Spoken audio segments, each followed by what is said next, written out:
guess the places that I've been.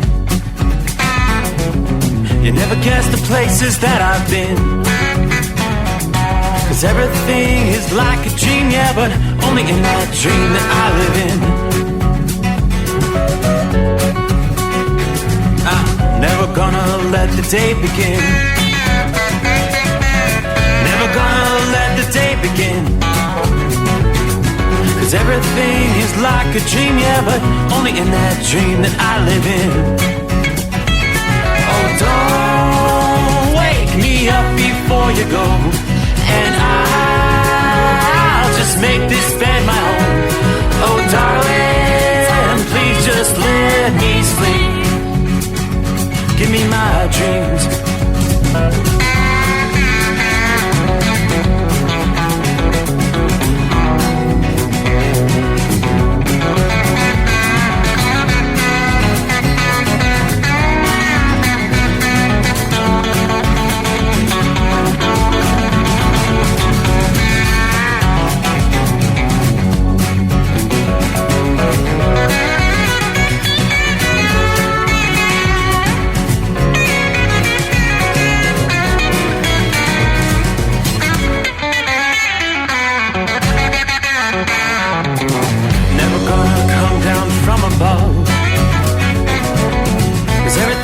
Better from above. Nothing's ever as it seems, yeah, except in that world that I dream of. Never gonna lose the ones I love. Never gonna lose the ones I love. 'Cause everything is like a dream, yeah, but only in that world that I dream of. Oh, don't wake me up before you go, 'cause I can't face this day alone. Oh, darling, please just let me sleep. Give me my dreams. Give me my dreams. Give me my dreams.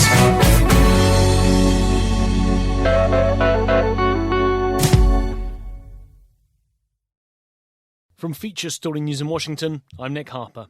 A caravan of around 2,000 migrants is making its way to the US-Mexico border, hoping to arrive before the US election. Many say they fear what asylum changes could come under a new president. FSN's Tony Waterman has more from Texas.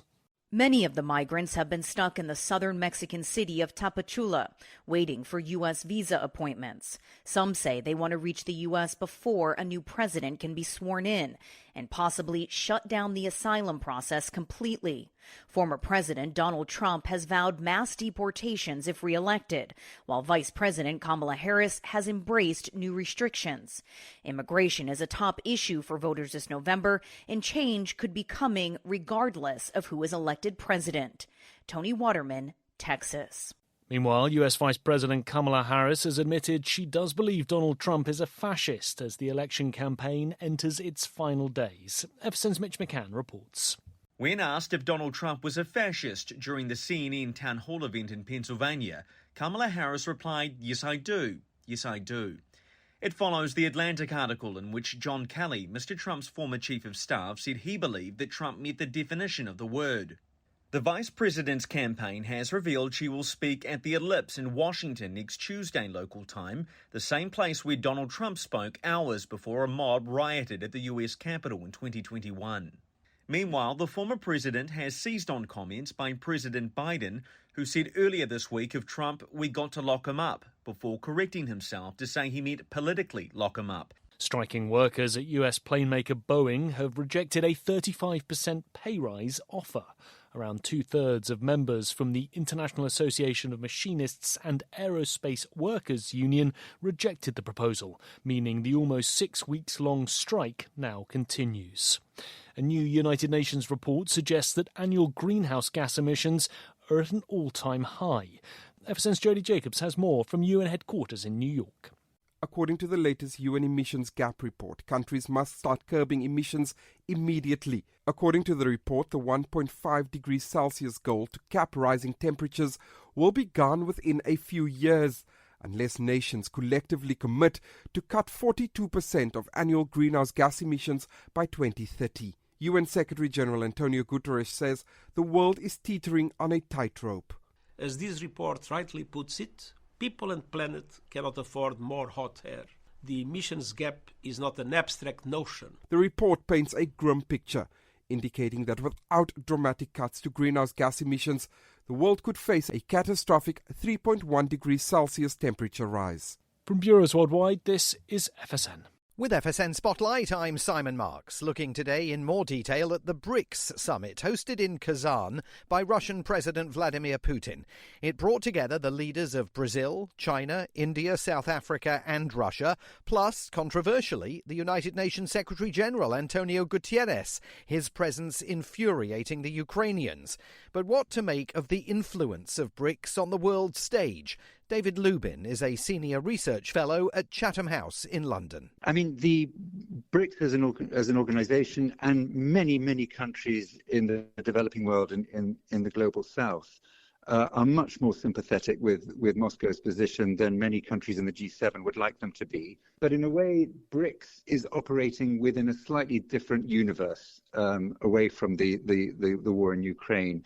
The only issue on which all of the BRICS members can really agree is about their common desire to reduce the importance of the dollar in the international monetary system. And so it's not really, understanding BRICS is best not sort of understood in the context of geopolitical, armed conflict. It's better understood in the context of a sort of more narrow desire to kind of move beyond what's called dollar dominance. And those governments attending the BRICS summit in Russia this year represent 45% of the world's population. With FSN Spotlight, I'm Simon Marks. And the main news again, a caravan of around 2,000 migrants is making its way to the US-Mexico border, hoping to arrive before the US election on November the 5th. US Vice President Kamala Harris, meanwhile, has admitted that she does believe Donald Trump is a fascist. Striking workers at US plane maker Boeing have rejected a 35% pay raise, and a new UN report suggests greenhouse gas emissions are at an all-time high. That's Feature Story News. Nick Harper reporting. It's coming. Crisp fall mornings turn bitter cold. You climb into your diesel and it feels like you're sitting on an ice cube. Imagine how your engine feels after a frosty night. Freezing temperatures impact your diesel's fluids, especially fuel. As the temperatures drop, water that is emulsified within your fuel is released, adding more water into your system. Frozen water in your fuel lines, filter, or bowl will simply slow the flow, or worse, stop the flow of fuel in your system. No fuel flow, no start. Get prepared now for the cold that is coming. Hot Shot Secret Diesel Winter Anti-Gel is a premium fuel additive that lowers your fuel's pour point to minus 65 degrees. If it's that cold out, you shouldn't be on the road. You ought to be at home in front of the fireplace. Hot Shot Secret Diesel Winter Anti-Gel Premium Fuel Additive. Available now online at HotShotSecret.com. Hot Shot Secret. Powered by science. Another dark night on the interstate. Another 100 miles in the pouring rain. These are worth all the time I've spent away. Another dark night on the interstate. I'm driving through the year, trying to make it right. My baby's at home, hope she's doing alright. Miss my dogs and I miss my girls. I'm 1,000 miles away from my old world.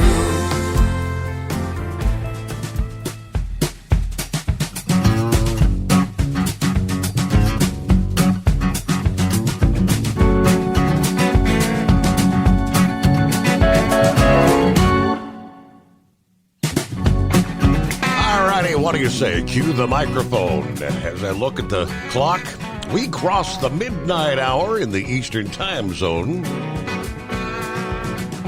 Looks like we got a Friday. So here we go. Hi there, I'm Steve Summers. It is the Steve Summers Overnight Drive, live from the Hot Shot Secret Studios. Kind of a crisp fall-like night outside the secret bunker. 45 degrees with clear skies at this hour. Gonna be a cool start to the weekend. All right, trust you've had a good week. We've actually got a bit of action tonight. It's been a relatively quiet weather week as far as any precipitation to slow you down out there on the highways and byways. Things a bit more active tonight with some showers and a few rumbles of thunder. None of it at this hour reaching severe levels, but definitely some pockets of heavy rain. Now, we've got a line extending all the way down into north central Oklahoma, right about the Oklahoma-Kansas line, south and east of Wichita, Kansas. From there, you can roll on up into west central Missouri, from southwest to northeast, up into north central and northeast Missouri. A lot of rain in the southeastern Iowa. Rain moving on into north central and northwestern Illinois. That rain will be headed to the Chicago area through the overnight hours. More heavy rain on up into central Wisconsin. Rain's lighter, but nonetheless, it's raining in north central Wisconsin, northeastern portions of Minnesota. Yeah, rain in Duluth. Looks like most of the action is now east of International Falls, but yeah, a little bit of action in the mix tonight. This is our next storm system rolling across the plains that could usher in some obviously much needed rainfall, but it also could bring some severe, locally severe thunderstorms for the day ahead. A little shift in the weather pattern. Calm, mild weather as of late will at least temporarily be replaced with showers and thunderstorms sweeping through the region, expanding across the Dakotas, Minnesota, Iowa, and parts of Missouri as we speak this evening. The risk of downpours, possibility of some hail, and locally gusty winds kind of heightened across that corridor from northeast Kansas to central Iowa. Overnight, the storm continues to push off to the east, right into the heart of the Great Lakes, which will bring additional rain and showers to places like Green Bay, Wisconsin, Chicago, and eventually Grand Rapids, Michigan. We're not going to see a whole lot of rain. Most areas probably an inch or less. Outside where the thunderstorm set up, you could see a little bit more with repeated downpours, but any rain that does soak the dry soil in many areas from Missouri, Iowa, Minnesota, the Great Lakes will be welcomed rain. Places like Des Moines, where they've only seen 0.3 of an inch of rain in the month of October. As the week closes out, our storm continues to shift eastward, and that'll bring some additional showers to the Great Lakes and parts of the Ohio Valley for the day ahead. But as we get towards Friday night, much of the moisture that fuels the rain is going to begin tapering off. So areas further to the east that really could use some rainfall, with the red flag warnings up and down much of the northeastern seaboard. High pressure then returns to the Midwest by Friday evening and into Saturday on the rear flank of that late week storm, bringing the return of mostly dry weather for the upcoming weekend. Should be some great football weather for Friday night, high school football, college football weekend, another weekend about to get underway. Speaking of which, I'm not sure, I don't actually expect to hear from our prognosticator of prognosticators, a.k.a. Big Ed.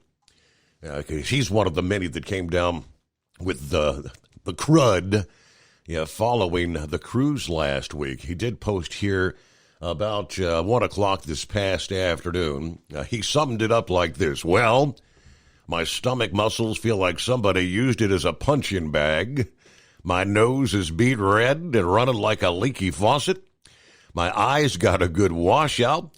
After coughing all the phlegm up out of my lungs, the air I'm breathing feels great.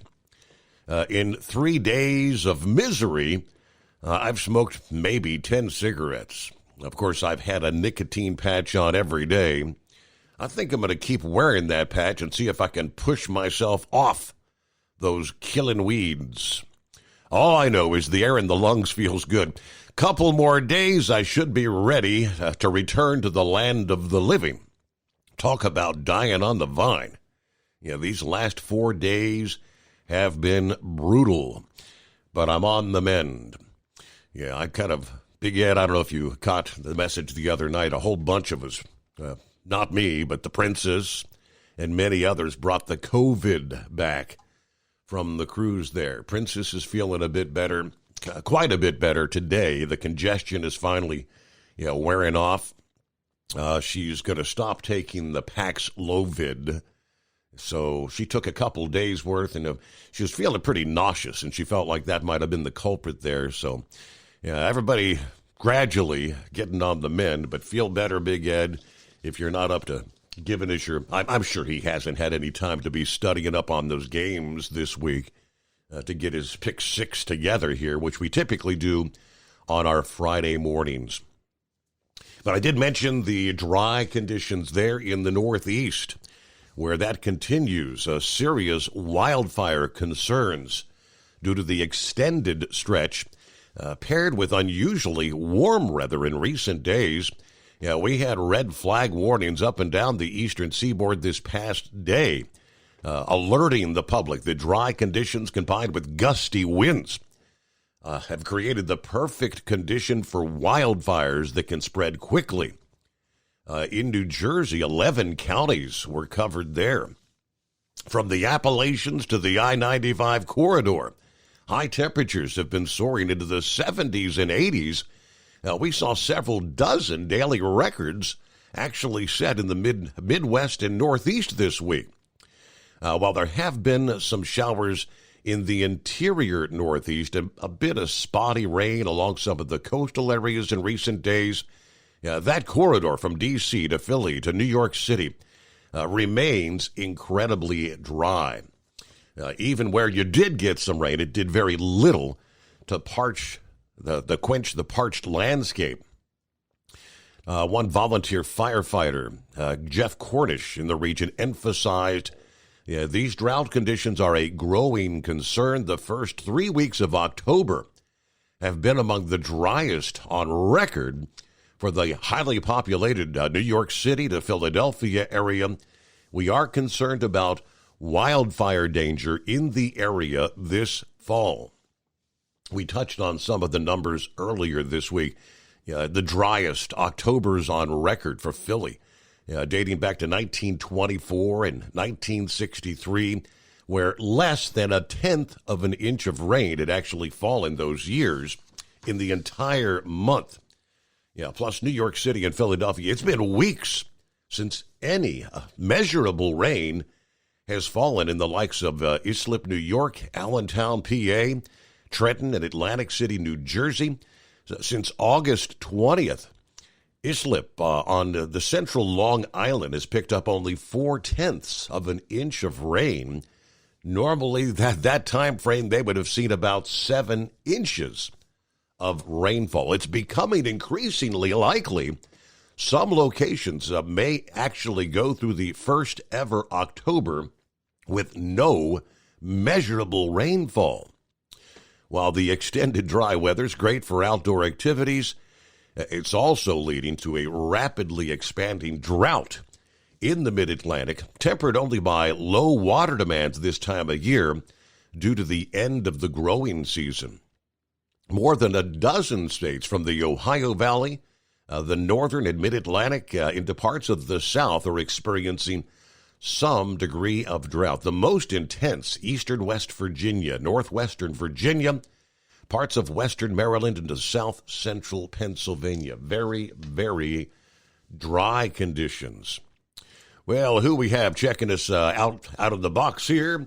I do believe Philly Dan. There he is, TGIF. Hope everybody has a great weekend. Good to have you with us here. Marianne is in the house. Hello, Steve, the Overnight family. Everybody have a wonderful weekend. Saddle up, Nocturnal listeners. Hello, Pappy. TGIF somewhere deep beneath the Earth's crust, hidden in the Hot Shot Secret bunker. Throwing the breakers, raising the FR3 antenna. The Stiction Eliminator Power Mic is on. For the last time this week, the Overnight Drive frequency waves will be transmitted to you live across this great land and elsewhere around the world. Yes, 844-844-3388. The digits to hit. Don't be a scarecrow. Be a part of the show. 48 degrees in the far side of southwest Ohio. The streets are rather active tonight. All sorts of nocturnal creatures. As for all you truck drivers out there on the highways and byways, hammer down, keep it between the spotted and the solid, and by all means, get home safe. Until then, snuggle up to whomever, whatever. Heat up that cup of joe. Throw another log on the fire. Let's get this weekend started. Or you can be like Big Ed. You can't find 'em, grind 'em. Are you with me? As an independent trucker, you work hard to meet your goals. The Owner-Operator Independent Drivers Association has been helping small business truckers for over 50 years with benefits, services, information, and discounts. You work hard, but OOIDA works even harder to give you advantages that large fleets enjoy. And all of our programs support our representation on your behalf in Washington, D.C. Become a member at OOIDA.com, making a difference in the lives of truckers. Fuel filtration is a big deal. Poorly filtered diesel fuel can damage injection systems, reduce efficiency, and rob horsepower, among other things. By removing the water, air, and debris from fuel, fast fuel systems can triple the life of your injection system while restoring power, optimizing fuel economy, and more. Not sure what your truck needs? Give us a call at 636-433-5410 or learn more at fastride.com. At Hot Shot Secret, we share the science behind common diesel problems and their solutions. For example, diesel fuel cetane levels. in many states, the cetane rating in diesel fuel is 42 to 45. Most diesel engines operate more efficiently with a cetane rating of 48 to 50. One treatment of Hot Shot Secret Diesel Extreme will raise your cetane 7 points, increase fuel economy, and improve cold starts. Due to a cleaner burn, there are less hydrocarbons and particulate matter in your exhaust. This reduces the blockage of your diesel particulate filter. Using Diesel Extreme generates 83% less DPF regeneration. The 6-in-1 Diesel Extreme formula also includes the most concentrated detergent on the market, lubricity enhancer, water demulsifier, rust and corrosion inhibitors, and a fuel stabilizer. Hot Shot Secret Diesel Extreme is available nationwide at truck stops, fine farm and auto stores, and online at hotshotsecret.com. Hot Shot Secret, powered by science. Doc's Diesel is your one-stop online shop for diesel filter maintenance. Genuine quality, third-party tested filters for Cummins, PowerStroke, Duramax, and EcoDiesel trucks. Doc's cuts out the middleman and those pesky markups you often find from OMEs, dealerships, and parts stores. We make ordering easy with filter kits, subscriptions, and even dealer sign-ups if you have a fleet. Purchase your filters at www.docsdiesel.com and receive 10% off when you use code SUMMERS10. Doc's Diesel, your one-stop shop for diesel maintenance. And now, back to the Steve Summers Overnight Drive, live from the Hot Shot Secret Studios. All right, good morning to Roy. Roy says, hey, happy Friday. There's Jeffrey checking in from Florida this evening. Good morning to the overnight crew. Hello to the Dipsy driver. Good morning to the best informed audience. A chilly, cloudy 44 here in mid-Michigan. Just wanted to thank all the hardworking delivery drivers, farmers, all involved in law enforcement, our firefighters and EMTs. And also, thanks to your show, I've made a lot of friends, real people out there. All please stay safe and healthy. We need you all. Now, there's Jerry chiming in. Good morning. I'm thinking about your family, hoping they're feeling better. Yeah, first time they turned COVID loose on us, my wife was deathly ill. 3 different professionals in the medical profession brought a thing called orthomune. People lacking vitamin D are hit hard, they say. Yeah, please get them started on some vitamin D as soon as possible. It saved Sarah's life. We both take ortholamune every day. Since she was so sick, we haven't even had a sniffle since then, and that's been several years. Knock on wood. All right, be safe. Thanks for the heads up there. I know the wife does have some vitamin D. She is kind of she lacks the vitamin D, so she's got some supplements. I'm not sure if she's been taking them. Howdy, Overnight Drive Nation. There's Eskimo Mom. Happy Friday, hump day. Whatever day it is, 11 days and counting till Election Day. Got the usual run tonight, a good night for trailer trucking. Just a handful of construction zones and traffic bottlenecks to slow you down. Clear, 56 degrees on I-75 near Florence, Kentucky. Be safe, have a good weekend when you get to it. Hello to Brian. Good morning, Overnight Drive gang from Kenton, Ohio, waiting to get offloaded. Everybody have a good night there. All right, Lauren Weiss, two-time world champion bull hauler, 67 degrees in Hannibal, Missouri. It is impressive. 5 powerful chrome-plated cow trucks headed north at a high rate of speed as we spread out over a 500 lights, 400 Florida heifers, some good Joe, and overnight drive. Every driver's fantasy. Belfort, South Dakota by daybreak is the destination. As is usual, live action continues. A special Where's He At shout out to the trucking icon Hall of Famer, the Carolina Monkey Gouger, from Tom and Huck. Where's he at? Yes, indeed. All right, flu season is rolling around, Roy. Flu season, October to May. Of course, with December and January, typically the worst months. Oh, there's Big Ed. He did chime in. He said, I'm with you. All right. Let's get to Cap'n Ron out of the box. Hello, Cap'n Ron. Well, I can tell you what day it is. It's one day closer to the best day of the week, which is Monday. You know, it's been a while since I've heard that. It has been like, 3 Fridays? I know. But between your cruise and hurricanes and everything else, was that Lauren Weiss? Did he say he had some Florida heifers? Is that what he said?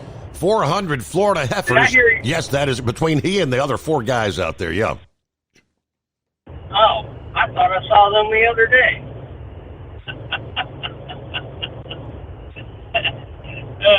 So, anyway, I heard on the news that they're pushing the second round for the COVID shot. The updated COVID shot. Right. And then there's that. So I don't know.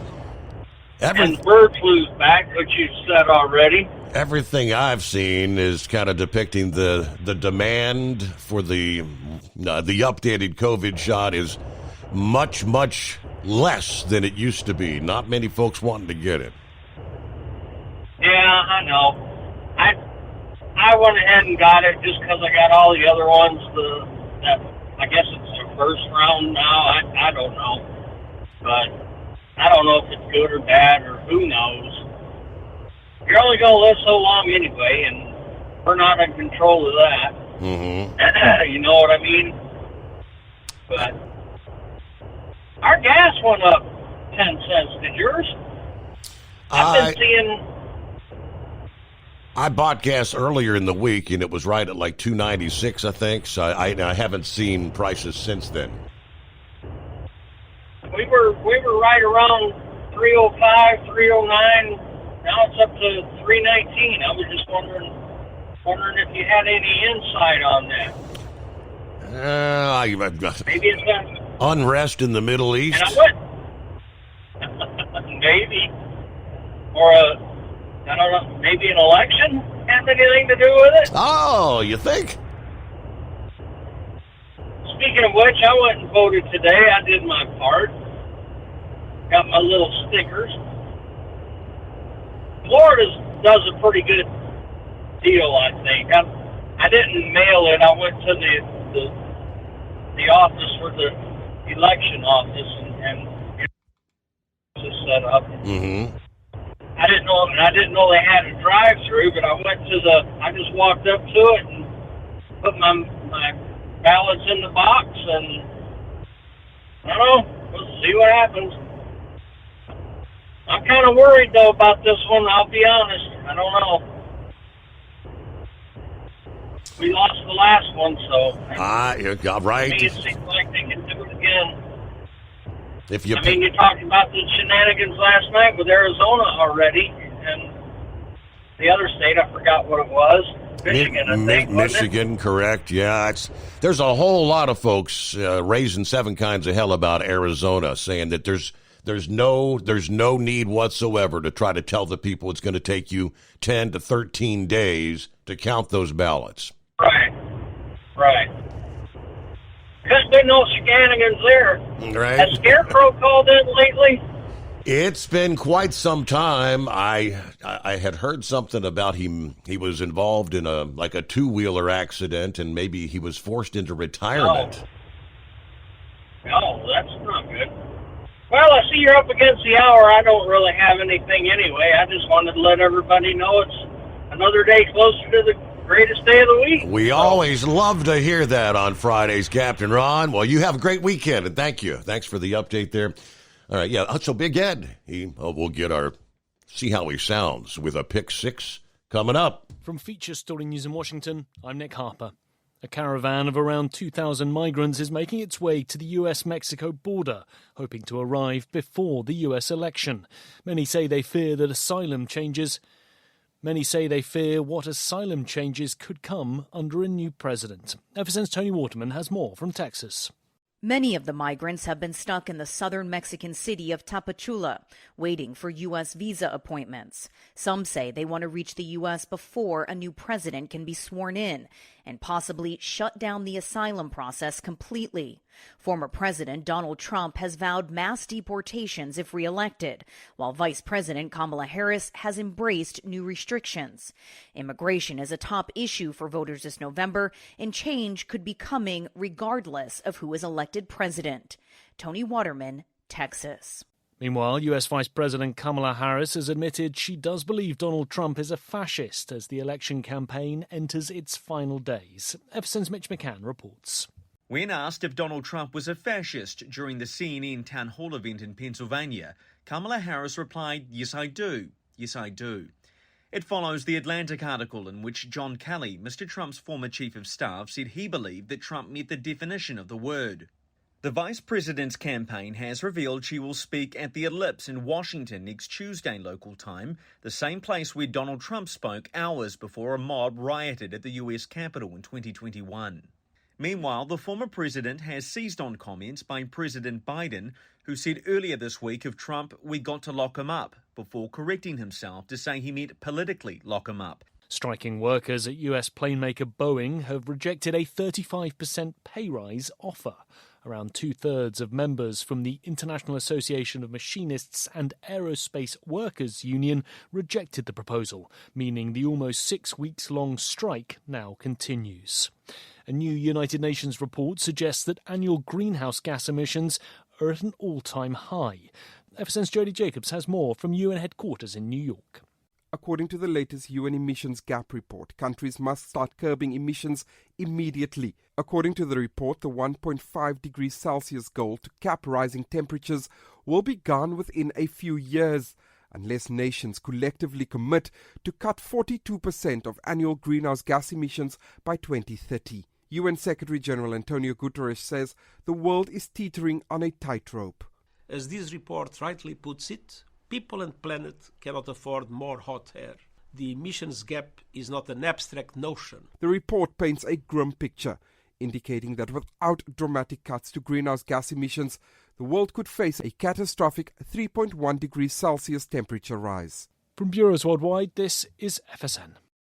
Increase fuel economy up to 7.9% with Hot Shot Secret Gasoline Extreme. The solution to maximize your engine's performance and fuel economy. Whether you're driving a sports car or a daily commuter, Gasoline Extreme is specially formulated with PEA to deep clean. Don't settle for an average driving experience. Upgrade to Hot Shot Secret Gasoline Extreme and go further on each tank. Order now on Amazon or HotShotSecret.com. Hot Shot Secret, powered by science. At Hot Shot Secret, we share the science behind common diesel problems. For example, Ultra-low sulfur fuels. Fuel has two purposes, combustion and lubrication. Ultra-low sulfur fuels have diminished the fuel's ability to lubricate. Hot Shot Secret Everyday Diesel Treatment with LX4 restores lubricity, protects your engine, and optimizes performance. Everyday diesel treatment is available at truck stops, Tractor Supply, O'Reilly's Auto Parts, and online at HotShotSecret.com. Hot Shot Secret, powered by science. Building relationships with their team drivers and customers still matter at IBI Security Transport.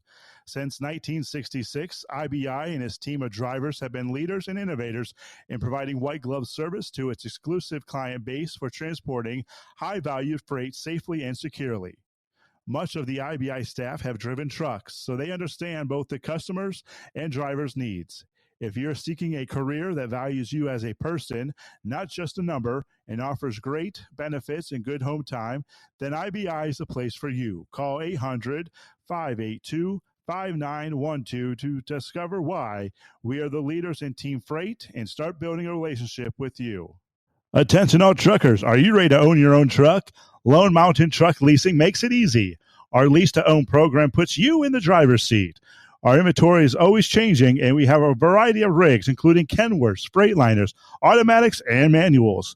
Once you make your last payment, the truck is yours. No interest, no balloons, and no buyouts.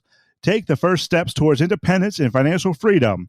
Visit LoneMountainTruck.com or call 866-944-0383.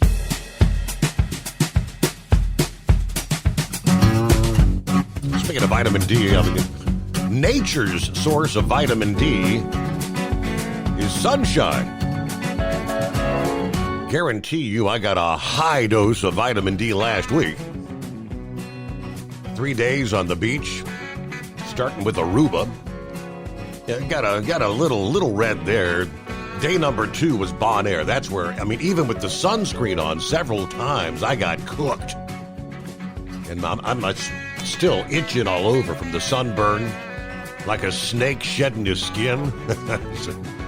And we went to Curacao the following day, but I stayed under the shelter most of the day because I was so burnt from the prior day.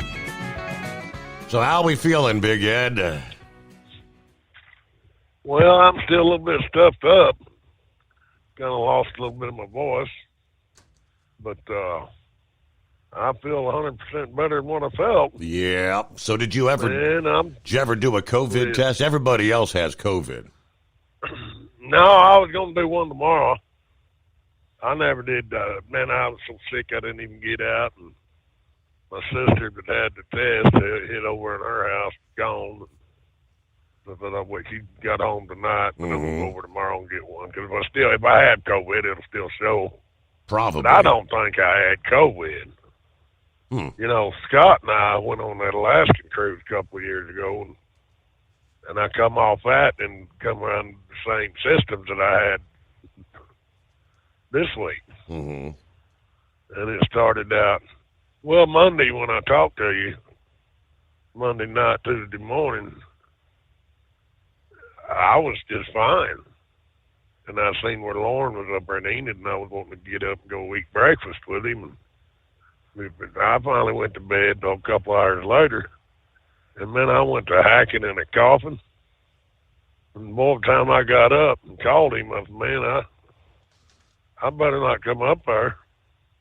And so I missed out on that appointment. And then it went all day long. And I mean, you talk about miserable. Then, what was that, Tuesday? Then, Wednesday, that was yesterday, right? My nose went to running like a tap. Then I went to sneezing, blowing snot everywhere. Right. I mean, every 5 minutes, boom, I'd let it out with a sneeze. And finally, about midnight this morning, my running nose settled down, and I actually slept pretty good last night and woke up today with just all stuffed up. Yeah. no, no, really not that much. But once in a while, cough a little bit, but no runny nose. The throat was kind of sore and still kind of scratchy, but other than that, I just use regular old cough syrup and Aleve to try to alleviate. I drank a lot of juice. I had some cranberry juice and then Sprite and 7-Up and then water, plenty of water.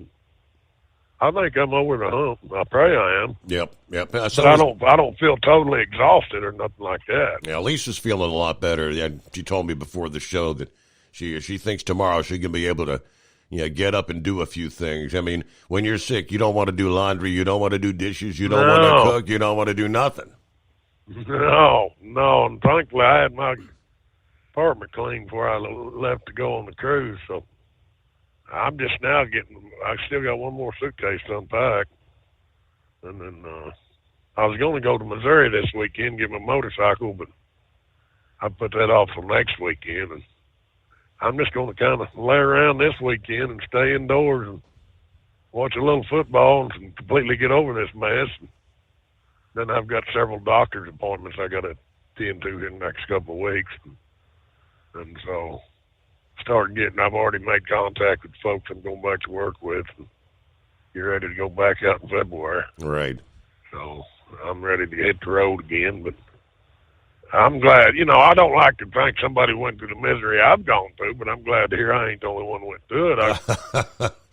And I can tell you, she hadn't went through it. Yeah, Wanda was the first one. She was kind of sick midweek last week. If you remember, she was all stuffed up and everything. And that when she got back, she tested and it was positive for COVID. She roomed with Patsy, who came down with it like Tuesday. Gail and Monroe both have been sick as a dog with COVID. The princess, of course, Lauren, Kayla, Chris Gabrelchik's wife, been feeling sick. And I don't know if she tested for COVID or not, but they all had COVID. Jim, Sue's husband, I know he had got to feeling bad there a couple of days on the ship, but he stayed in the room, but he didn't. And I think I'm pretty sure he was down there at the old Bon Voyage party, and I didn't see any sign that he was hacking and snotting and coughing, because I'm telling you what I had, there wouldn't have been no damn way to hide it. Yeah. I don't know, Steve. I'll let you know when I take the test, because like say when me and Scott got off that Alaska cruise, I went through the same thing. Yeah. And I tested for COVID, but said I didn't have it. I think mine's more dealing with the various temperature changes, especially the islands and the humidity and the dampness of the air. Because, I sit out on my deck quite a bit, and that's a damp air out there. So I think that's where and I'll let you know if it was COVID or not. Yeah. Because I never, even though what I'm describing to you, I never felt utterly exhausted. Now, I did sleep in between, I'd sit and doze off, but I think that was from my meds and what have you. It wasn't because I was just tired, but I didn't feel like getting up and running the race either. So, but that's how many others got sick besides your group? As far as like other people, I have no idea. I can't help but wonder if a whole bunch were, but. They're just not complainers like us, Well, most of them all got sick, like the day they got off the ship or the day after. It was like whatever everybody picked up was right there toward the end of the week. Yeah, that probably is. I'd be interested. I'll let you know if the test outcome, because I was reading a deal blurb while we got a little local town newspaper. And they was, hang on, I'm looking, my boy. Man, talking like a sissy now, ain't I? Talking like Pappy. Are you there? Can you hear me? Are you with me? So what are we looking at? College football. Are you going to do a pick six, or have you been too sick to do anything? Yeah. I think I was wrong how many I got right. I went back. I lost the sheet somewhere. I'm just going to say I'm 27-9 and not 30-9. Okay. Okay. Just because I don't want. going to be taking a couple, 3 wins that I haven't gotten. So I'm safe saying I'm 27-9 after last week. So this week, you got Notre Dame versus undefeated Navy. I'm going with Notre Dame. I think this is where Navy's going to hit a roadblock, even though Navy's got a good, solid team. You know, I think they play a wishbone, and I think Notre Dame will shut that down. Then you got Indiana, Washington, and I'm going with the Hoosiers, man. Hoosiers are on a roll. They got a real team. They playing good offense and defense, and so I think they got what it takes. And then, of course, Oregon versus Illinois. Yeah, well, Oregon's rated number 1, and I'm going to stick with Oregon, going at Illinois. Then I'm going to give Texas another chance. They got to play Vandy, and I've got Texas beating Vanderbilt. Now, here's going to be a tough one. LSU versus Texas A&M, and I'm thinking that game's at A&M. I'm going to go, you know, it's just hard to go into if that's where the game's at, it's just hard to go into the home of the 12th man, that's A&M, and beat those guys. And Texas A&M ain't just, you know, they're not the team that lost its first year. So, yeah, I've got Texas A&M beating LSU. Now, there's some out there thinking LSU's going to knock off Texas A&M, but I just don't think it's going to happen this time around. Okay. Then you got Alabama, Missouri. And I'm going to give Alabama, like Texas, I'm going to give Alabama another chance. And because if Alabama loses this one, guarantee you they ain't getting in the playoffs. So they're looking for a decent bowl. And that's my picks. So I'm looking forward to some good college football. And I will, since my voice ain't the strongest, I'm going to not bore you with any of my politics. And I know this Sunday I'm planning on thinking about going to a Trump rally. Okay. But I don't know. I don't want to get shot. And if I do, I'll try to give you some video. Okay. You going to do the early vote thing like so many are? Oh, I'm thinking about it. Really. Okay. I'm thinking I will. You know, I don't know that the news is going to report that I voted for Trump. Like I seen it the other day when Wisconsin did some early voting. They was up there crowing away for the Democrats, you know. So, but hey, yeah, I think I will. I think I'll do that just to get it over with, and that way there ain't no issues. Gotcha. All right, Steve, I'll talk to you Monday morning. Continue down the road to recovery Monday morning. Maybe you'll be back at it. Full swing, right? Full speed ahead. There he is. Lauren Weiss, 2-time world champion bull hauler. Steve, how are you this morning? I'm doing well. I'm thinking I might be one of the lucky ones who got by without getting sick after the wife had COVID. Let's see if I can pull it off. Yeah, I get that. Hey, I was calling in. You know, you said that she had some D3, and I've been. I started about 7 years ago, and I take about 5,000 to 10,000 IU a day of D3 and 50 milligrams of zinc and a good strong vitamin. I've done that for years, and I've never been sick since. And then, and you know, I didn't get any of the pandemic shots or anything, and I didn't wear a mask or any of that stuff, you know. And then one of the things that the hot blonde wife and I found out too when she had her breast cancer, we've given up sugar in our diet because it's basically a poison for your body. It attracts a lot of sickness, especially when you got cancer. The sugar feeds on the cancer, you know. So we've done some dietary changes. Like any of the pasta or anything that we eat, we buy stuff that's made out of red lentil beans, and it's very doable.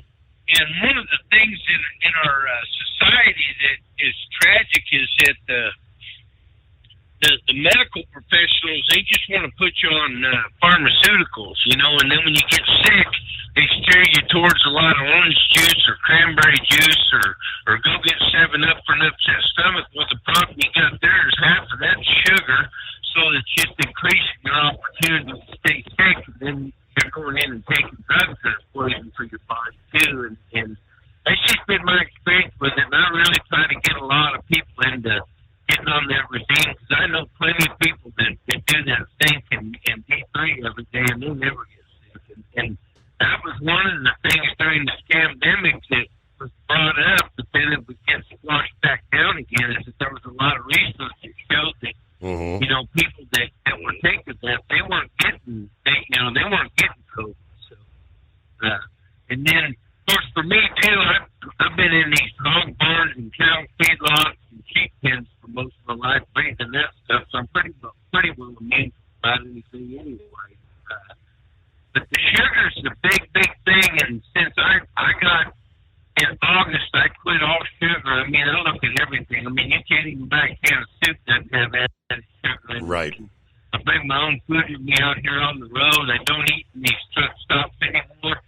And, you know, I'm down quite a bit of weight from what you even seen me at the truck show. I was wearing 42-inch waist jeans, and they were getting pretty tight on me.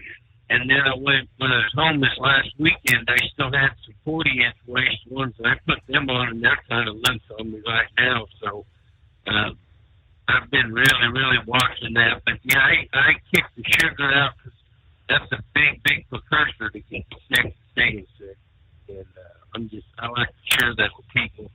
You know, they ultimately got to make their own choice, because about everything we eat nowadays has got sugar in it, especially with the holidays coming up. Mm-hmm. And since I got off of it, and see, I have a lot of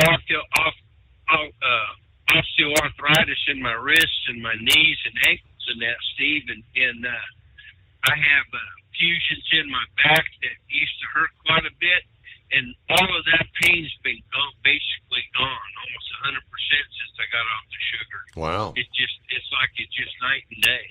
And so, you know, that's just something for people to think about, taking that, and it takes a little bit of discipline to get off of it, man, because I know eggnog season's coming up, and it's coming on for getting off sounding that eggnog. Yep, love my eggnog. Yeah. You know, it's funny about that stuff. I used to go down and I felt like an alcoholic with it, because my wife would buy them big quart jugs of it, you know, and she'd have it in the refrigerator, and I'd sneak down at 4 in the morning to go pee and just barely open that refrigerator door and chug a bunch of it. She'd be up there telling me to put it up, close the door. And I thought, my goodness, she heard that. You can stand up in that bedroom and shoot a gun, and she wouldn't wake up. But she was sitting here getting in there and drinking the eggnog at 4 o'clock in the morning. You know? That's great. So, anyway, well, yeah, it was good to talk to Big Ed the other day, and glad to hear he's getting on the uptick, you know, and I missed having breakfast with him. You know, there's always the next time. Let's do that again. He can give me some eggs in. Well, all right, I'll let you go, Steve. Glad you guys had a great cruise. Thank you. Yes, we had a great cruise. Yeah, I mean, well, until you get sick, you know, everything else was good. But, yeah, thanks for checking in there. All right, we got the Grump on board coming up right after a quick timeout. Hey, Kenworth owners, is your AC and heating performing poorly with little airflow in the cab? Soaring Eagle HD Truck Parts is here to solve your worries. Offering aftermarket replacement HVAC boxes and stainless steel with high output blowers receiving 50 to 100% better airflow, guaranteed. Not only that, but they also manufacture many other aluminum and stainless steel storage accessories. Check out their website at www.soaringeaglehd.com or call toll-free 1-833-455-2473. Serving you yesterday, today, and for the future. Keep your gas-powered engines running like new? Stable's proprietary formulas are proven by third-party testing to outperform the competition in keeping fuel fresh, preventing corrosion, and cleaning the entire fuel system. With Stable, you can have confidence you are doing the right thing for your engine's long-term health. Just pour into your gas can or fuel tank, then top off with fresh fuel. At every fill-up or when you store, start with Stable. Available where fuel additives are sold. At Hot Shot Secret, we share the science behind common diesel problems. For example, Excessive black smoke. excessive black smoke has two causes: carbon buildup and internal diesel injector deposits, also known as IDIDs. Hot Shot Secret Diesel Extreme has the highest concentration of active ingredients allowed by law and will safely remove all types of injector deposits, including IDIDs and carbon buildup, to eliminate black smoke. Hot Shot Secret Diesel Extreme is available nationwide at truck stops, Fine Farm and auto stores, and online at hotshotsecret.com. Increase fuel economy up to 7.9% with Hot Shot Secret Gasoline Extreme, the solution to maximize your engine's performance and fuel economy. Whether you're driving a sports car or a daily commuter, Gasoline Extreme is specially formulated with PEA to deep clean. Don't settle for an average driving experience. Upgrade to Hot Shot Secret Gasoline Extreme and go further on each tank. Order now on Amazon or hotshotsecret.com. Hot Shot Secret, powered by science. Hey truckers, this is Steve Darnell from the hit TV show Vegas Rat Rods. Check it out. Industrial Injection has been a leader in the diesel heavy-duty industry since 1985. Whether you are looking to keep your truck on the road, you are a hard-working farmer feeding America, an over-the-seas mariner, a miner, or a construction craftsman, Industrial Injection can help keep your heavy-duty rigs and equipment running so you can keep America thriving. Get all your turbochargers, injection pumps, injectors, and engine parts at industrialinjection.com. Industrial Injection, the place to go for all your diesel parts needs. The Overnight Drive with Steve Summers. Live from the Hot Shot Secret Studios. Call Steve now. 844-844-3388. That's 844-844-3388. Well, happy Friday morning. Grump, what's happening? Oh, same old stuff. Glad Big Ed's on the man there. He sounded pretty good. I gotta go with Navy though on that, and I gotta go with Missouri Tigers. Other than that, he's been pretty good at that guesstimation there on them games, but gotta go with Navy and Missouri Tigers. So Alabama's going to lose another, you think, huh? Well, they're at home, so yeah, I think so. Wow. I think so. I think I don't know. I just think that Missouri's been on a pretty good roll, and they've definitely got a good offense and a good defense. So we'll see what happens. Mm-hmm. But I got to go with them. But I listened to a little bit of that CNN town hall with Kamala Harris. Yeah. Steve, this woman can't be this damn stupid. I mean, to run for the highest office in the land, to be the leader of the free world, and this dumbass don't even know the basic principles of supply and demand. I had to sit there and think about it for a little bit, and I was talking to an older guy, and when I was at my hotel today, and he said, you got to look too, he said, she makes a good point on these suppliers. And I said, bull. I said, man, it's not the fact that they're price gouging. I said, right now, any supplier, anybody, retailer, it doesn't make a damn. 56% of the cost of that product is fuel price. That's a fact. 56%. When you look at retailers and stuff that has a profit margin of about 13% on any given good day, mm-hmm. and then they lose their ass on the bad days when fuel jumps up and they can't raise prices the way they should to accommodate for the loss that they're fixing to have. This woman just she's preaching to a bunch of economically dumbass people that really listens to this garbage, and they go, okay, yeah, it's the stores is the one doing it. I stopped at McDonald's. What do you think 2 Big Mac or 2 quarter pounders with cheese and an apple pie was? $19.10. And I'm thinking, wow, I remember getting that same meal about 3 years ago when it was $12.86. It's went up that much. Mm-hmm. And I was talking to the little gal behind it, and she said, we're always having to raise prices. She said, that's just the way it is. That She couldn't explain economics any better than Kamala Harris does, but it just makes absolutely no sense to me how somebody that stupid can run for this office and run on the basis that she's going to convince all these people out here, half the nation, that they're victims of nothing but price gouging. It's I don't know, buddy. I tell you, they won't come out and say that whenever their policies jack fuel prices up through the roof, and it's not Russia, it's not Iran or any of those damn places. This has been going on since the day after they took office, when they started raising prices. Mm-hmm. Yep. Now, hold the thought there, because we got to close out hour number one. But my understanding was she actually took like 2 days off the campaign trail to prepare for that interview with CNN, and it was a bust. Ultimate comfort on the road. That's the Bostrom difference, and why so many drivers are upgrading their seats to Bostrom seating.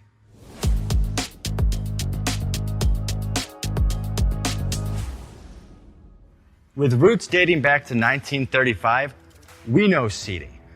We've developed a full line of high-quality products with the right seat for your application, all made right here in the USA. From our top-of-the-line Wide Ride Plus Certa for the long-haul driver to our entry-level Baja series for the vocational driver, we provide you with the comfort you deserve at the price point you're looking for. We know you're busy. You don't have time to search every distributor and dealership for the right seat, only to find the one you want won't fit in your truck. That's why we created BostromSeating.com. It's a complete seating solution. You can build the perfect seat with the features and options you desire, and we'll help you be certain it'll fit in your cab. Once you've built the perfect seat and have the part number in hand, you can shop pricing and availability. Our Where to Buy feature allows you to pick up a seat right where you are or anywhere along the road you'll be traveling. When you install a Bostrom seat, you become part of the Bostrom family. A family that includes other drivers who recognize this is more than work. It's a ride, one that requires the next level comfort and support only Bostrom can provide. Go to BostromSeating.com to design your ride with ultimate comfort for the open road. Hands on the wheel, hands off invoicing. At Transcap, we're built for high speed and service, just like you. Our fast freight factoring helps you make more money, not chase it down, because we handle all the invoicing BS and back office work. Apply for fast funding at transcap.com/getcash. It takes just 60 seconds. Or call 888-250-TCAP. That's 888-250-TCAP. And mention Steve Summers Overnight Drive. From Feature Story News in New Delhi, I'm Ishan Garg. A new United Nations report suggests that annual greenhouse gas emissions are at an all-time high. The UN Environment Programme says urgent action must be taken to prevent catastrophic spikes in temperature and avoid the worst impact of climate change. Jody Jacobs has more. According to the latest UN emissions gap report, countries must start curbing emissions immediately. According to the report, the 1.5 degrees Celsius goal to cap rising temperatures will be gone within a few years, unless nations collectively commit to cut 42% of annual greenhouse gas emissions by 2030. UN Secretary-General Antonio Guterres says the world is teetering on a tightrope. As this report rightly puts it, people and planet cannot afford more hot air. The emissions gap is not an abstract notion. There is a direct link between increasing emissions and increasingly frequent and intense climate disasters. The report paints a grim picture, indicating that without dramatic cuts to greenhouse gas emissions, the world could face a catastrophic 3.1 degrees Celsius temperature rise. Jody Jacobs, New York. Striking workers at U.S. plane maker Boeing have rejected a 35% pay rise offer. Around two-thirds of members from the International Association of Machinists and Aerospace Workers Union rejected the proposal, meaning the weeks-long strike continues. Nick Harper reports from Washington. More than 30,000 Boeing workers have been on the picket lines for almost 6 weeks now. The company had offered a 35% pay rise over 4 years, but union members roundly rejected that offer, as it falls below its demand for a 40% raise and extra pension benefits. Losses at Boeing, as a result of the strike, have now topped $6 billion and forced the company to slash 17,000 jobs, about 10% of its global workforce. I'm Nick Harper in Washington. The M23 rebels in the east of the Democratic Republic of Congo have captured a town from government forces after fierce clashes. Local officials say the rebels are in control of Kalembe town in North Kivu province after pushing back fighters of a pro-government militia known as Wazalendo. The fighting is in violation of a ceasefire mediated by the Angolan president in August. The Angolan government has condemned the violence. The M23 rebel group is largely composed of ethnic Tutsis. They accused the DRC government of failing to honor a peace deal signed in 2013. But the DRC government and the UN accused Rwanda of backing the rebels, a charge that Rwanda has denied. The violence has displaced close to 2 million people and caused a humanitarian crisis. Chris Ochamringa, Kinshasa. With FSN Spotlight, I'm Simon Marks, looking in more detail today at the courage of Dominique Pellicot, the French woman who has publicly faced her husband and 50 other men in a French court where they are accused of raping her over a 9-year period starting in 2011. Madame Pellicot testified this week that even though she has been completely destroyed by her ordeal, she wants the trial to serve as a beacon for other women to come forward and confront their abusers.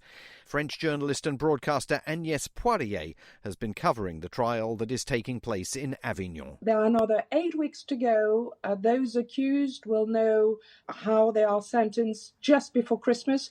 And she did talk. She waived her anonymity so that the public should know, in details, horrid details, her ordeal. She's been attending every hearing. Which must have been, and she said, you need to be very strong to go through what I've been going through, because she heard the accused's lawyers saying that she consented to it. Dominique Pellicot is 71. She says she fears that by the time her life ends, she will still not understand the motivation of her attackers. They abused her while she was comatose after her husband secretly administered her with sedatives concealed in servings of ice cream. With FSN Spotlight, I'm Simon Marks. FSN is an independent source of news for TV, radio and digital networks worldwide. You can find more of our minute-by-minute updates on Twitter. Follow us there at Features Story. And we have a wealth of audio and video stories from our global news bureaus on Facebook. You can find us there by following Features Story News. Stay tuned for further updates right here. But for now, that is the latest Features Story News. Ishan Garg reporting. It's coming. Crisp fall mornings turn bitter cold. As you fire up your diesel, you can see your breath on the inside of the cab. Imagine looking deep into your engine. Freezing temperatures impact your diesel's fluids, especially fuel. On a 23-degree morning, the paraffin wax in your untreated fuel starts to morph from fluid to large crystals. These crystals clump together and form a gel. At minus 10 degrees, your fuel hits the point where it no longer pours like a liquid. It's so dense that the flow through the fuel filter will slow, causing hard starts or no starts. Get prepared now for the cold that is coming. Hot Shot Secret Diesel Winter Anti-Gel is a premium fuel additive that lowers your fuel's pour point to minus 65 degrees. If it's that cold out, you shouldn't be on the road. You ought to be at home in front of the fireplace. Hot Shot Secret Diesel Winter Anti-Gel Premium Fuel Additive. Available now online at HotShotSecret.com. Hot Shot Secret. Powered by science.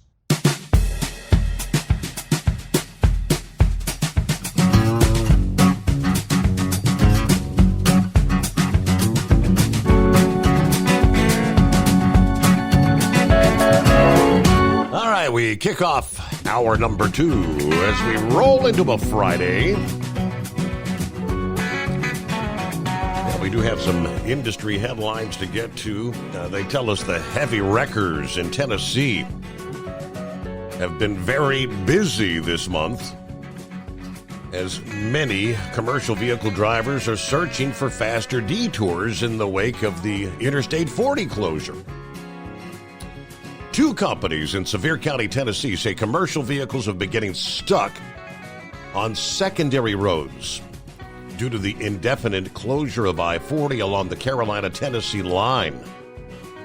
So at least the heavy wreckers say they've had plenty of work. According to WLVT-8, one road experiencing these truck traffic issues is Line Springs Road in Wares Valley, where residents say at least 2 tractor trailers on a daily basis are getting stuck in the same spot, despite the multiple signs warning drivers to turn around. It's a great access to the park, especially for people in the valley coming through Pigeon Forge in town since we've had to flood. It's a shortcut for a lot of truckers, they think. They don't pay attention to the signs. They just come out. Well, they can go about a 2-mile to come to the river, and it's a 1-lane bridge, and it's a direct turn to the right. So, I mean, there's no way to turn it. We're seeing commercial vehicles trying to find an alternative route through Sevier County in North Carolina, which is causing issues for the local law enforcement. We are really relying on the traffic message boards that we put in specific areas throughout the county in the National Park Service. I won't say it's been great. It's a big problem. But it is a problem for everybody concerned because they shut down the road. And when a lot of people come through here, they want to get over into the park, and they can't get into the park. I actually kind of wonder how many of these individuals getting stuck maybe can't read the signs advising them not to go down that route. Just something to ponder. Meanwhile, we left off there with Grump. And I did have that even the likes of CNN speaking out that that CNN town hall did not go well.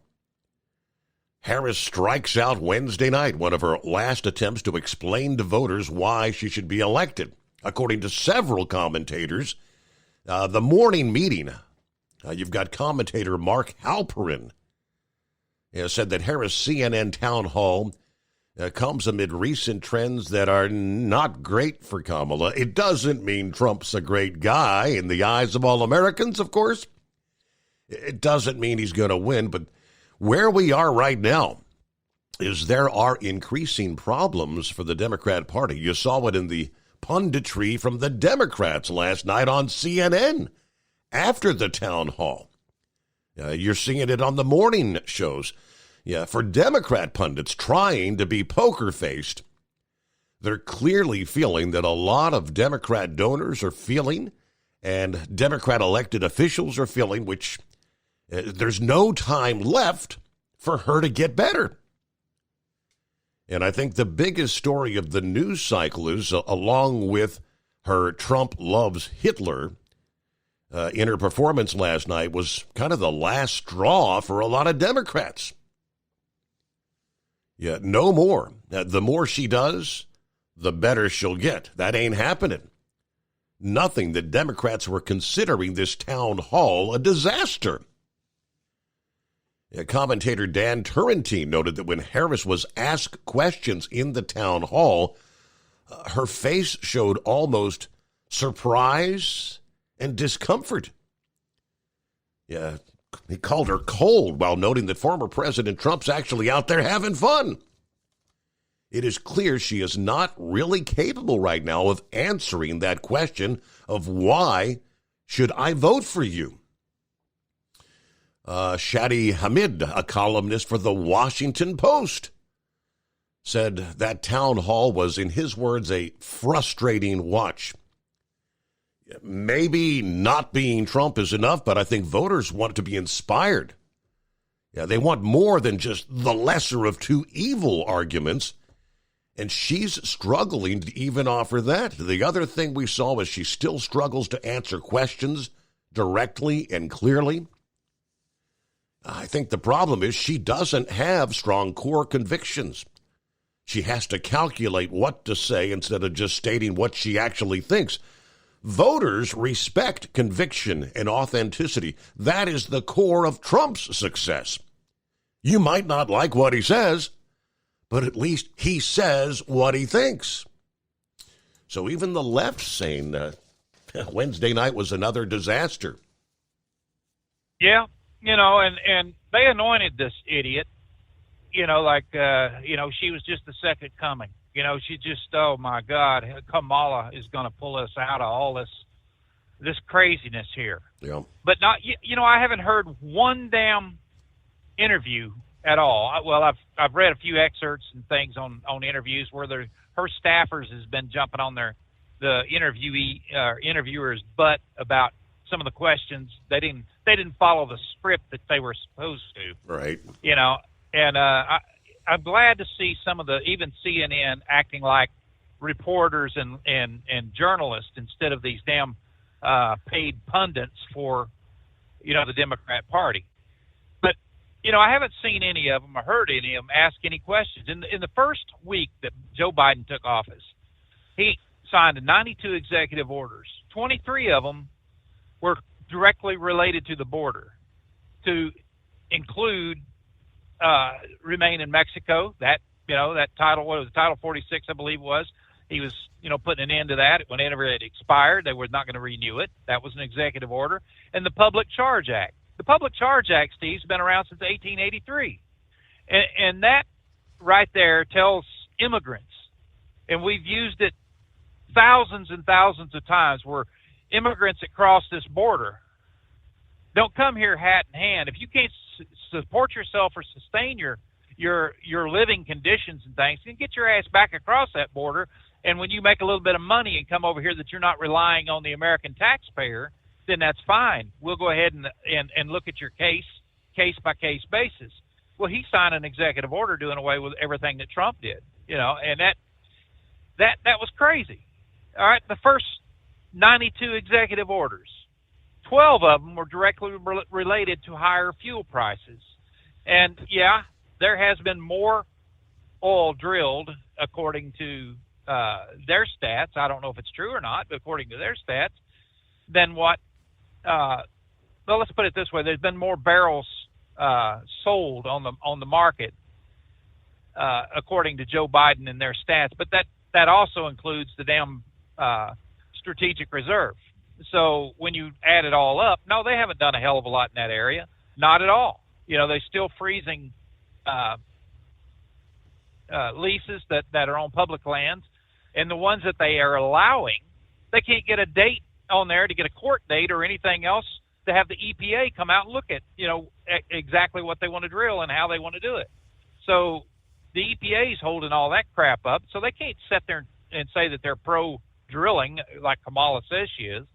It's just been one disaster after another from these morons. And now she's talking about, let's go ahead and pass a law that we can lock up price gougers. Well, hell, they've always had a law that you can lock up price gougers. But what she wants to pass a law on is not just to lock up price gougers, it's to set prices. It's to turn the Democrat Party into nothing but a damn big cash register that says this is too high or this is just the right amount. They don't give a rat's rear about somebody in their profit loss statement whether or not they're making money or not. That's not their goal. Their goal is to make those dummies out here that's going to check their box for Democrats believe that they're actually doing something for them. And all they got to do is open their damn wallet up and take a good look inside and say, I think Trump had more money in here than these idiots. Yeah, he did, because he passed so many regulations, did away with so many regulations that harmed the American businesses. And what did Kamala say the other day? Well, there's nothing that comes to mind on me doing anything different than what Joe Biden's doing. But yet she says she don't want to be an extenuation of the Biden administration. Well, what the hell is she going to be then? Yep. I'm not following that at all. And you cannot have a conversation with these idiots that are looking at Kamala Harris as, I think America's just right to have a woman president. Well, I've never gave a rat's rear whether she's man, woman, or whatever. But I want somebody that knows economics, that supports our military, that supports our allies, including Israel, to the max, instead of on one hand saying, yeah, we've given Israel all this money right here, but we've tried to tell them how to spend it, you know, and we've gave them arms, but we've told them how to use them. You know, they can't do this, can't do that. You know, Israel is what's kept so many countries off the United States' ass in the Middle East, because they actually know that if they go to war with us, they're going to have to tangle with them too. And it's just ridiculous that people are seriously considering this bobble-headed moron as a viable candidate for the Democrat Party. She was put in there. She was planted in there. You know, Joe Biden wouldn't. I don't think he'd spit on that woman if she was on fire right now. You know, and he, with all due respect to the president of the United States, that idiot Joe Biden basically got put in there over COVID. You know, I mean, they were sending out ballots right and left. You can't tell me that he got more votes than Barack Obama. It did not happen. They suddenly find 175,000 new ballots that were all Democrat. How in the hell does that happen? It doesn't. You know, it doesn't.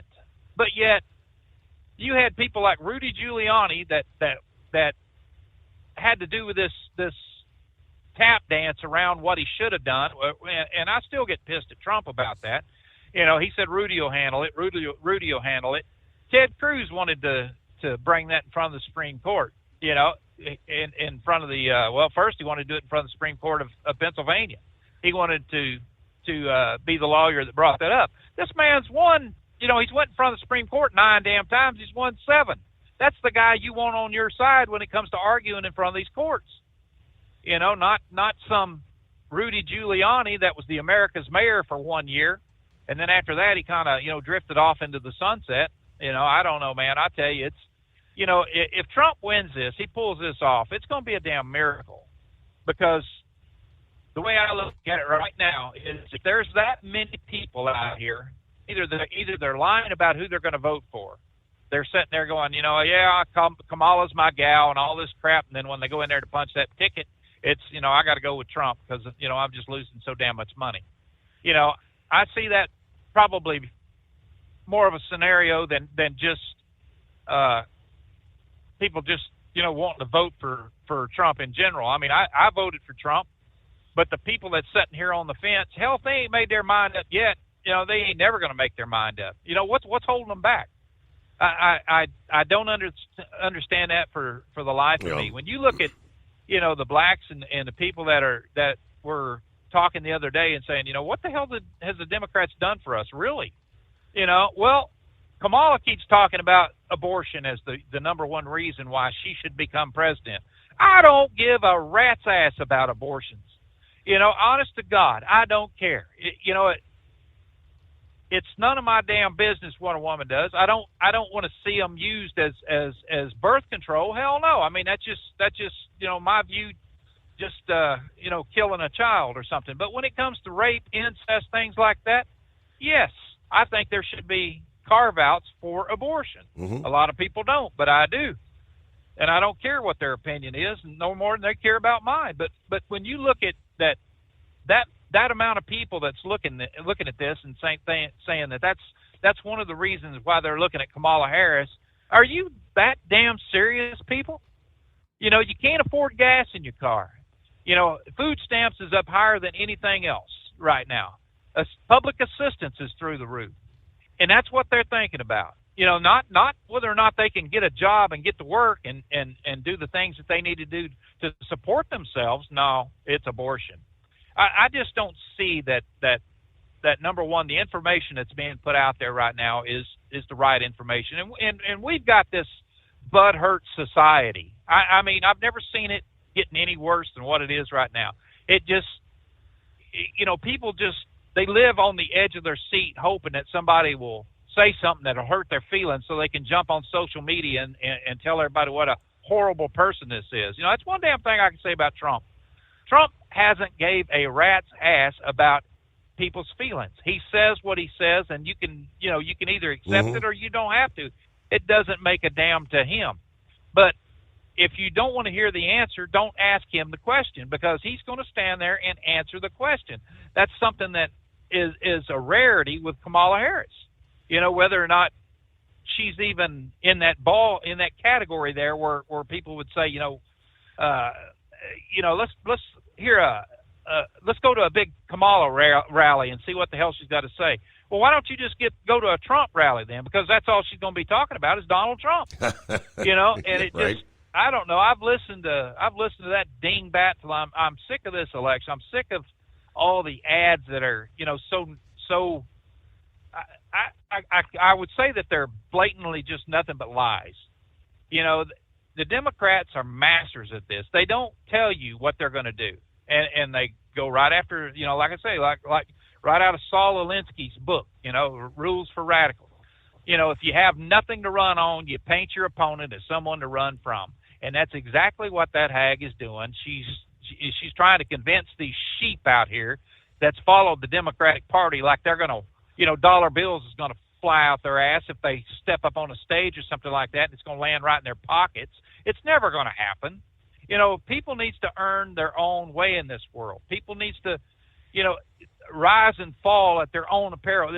They cannot sit there and tell me that their lives are better off under Joe Biden than what they were at Donald Trump. It's not. I don't see how it's possible. It's really not reality. Yep.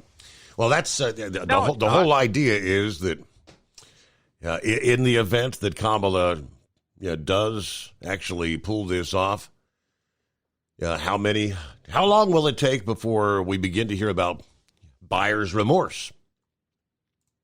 I mean, we've been hearing that for the last 3 years in many cases about Joe Biden. The inflation numbers, buyer's remorse. What have we done? How did we do this?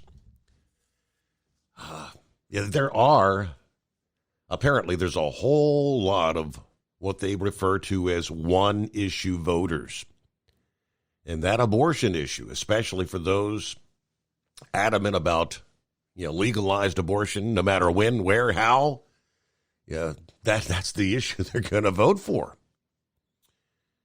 And, of course, the ads you'll be hearing, as he mentioned, from the left are trying to say Donald Trump banned abortions. If Trump's elected, he's going to ban abortions. That is not the case. The elimination of Roe versus Wade simply turned it back over to the states, and the states are having their say. Numerous states, the issue is actually on the ballot coming up here in 11 days.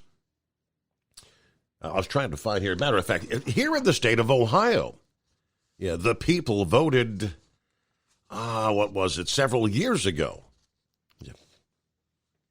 legalized abortion. Then some of the legislatures tried to kind of override the sentiment of the voters, passing legislation, I think it was in 2019. It was the heartbeat bill. No abortions once a heartbeat is detected, and that's typically about 6 weeks. And they say oftentimes a woman may not even know she's pregnant at that point. A judge in Ohio this past day permanently struck down that ban on abortion after about 6 weeks. He says the legislature, the attorney general, trying to circumvent the will of the voters who actually had voted to enshrine abortion protection in the state constitution. Let's see. Judge Christian Jenkins, actually in the county I reside in, Southwest Ohio, Cincinnati, said the 2019 state law would interfere with a woman's ability to receive abortions and discourage doctors from performing them in violation of a constitutional amendment that had been approved by voters last year. The Attorney General this past day, Dave Yost, acknowledged the ban could not stand in light of the ballot initiative, but argued that 14 other provisions of the state law should actually be upheld. Some of those were requirements to have doctors check for fetal heartbeats before performing abortions, inform patients seeking abortions when their fetuses are viable, have a patient wait 24 hours after, say, seeing a doctor before undergoing the procedure, because oftentimes people have second thoughts, right? It's like a 24-hour waiting period, which all those make sense to me.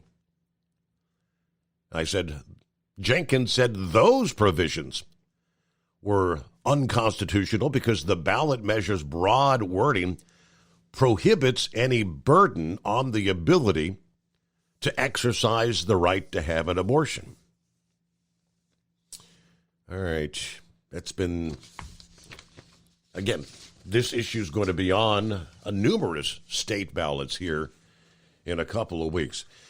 Our number, 844-844-3388. We got some legislative updates to share with you. The Truck Leasing Task Force, their mission to end predatory lease purchase agreements in the industry, will continue with a meeting next week, established by Congress in 2020. Next meeting will be a virtual meeting, 10 a.m. till 4 p.m. next Wednesday, 10 a.m. to 4 p.m. Eastern Time. The Truck Leasing Task Force finally started their work last year, during which time individual truck drivers have shared their stories of failed lease purchase agreements. Plus, the Consumer Financial Protection Bureau has called out the problems involving employer-driven debt, as they call it. Instances of truck drivers taking home as little as 67 cents in a week and $20,000 in a year on accounts that brought $95,000 to the trucking company. So more to come after this, rolling into a Friday. The Steve Summers Overnight Drive. From Feature Story News in Washington, I'm Nick Harper. A caravan of around 2,000 migrants is making its way to the US-Mexico border, hoping to arrive before the US election. Many say they fear what asylum changes could come under a new president. FSN's Tony Waterman has more from Texas. Many of the migrants have been stuck in the southern Mexican city of Tapachula, waiting for U.S. visa appointments. Some say they want to reach the U.S. before a new president can be sworn in and possibly shut down the asylum process completely. Former President Donald Trump has vowed mass deportations if reelected, while Vice President Kamala Harris has embraced new restrictions. Immigration is a top issue for voters this November, and change could be coming regardless of who is elected president. Tony Waterman, Texas. Meanwhile, U.S. Vice President Kamala Harris has admitted she does believe Donald Trump is a fascist as the election campaign enters its final days. FSN's Mitch McCann reports. When asked if Donald Trump was a fascist during the CNN town hall event in Pennsylvania, Kamala Harris replied, "Yes, I do. Yes, I do." It follows the Atlantic article in which John Kelly, Mr. Trump's former chief of staff, said he believed that Trump met the definition of the word. The vice president's campaign has revealed she will speak at the Ellipse in Washington next Tuesday local time, the same place where Donald Trump spoke hours before a mob rioted at the U.S. Capitol in 2021. Meanwhile, the former president has seized on comments by President Biden, who said earlier this week of Trump, "We got to lock him up," before correcting himself to say he meant politically lock him up. Striking workers at US plane maker Boeing have rejected a 35% pay rise offer. Around two-thirds of members from the International Association of Machinists and Aerospace Workers Union rejected the proposal, meaning the almost 6 weeks-long strike now continues.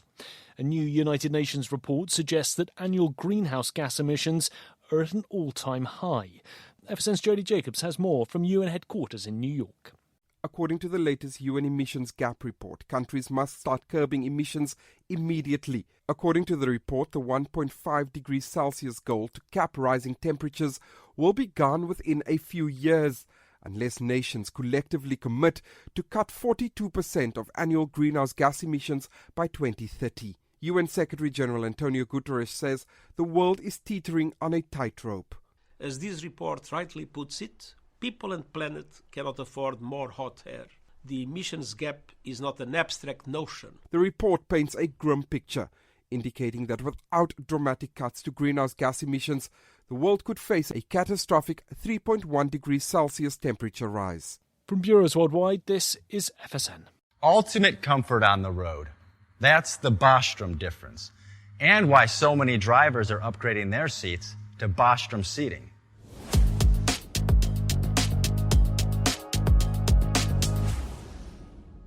With roots dating back to 1935, we know seating. We've developed a full line of high-quality products with the right seat for your application, all made right here in the USA. From our top-of-the-line Wide Ride Plus Certa for the long-haul driver to our entry-level Baja series for the vocational driver, we provide you with the comfort you deserve at the price point you're looking for. We know you're busy. You don't have time to search every distributor and dealership for the right seat, only to find the one you want won't fit in your truck. That's why we created BostromSeating.com. It's a complete seating solution. You can build the perfect seat with the features and options you desire, and we'll help you be certain it'll fit in your cab. Once you've built the perfect seat and have the part number in hand, you can shop pricing and availability. Our Where to Buy feature allows you to pick up a seat right where you are or anywhere along the road you'll be traveling. When you install a Bostrom seat, you become part of the Bostrom family. A family that includes other drivers who recognize this is more than work. It's a ride, one that requires the next level comfort and support only Bostrom can provide. Go to BostromSeating.com to design your ride with ultimate comfort for the open road. Hands on the wheel, hands off invoicing. At Transcap, we're built for high speed and service, just like you. Our fast freight factoring helps you make more money, not chase it down, because we handle all the invoicing BS and back office work. Apply for fast funding at transcap.com/getcash. It takes just 60 seconds. Or call 888-250-TCAP. That's 888-250-TCAP and mention Steve Summers' Overnight Drive.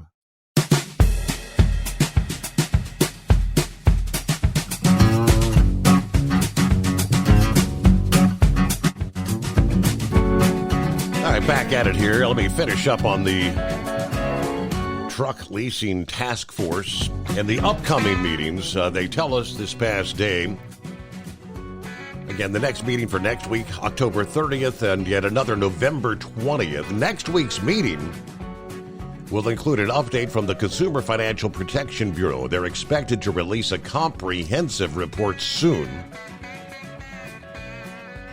There's the full agenda. You'd have to click on the link for next week, but yeah, the public can register for the meeting in advance. There will be an opportunity for the public to make comments from 3:20 p.m. till 3:55 p.m. So a pretty short window there, right toward the end of the meeting. The November 20 meeting is also scheduled from 10 a.m. till 4 p.m. Eastern. That will include a presentation on the history of commercial motor vehicle operations and safety, they tell us, in the United States. So the Truck Leasing Task Force update. So we got an official word this past day from the family of Pete Rose. Several had been asking, where's he going to be buried? And we got the answers. Statement from Fawn Rose on behalf of the Pete Rose family, which says, "We are deeply moved by the overwhelming love and support from the people of Cincinnati, the entire baseball community, and fans across the world as we mourn the loss of our beloved dad, grandpa, and brother, Pete Rose. Baseball was his greatest passion, and he loved playing the game for the fans. We know that bringing Charlie Hustle home to Cincinnati, the city where he was born and where his legendary career began, is the perfect way to honor his love and devotion to the fans. With the help of the Reds, our family will host a visitation lasting 14 hours at Great American Ballpark on November the 10th. This free, open-to-all event will be a time for those who admired and loved the Hit King to come together honor his incredible legacy, and say their goodbyes before our family lays him to rest privately. We will also celebrate Pete's life and career with a special Pete Rose Day at the Cincinnati Reds game on Wednesday, May the 14th of 2025. We'll share more details about the game and other tributes as that date approaches. Thank you for your continued support, love, and understanding as we navigate this difficult time. So the Great American, the Visitation, coming up November the 10th.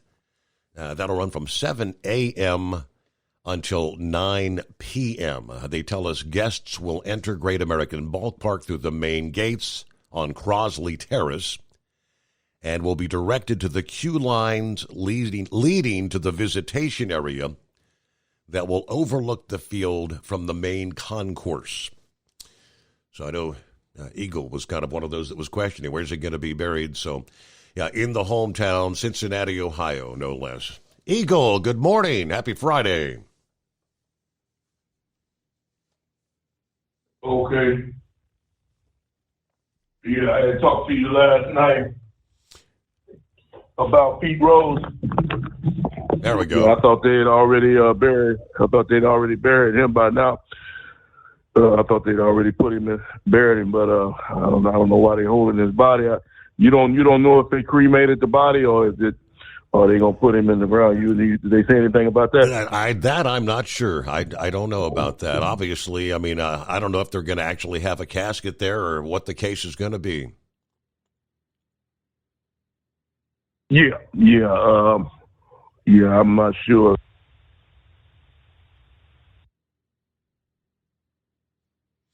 All right, I think Eagle may have he lost his connection, either that or he hung up on us.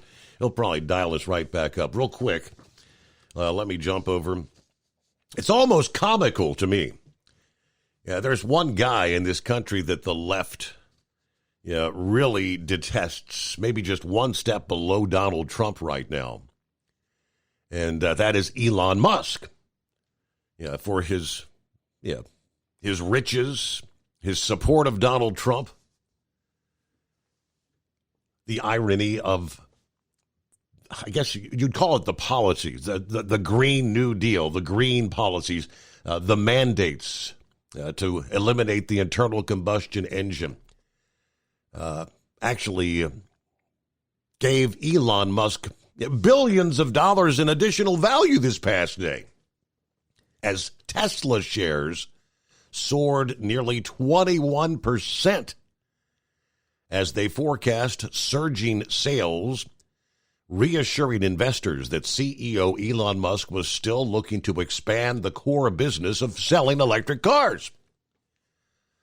Musk forecast 20 to 30% sales growth next year, promising to launch an affordable vehicle in the first half of 2025, and said efforts to slash production cost had boosted margins in the third quarter.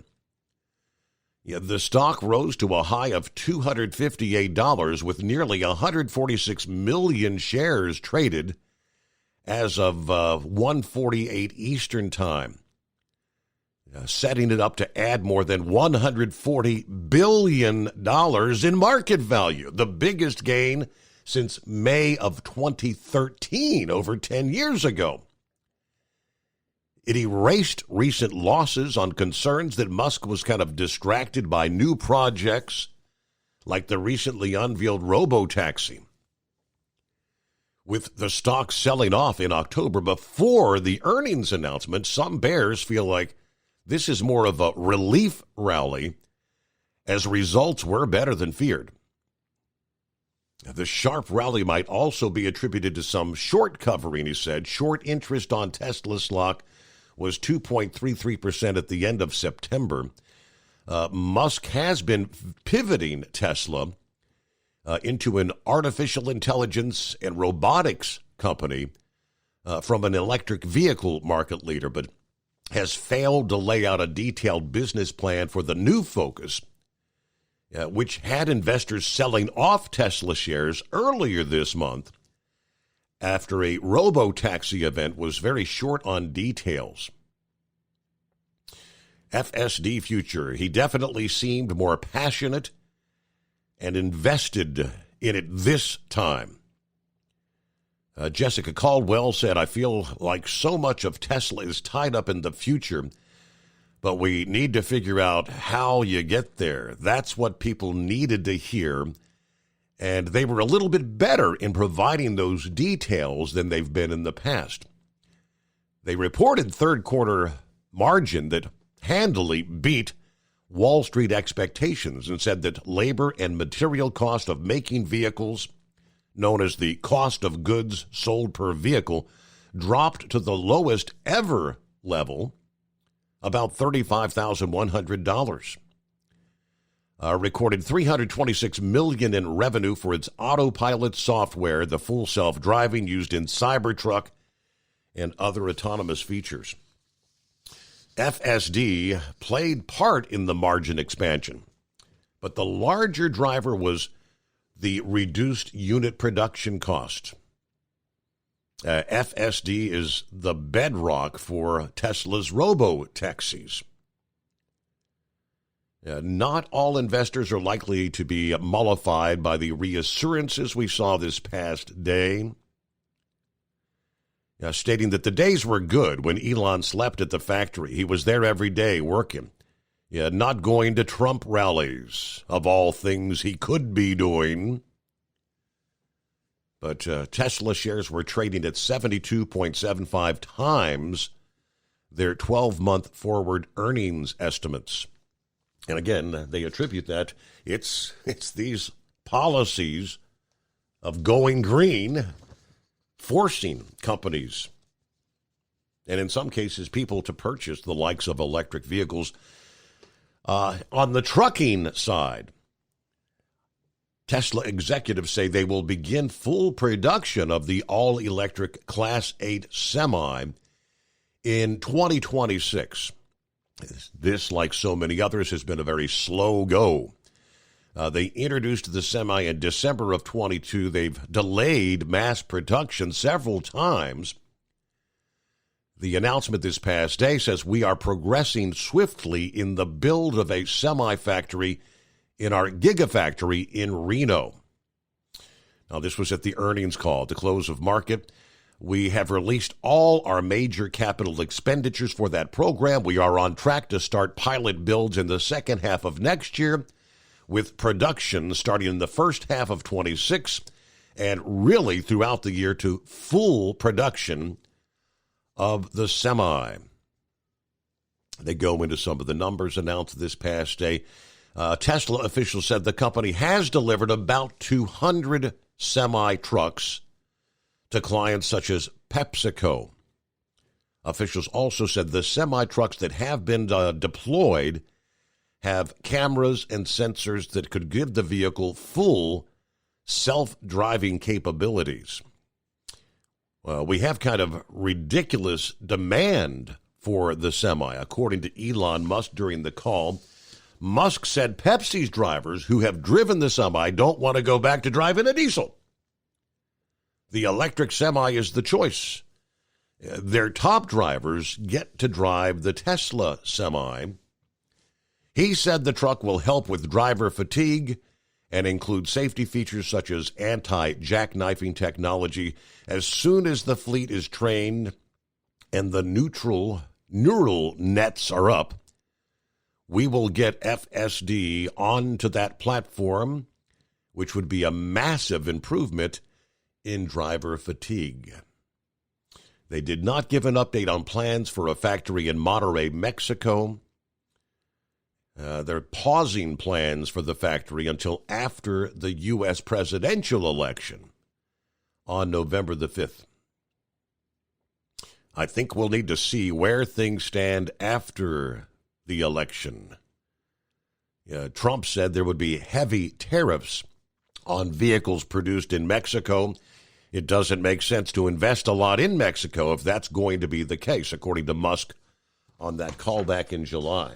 So even with the risk of his company being impacted by that, he is out there full throttle in support of Donald Trump. All right, take two, Eagle. Had a little connection issue there.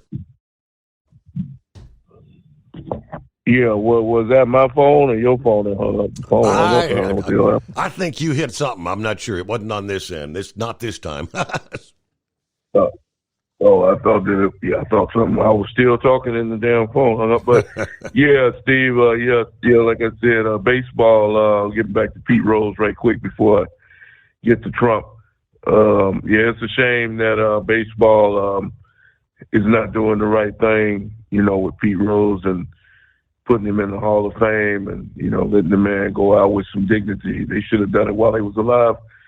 It's really sad, the way the man got treated in his final days. It's kind of sad, Steve. The guys, the superstars that, back in the 70s and 80s, these players, they didn't make the type of money that these guys make now. A lot of those guys that played back in the 70s and 80s, a lot of those guys are broke. A lot of guys are homeless. And, a lot of people don't have that much money. A lot of these former superstars that they used to play in the 70s, they don't make, 20, 30, 40, $50 million like these idiots they got out there nowadays. So, yeah, Pete Rose, that's the reason why he was selling baseball cards and autographs and all that in Las Vegas.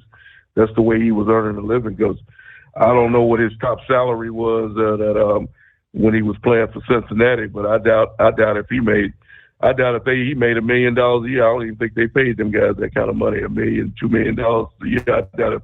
I doubt if Pete Rose made less than $1 million a year when he was at his best. Compared to what these guys are making now, $50, $60 million a year. So, like I heard one guy say a couple of years ago, they were born in the wrong generation, because these guys nowadays are making some serious money. The only problem is they don't do nothing positive with it. That's the sad part about the whole deal. But and some other good news, Steve, about a man. I finally, maybe you could check up on this. John Force finally surfaced. He made a video on YouTube and X saying that he's going to be at the track in Las Vegas this week. I think they're racing in Las Vegas this week or next week, but he didn't look good at all. He looked like he lost a lot of weight, but he said that he was going to be at the track in Las Vegas this week or next week. Signing autographs, but he didn't. It doesn't look like he's gonna get back in the car. Not this year, maybe next year or something. But he didn't get no time. But he definitely. I doubt if he get back in this year. But he, like I say, he didn't look good at all. But at least he out of the hospital and back. Going back to the track. So that I got that news today. I seen the video, so I'm happy. I'm happy for John Force. I'm happy he's back out of the hospital. Like I say, he really don't need to race no more. He's done all he can do in NHR. He's won all the championships. He might as well go ahead on and let the young people have it. Let the young guys have it. There's nothing else for him to achieve in funny car racing. So we'll see what he does. But it's his blood. It's in his blood. Just like they say, truck driver gets in people's blood. They say they gonna quit and then they quit for a year or two, and then they back out on the road again. So it might just be in his blood. He just can't stop doing it, no matter how dangerous it is. But yeah, Steve, getting back to the election, man. As much as I hate to say this, Steve, I think these people trying to pull the wool over our heads again. The Democrats, with what we found out yesterday about Arizona and several other states are now saying the same thing, that they're going to need an additional 10 to 15 days to calculate all the votes. All they're trying to do, like you said last night, Steve, all they're doing is trying to accumulate enough votes. If they don't accumulate enough on November the 5th, they'll keep on accumulating votes after the 5th until Kamala has enough to defeat Trump. This is the game that these people are playing, and it's a dirty game, and it's not right. And hopefully Donald Trump can do something to stop it, get his people on it, and because this is ridiculous what's happening. But see, Steve, it's setting up for a very dangerous situation in America. People in the U.S. are not going to accept. They're not going to accept what happened in 2020 and 24. There'll be a different scenario this time. They think that the people are just going to roll over like they did in 2020. They better think again. It's going to be a different deal this time. American people are fed up with it, and like I say, I don't have no problem. I don't like Kamala. I don't like nothing that she stands for. If she had the legitimate, if she beat Donald Trump man to man, face to face, and got the most votes, I'll be the first one to congratulate Kamala. Say you congratulations. But they're not doing it that way.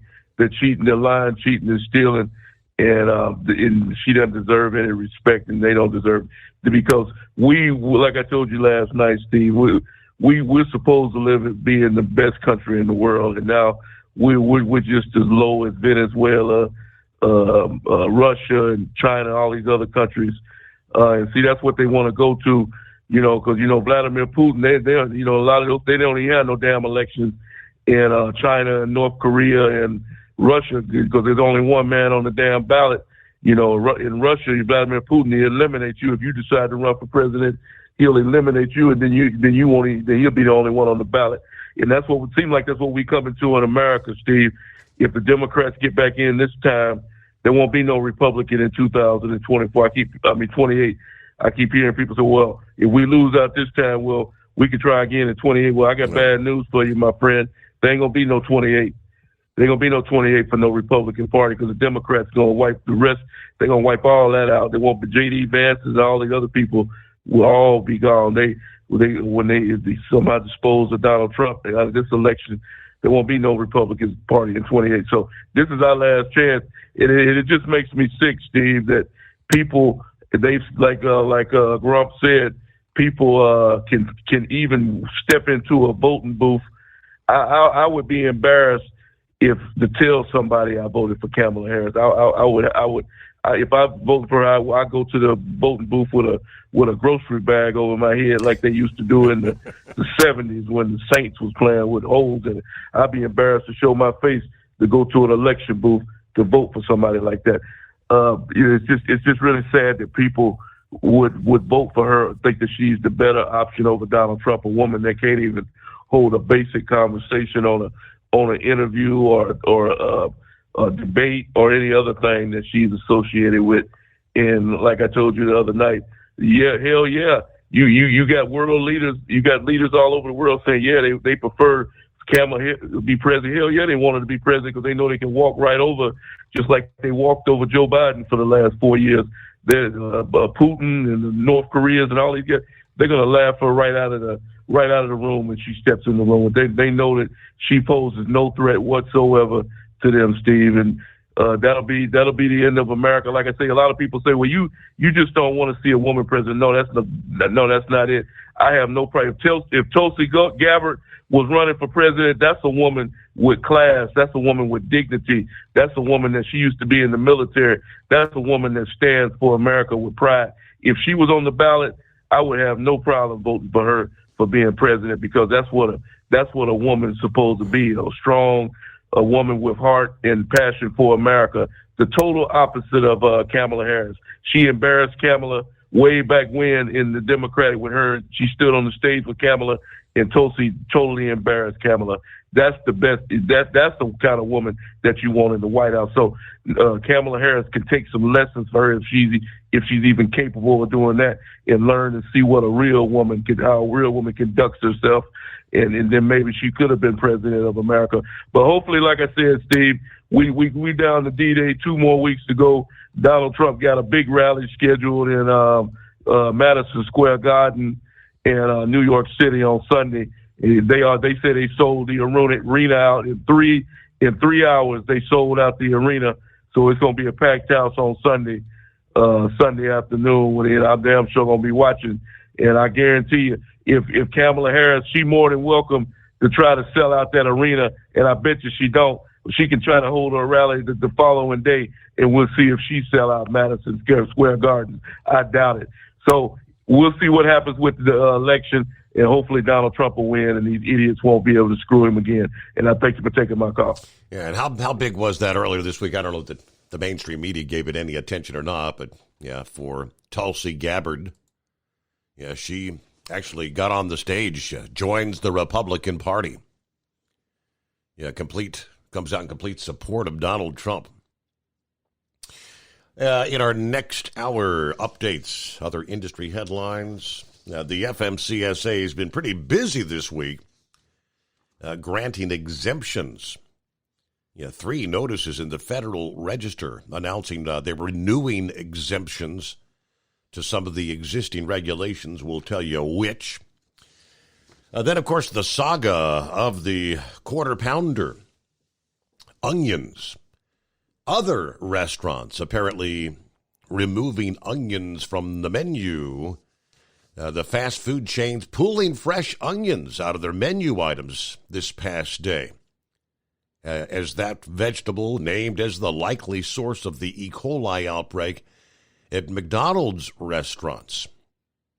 Restaurant Brands International, parent of McDonald's rival Burger King, and Yum Brands, both saying they're removing fresh onions from menu items. Ultimate comfort on the road. That's the Bostrom difference, and why so many drivers are upgrading their seats to Bostrom seating.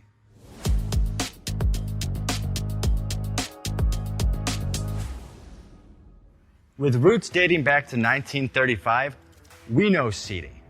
We've developed a full line of high-quality products with the right seat for your application, all made right here in the USA.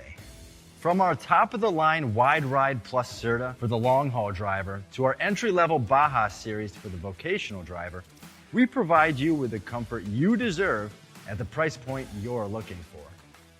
We know you're busy. You don't have time to search every distributor and dealership for the right seat, only to find the one you want won't fit in your truck. That's why we created BostromSeating.com. It's a complete seating solution. You can build the perfect seat with the features and options you desire, and we'll help you be certain it'll fit in your cab. Once you've built the perfect seat and have the part number in hand, you can shop pricing and availability. Our Where to Buy feature allows you to pick up a seat right where you are or anywhere along the road you'll be traveling. When you install a Bostrom seat, you become part of the Bostrom family. A family that includes other drivers who recognize this is more than work.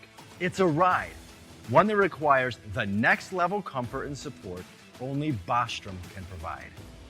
Go to BostromSeating.com to design your ride with ultimate comfort for the open road. Hands on the wheel, hands off invoicing. At Transcap, we're built for high speed and service, just like you.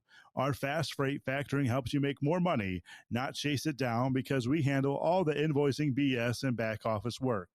Apply for fast funding at transcap.com/getcash. It takes just 60 seconds. Or call 888-250-TCAP. That's 888-250-TCAP and mention Steve Summers' Overnight Drive. From Feature Story News in London, I'm Ollie Barrett. UK Prime Minister Keir Starmer says Britain can't change its history amid calls for reparations over the transatlantic slave trade. His government's ruled out reparations, but a Commonwealth Leaders Summit in Samoa has seen some member states urging a meaningful conversation about the issue. King Charles opened the summit with an acknowledgement of inequalities that endure. I understand from listening to people across the Commonwealth how the most painful aspects of our past continue to resonate. None of us can change the past, but we can commit with all our hearts to learning its lessons. US Secretary of State Antony Blinken is holding talks in London on Friday with Lebanon's Prime Minister. The US is urging Israel to keep its military campaign against Hezbollah in Lebanon time-limited. Blinken's also meeting with counterparts from Jordan and the UAE to discuss a possible ceasefire and post-war plan for Gaza. 1.5 million people have been evacuated from India's eastern coast as Cyclone Dana makes landfall. The storm's causing heavy rains and has disrupted air and road traffic. Cyclones are not uncommon in waters surrounding India, but experts say climate change is making them more severe, as Ishan Garg reports from New Delhi. India is surrounded by three seas on three sides. You've got the Bay of Bengal, the Arabian Sea and the Indian Ocean. And the scientists have found out that the incidences of these deep depressions being created in the water, they have gone up by 100% in the past 5 or 6 years. Scientists say that these sort of weather events and the extremities that we are seeing right now was not the case about a decade ago.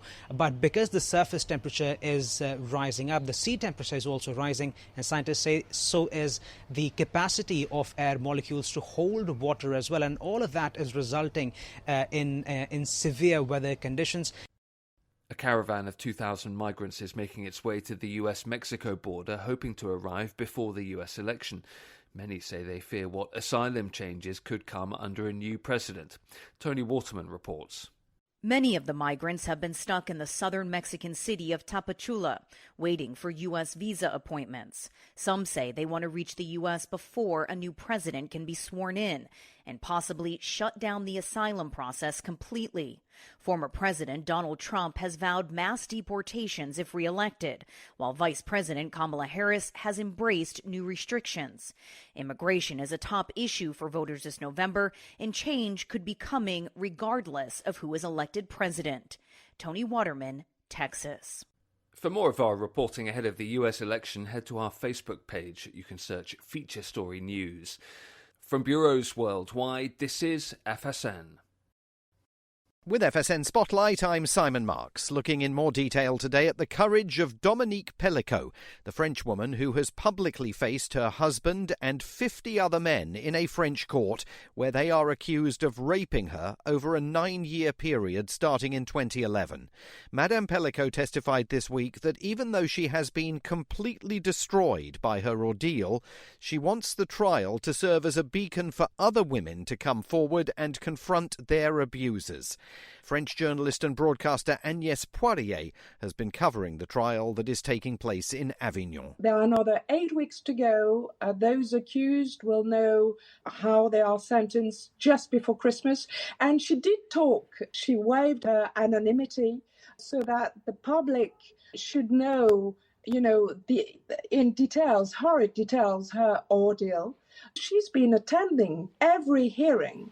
Which must have been, and she said, you need to be very strong to go through what I've been going through, because she heard the accused's lawyers saying that she consented to it. Dominique Pellicot is 71. She says she fears that by the time her life ends, she will still not understand the motivation of her attackers. They abused her while she was comatose after her husband secretly administered her with sedatives concealed in servings of ice cream. I'm Simon Marks. To recap the top stories, UK Prime Minister Keir Starmer says Britain can't change its history amid calls for reparations over the slave trade. US Secretary of State Antony Blinken's holding talks in London on Friday with Lebanon's Prime Minister. 1.5 million people have been evacuated from India's eastern coast as Cyclone Dana makes landfall, and a caravan of 2,000 migrants is on its way to the US-Mexico border, hoping to arrive before the US election. That's the latest Feature Story News. Ollie Barrett reporting. It's coming. Crisp fall mornings turn bitter cold. You climb into your diesel and it feels like you're sitting on an ice cube. Imagine how your engine feels after a frosty night. Freezing temperatures impact your diesel's fluids, especially fuel. As the temperatures drop, water that is emulsified within your fuel is released, adding more water into your system. Frozen water in your fuel lines, filter, or bowl will simply slow the flow, or worse, stop the flow of fuel in your system. No fuel flow, no start.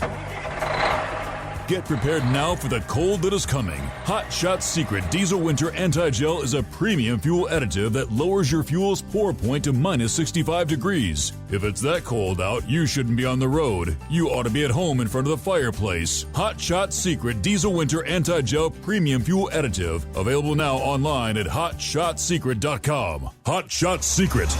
Powered by science.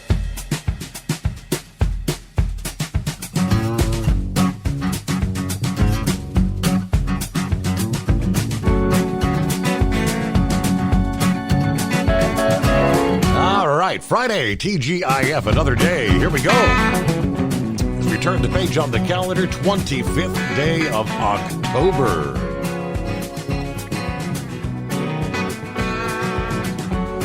So we got Halloween coming up next week, right? And there we're down to, 11 days till Election Day. Left off there before the break, the E. coli outbreak. McDonald's this past day said Taylor Farms was the supplier of the sliced onions that have been removed. Taylor Farms did not respond to a request for comment. The company's recalled several batches of yellow onions produced in a Colorado facility, according to a recall memo by U.S. Foods, one of the largest U.S. suppliers of food service operations. Now, as far as Burger King, they say about 5% of Burger King stores also get supplies from Taylor Farms. Spokesperson said Burger King has not been contacted from health authorities or haven't reported any illnesses. Yum Brands, which operates KFC, Pizza Hut, Taco Bell chains, said they were removing onions out of an abundance of caution. I guess no onions for your pizza there at Pizza Hut, right? Past E. coli outbreaks, we know, have hampered sales at big fast food restaurants. Obviously, customers fear getting sick. Regulators are still looking into whether the McDonald's beef patties could be affected, but pointing out E. coli is killed in beef when cooked properly, whereas the Quarter Pounder is served with the raw slivered onions. Of course, earlier this week, they had pulled the Quarter Pounder from about 20% of their stores nationwide, primarily the states that have had E. coli infections. Let's see. The on-duty manager at a Burger King in Longmont, Colorado this past day said, "We have been told by corporate not to use any onions going forward for the foreseeable future. They're off the menu." McDonald's has been moving quickly to try to contain the damage, trying to reassure customers of their efforts. That may be critical because previous outbreaks, we had Chipotle back in 2015, Jack in the Box in 1993, where sales were for those companies dropped big time for several quarters after the E. coli outbreaks. So as far as shares are concerned, we're concerned that the reports of E. coli linked to McDonald's in multiple states could pose a major threat to consumer sentiment and thus hurt U.S. comparable store sales. In the immediate aftermath of the outbreak, plenty of people in Colorado were still eating at Mickey D's, according to a check by Reuters. Some are just avoiding the hamburgers. One munching on a 20-piece box of chicken McNuggets in the parking lot of Longmont McDonald's Wednesday afternoon. Said she's not worried about the outbreak, but did note that for now, she's avoiding hamburgers. I hope everything gets taken care of soon because my mom loves Quarter Pounders with cheese. Okay. Let's see. Burger King the same. Some saying I'm kind of concerned. The Quarter Pounder, I'm really worried. It's going to influence my choices of where we're going to eat moving forward. Tulsi Gabbard, I don't think we touched on that the other night. Former Representative Tulsi Gabbard, who had switched to independent, now announcing she is joining the Republican Party, noting that it's the party of the people. And the party stands for equality. During the Trump rally in Greensboro, North Carolina, Tuesday, Gabbard explained that because of her love for the United States and because of the leadership that former President Donald Trump has brought to transform the GOP, she is joining the Republican Party. Tulsi said that a vote for Trump is a vote for secure borders and safe communities. a vote for peace, not only in the U.S., but around the world. Quote, it's because of my love for our country and specifically because of the leadership that President Trump has brought to transform the Republican Party and bring it back to the party of the people and the party of peace that I'm proud to stand here with you today, President Trump, and announce I am joining the Republican Party. I am joining the party of the people, the party of equality, the party that was founded to fight against and end slavery in this country. It's the party of common sense, the party that is led by a president who has the courage and strength to fight for peace. That announcement comes after she actually endorsed Trump for president back in August, pointing out that during his first term as president, he didn't start any new wars. He took action to de-escalate and prevent wars. Gabbard added at the time, Tuesday, there were 14 days until the most historic election of our lives, encouraging Americans to stand together to save our country regardless of their political beliefs. A vote for President Trump is a vote for a big open tent party that welcomes people from all backgrounds and walks of life. A vote for Trump is a vote to express our deep love for our country and our appreciation for our God-given rights and freedoms enshrined in the Constitution. A vote for Trump is a vote for secure borders and safe communities. A vote for President Trump is a vote for peace here in America and around the world. Now, while she was running for president in 2020 as a Democrat at the time, Gabbard was one who criticized Vice President Kamala Harris, who was at the time serving as a California senator, over her record as the Attorney General of the state and for jailing people over marijuana. Announcing she was leaving the Democrat Party in October of 22. She now says that a vote for Kamala Harris is a vote for Dick Cheney. Okay. It's 844-844-3388. Dan chimes in about the election here just days away. How's it going, Dan? Pretty good, Steve. Sorry to hear about the illnesses that was, happened, I guess, during your cruise is when they caught it. Yeah, somebody. COVID. Everybody passed it around on the boat. Somebody brought it on. Yes, sir.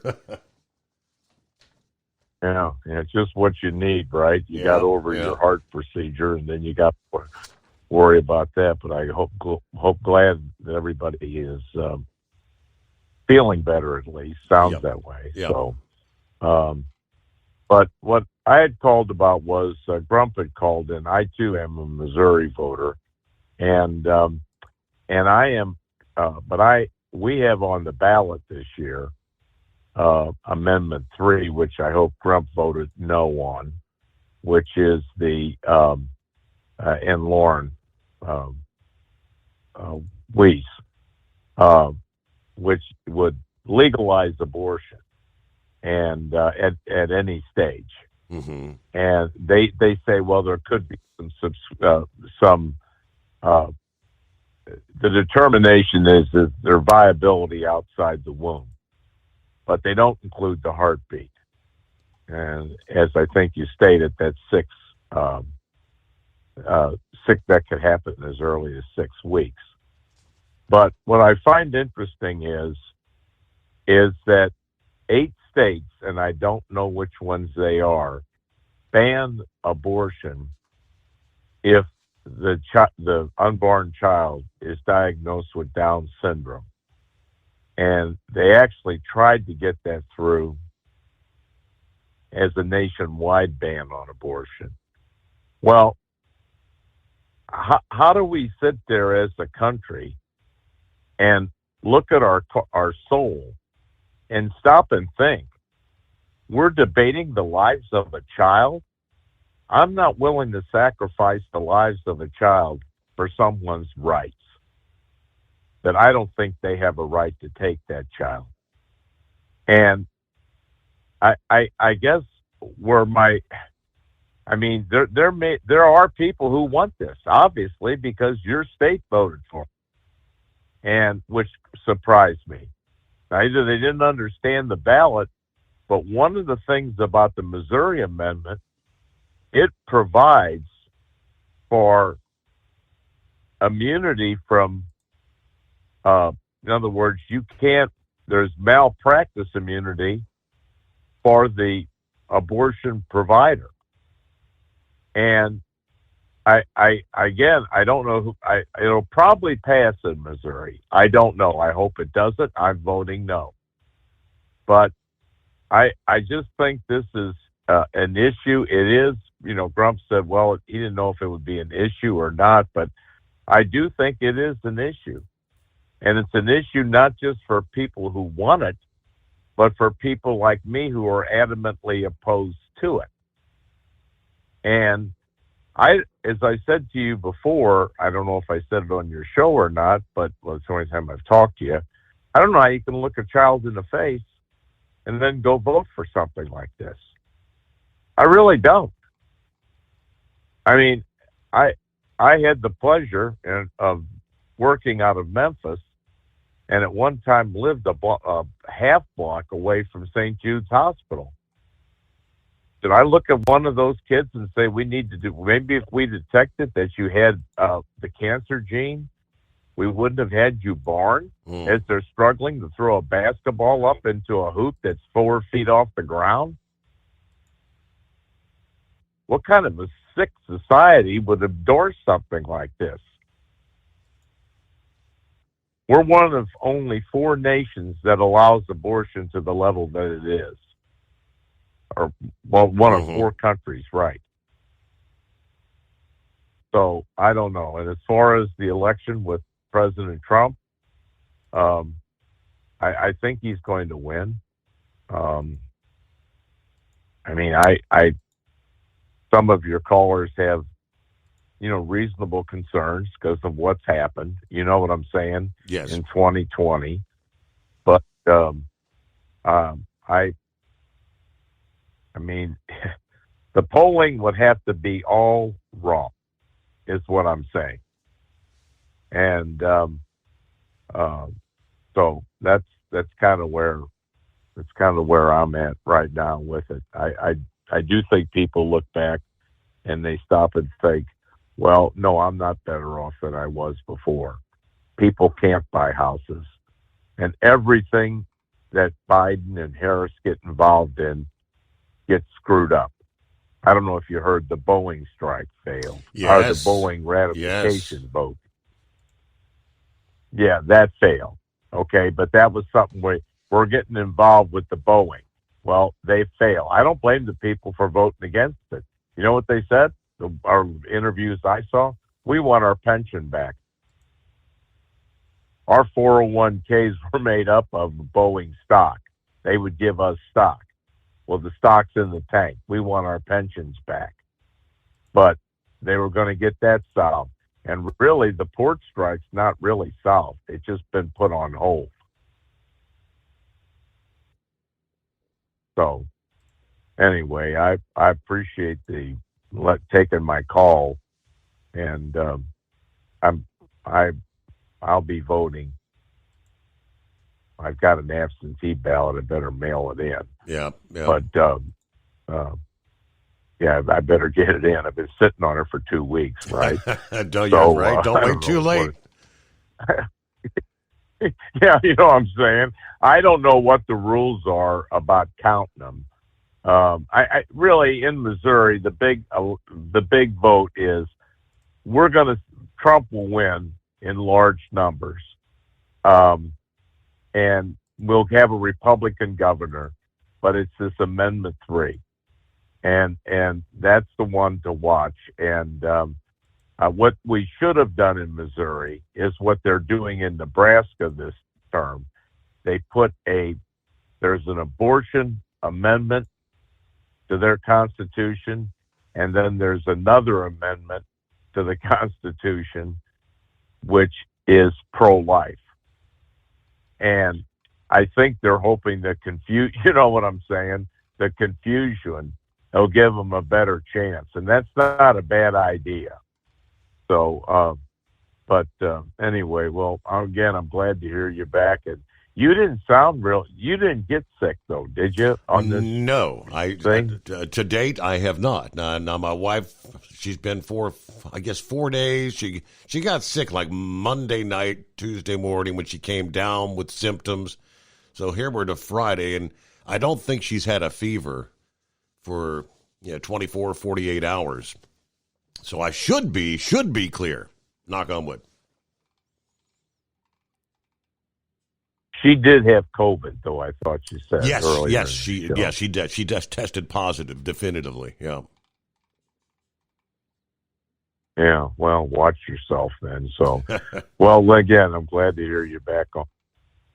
We'll be paying attention, so thanks Good a to lot. have you with us, Dan. Appreciate, thanks for being a part of the show, and we'll return after this. At Hot Shot Secret, we share the science behind common diesel problems. For example, Excessive black smoke. excessive black smoke has two causes: carbon buildup and internal diesel injector deposits, also known as IDIDs. Hot Shot Secret Diesel Extreme has the highest concentration of active ingredients allowed by law and will safely remove all types of injector deposits, including IDIDs and carbon buildup, to eliminate black smoke. Hot Shot Secret Diesel Extreme is available nationwide at truck stops, fine farm and auto stores, and online at hotshotsecret.com. Increase fuel economy up to 7.9% with Hot Shot Secret Gasoline Extreme. The solution to maximize your engine's performance and fuel economy. Whether you're driving a sports car or a daily commuter, Gasoline Extreme is specially formulated with PEA to deep clean. Don't settle for an average driving experience. Upgrade to Hot Shot Secret Gasoline Extreme and go further on each tank. Order now on Amazon or hotshotsecret.com. Hot Shot Secret. Powered by science.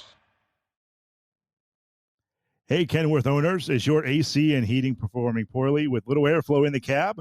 Soaring Eagle HD Truck Parts is here to solve your worries.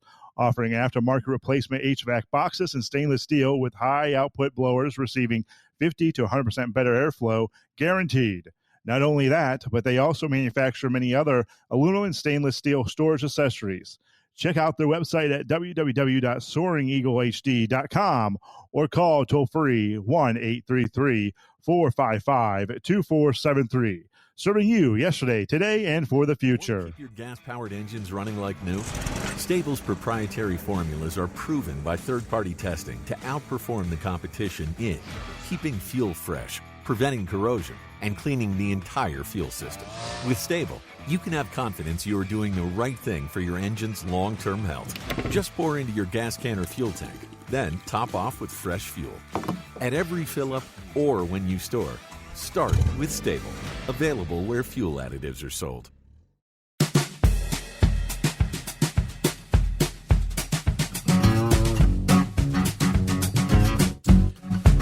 Yes, indeed. Dan mentioned Boeing. And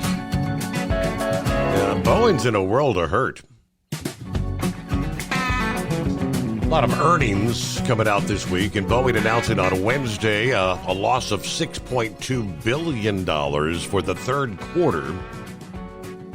Now, attributing much of that to the 6-week strike by the unionized machinist and pre-tax charges on several commercial and defense programs.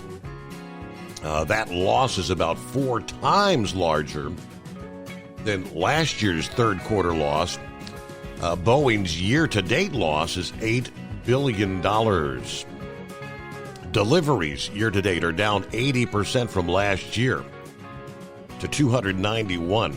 Boeing's CEO, Kelly Ortberg, sent an emailed statement before the earnings call Wednesday morning saying, "This company is at a crossroads. The trust in our company has eroded. We are saddled with too much debt, and we've had serious lapses in our performance across the company, which has disappointed many of our customers." He added that his mission is to turn the Boeing ship in the right direction and restore its reputation. To do that, he said, Boeing needs a fundamental culture change company-wide.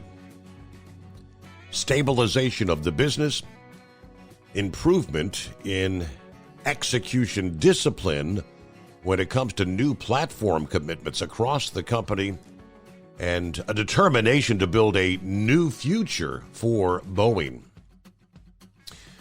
While we are somewhat consumed with the challenges of today, we need to be setting the foundation for the future. Now, Boeing is an airplane company, and at the right time in the future, we need to develop a new airplane. But we got a lot of work to do before then.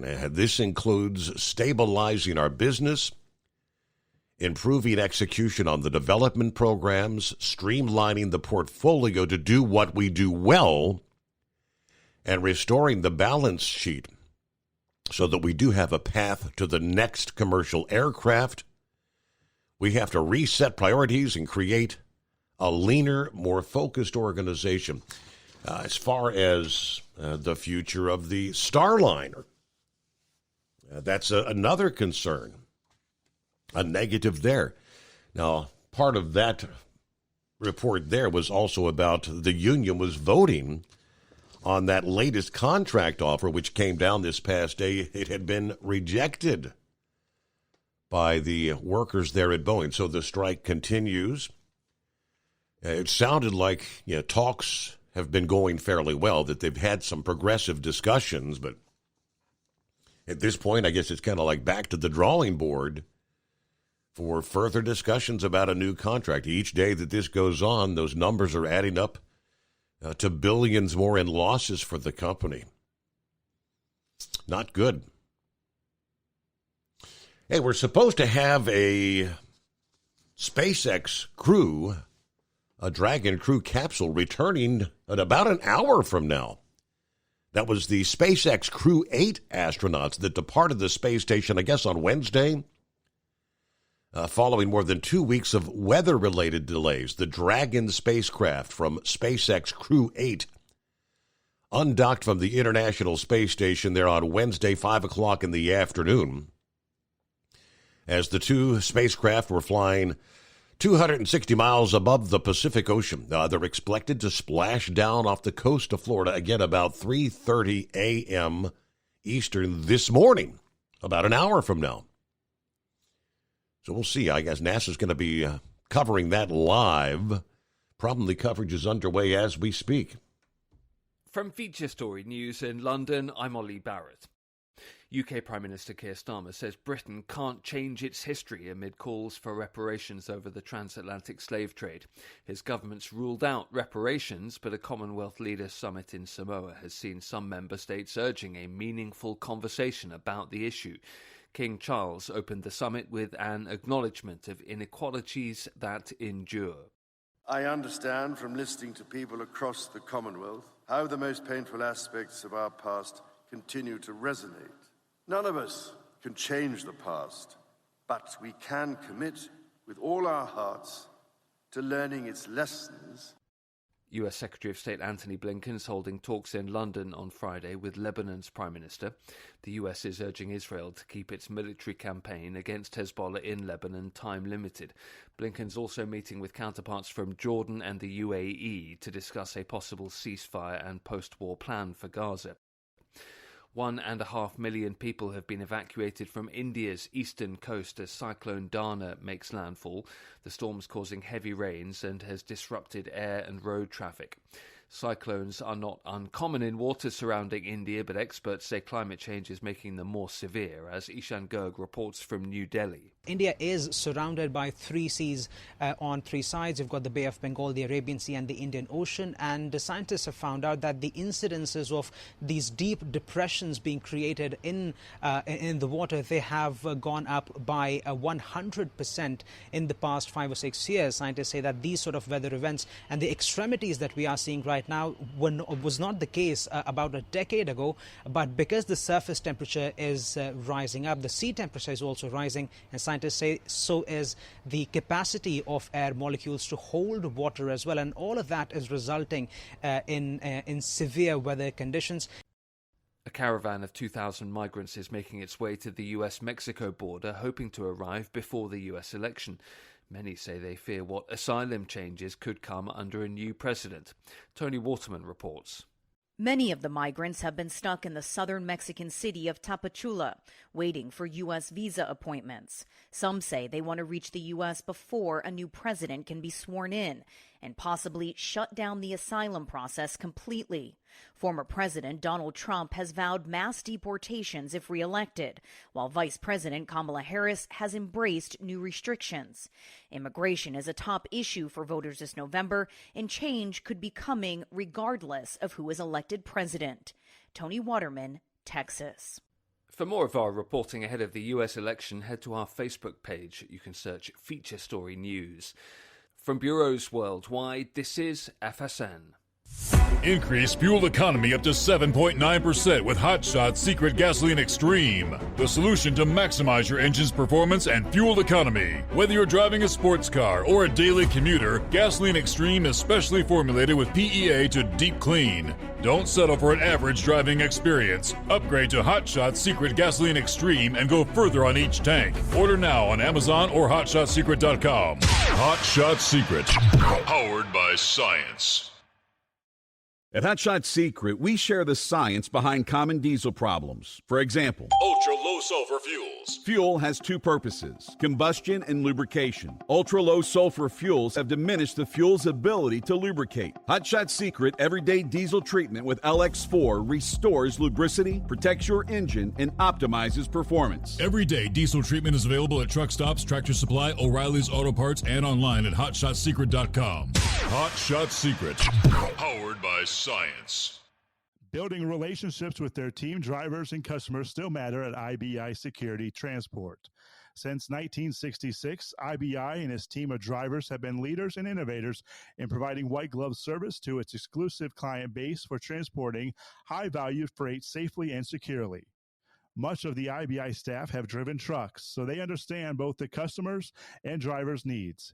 If you're seeking a career that values you as a person, not just a number, and offers great benefits and good home time, then IBI is the place for you. Call 800-582-5912 to discover why we are the leaders in team freight and start building a relationship with you. Attention all truckers, are you ready to own your own truck? Lone Mountain Truck Leasing makes it easy. Our lease-to-own program puts you in the driver's seat. Our inventory is always changing, and we have a variety of rigs, including Kenworths, Freightliners, automatics, and manuals. Once you make your last payment, the truck is yours. No interest, no balloons, and no buyouts. Take the first steps towards independence and financial freedom. Visit LoneMountainTruck.com or call 866-944-0383.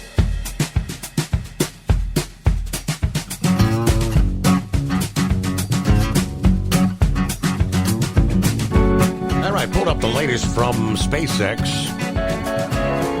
Yeah, and the capsule on the way back, slated to splash down. Yeah, it looks like right there at the western reaches off the Florida Panhandle.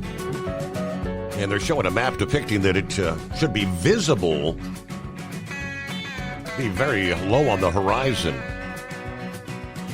Yeah, for folks, say, right along the Gulf Coast there, from the southeastern tip of Louisiana, southern Mississippi, southern Alabama, far southern reaches, right along the Gulf Coast.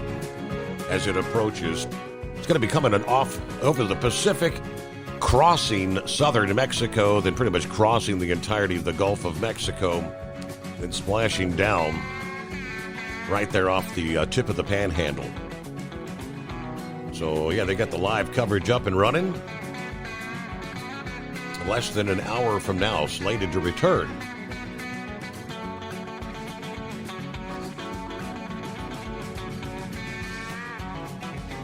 Meanwhile, other industry headlines. We had the owner and the manager of the cargo ship that caused the Baltimore Bridge collapse. Word is they've agreed to pay more than $100 million to settle a lawsuit brought by the Justice Department, according to officials this past day. This a month after the Justice Department sued the Dali owner, Grace Ocean Private Ltd., and the manager, Synergy Marine Group, both out of Singapore. looking to recover more than $100 million that the government spent to clear the underwater debris and reopen the port there. This resolution ensures the cost of the federal government's cleanup efforts in the Fort McHenry Channel are borne by Grace Ocean and Synergy, not the American people. Of course, now the cost of rebuilding the bridge, who's going to pay for that? That's going to be probably billions of dollars. Of course, the Justice Department alleged the electrical and mechanical systems on the ship were improperly maintained, thus causing the power loss, the vessel veering off course before striking that support column. And we know the rest is history. Ain't no bridge there, and there won't be a bridge for quite some time. Good morning, Horse Feathers. Hey, morning there, Your Honor. Or I guess we're supposed to start today is, hey, Becky. Becky, what day is it? Hump Day. Do we know what day it is? I don't even know if we got, I was going to say, I don't know if we've even gotten straightened out yet from last week. All right. Does it feel like it's already Friday to you? No, I don't know. It almost feels like it should be my hey, Mike. So, anyways, I don't know. We got all day today, and probably have something for tomorrow too. So it is somewhere in between there. I don't know. But so any of you had any more positive results from anybody from the cruise, or is everything just kind of riding the way it has been? I don't know. You remember Patsy is positive. Remember her? Okay. She was one of those rooming with Wanda. Then Princess spoke to. I think she was texting Chris Gabrelchik asking them if any of them were sick, and Chris said Tammy wasn't feeling well. I don't know if it was COVID or, like Big Ed. He hadn't tested for COVID. Said he didn't think it was, but. Okay. But anyway, so the rest of your family, no new results from there or anything, right? At this point, yes. No new no new victims right now. There you go.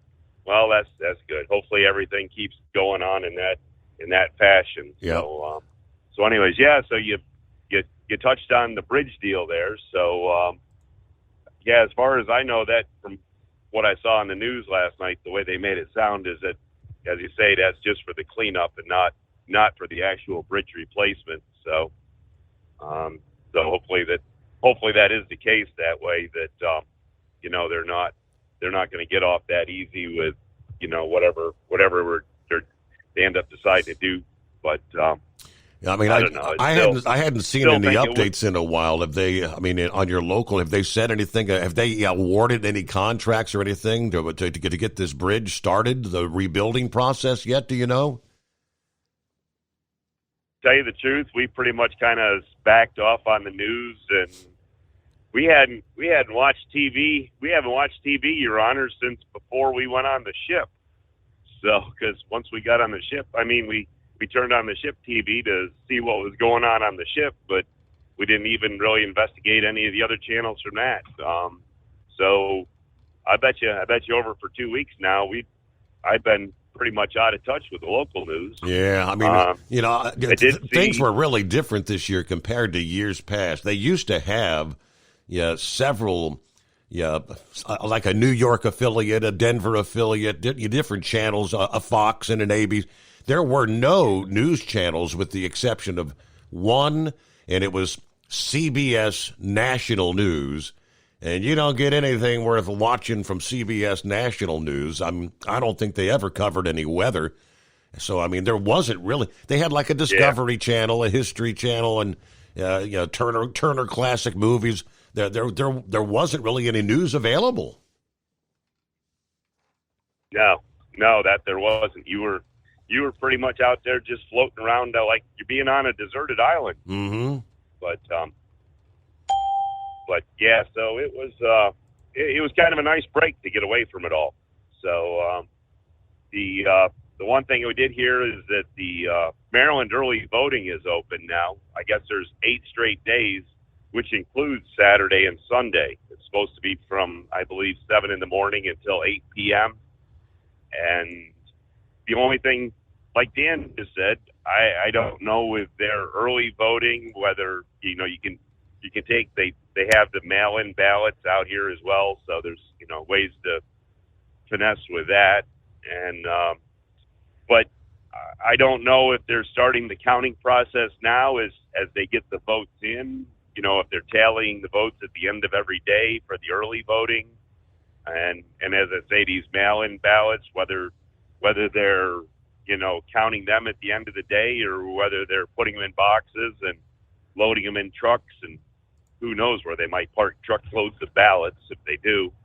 And so, but whether they're counted now or if they have to wait until election day itself, or well, we had a couple states that they didn't even count until after all the polling was closed on election day. So I don't know. We'll have to see if we can get some more information about these states that are doing this. Us and at least Missouri and whoever else has got it going on. But anyways, Dan did make a good point there about St. Jude, and I was actually going to say that kind of about the Make-A-Wish. The kids in that. You go up to these family members there and start debating the abortion issue with them, with these people with their the kids that get a wish granted by Make-A-Wish in that. See what their opinion is. So I don't know. Just a thought. But I don't know what else we got going here, Your Honor. As mentioned there to you there, I don't know if you caught it or not, but we had another fiery crash here in north of Baltimore day before yesterday, and I guess there was I don't know if it was a hot shot that was involved or just somebody pulling a big trailer with a pickup in that, but I guess they lost control and got involved with a motorized crane truck. It's one of the straight trucks, more like what you call a large boom truck. It's big enough. It has the crane operator station on it. It's a full 360-degree operating crane, but got involved with that. And the driver that lost control and the driver of the crane both lost their lives in the accident. Wow. So again, and then I guess there was 2 or 3 other vehicles involved in the whole thing. But as I say, whether it was a hot shot or a 1-ton size pickup pulling a long trailer, they lost control and kind of caused complete chaos on the interstate. So it actually happened probably about an hour after I'd been up through there, because that's the part of the road that I travel when I get done at the end of the day to go where I parked for the day. So I was about an hour before that happened, and so just it's just craziness out here on the highway. And so I don't know what else we got going on. I guess that's about it. Speaking of the Make-A-Wish, you and Big Ed are now officially registered. We did get the posting put up into the Make-A-Wish website for the 2025 Mother's Day Truck Convoy. And hey, get this, Your Honor. Guess who's number 1 in donations right now? Yeah, it's early on, but hey, kick it off, right? Good way to kick it off. There you go. Actually, when the tallying was stopped last year, before, like 2 weeks before Mother's Day, they stopped tallying the numbers. And at that point, for the 2024 convoy, guess who was number 1 on the website then, Your Honor?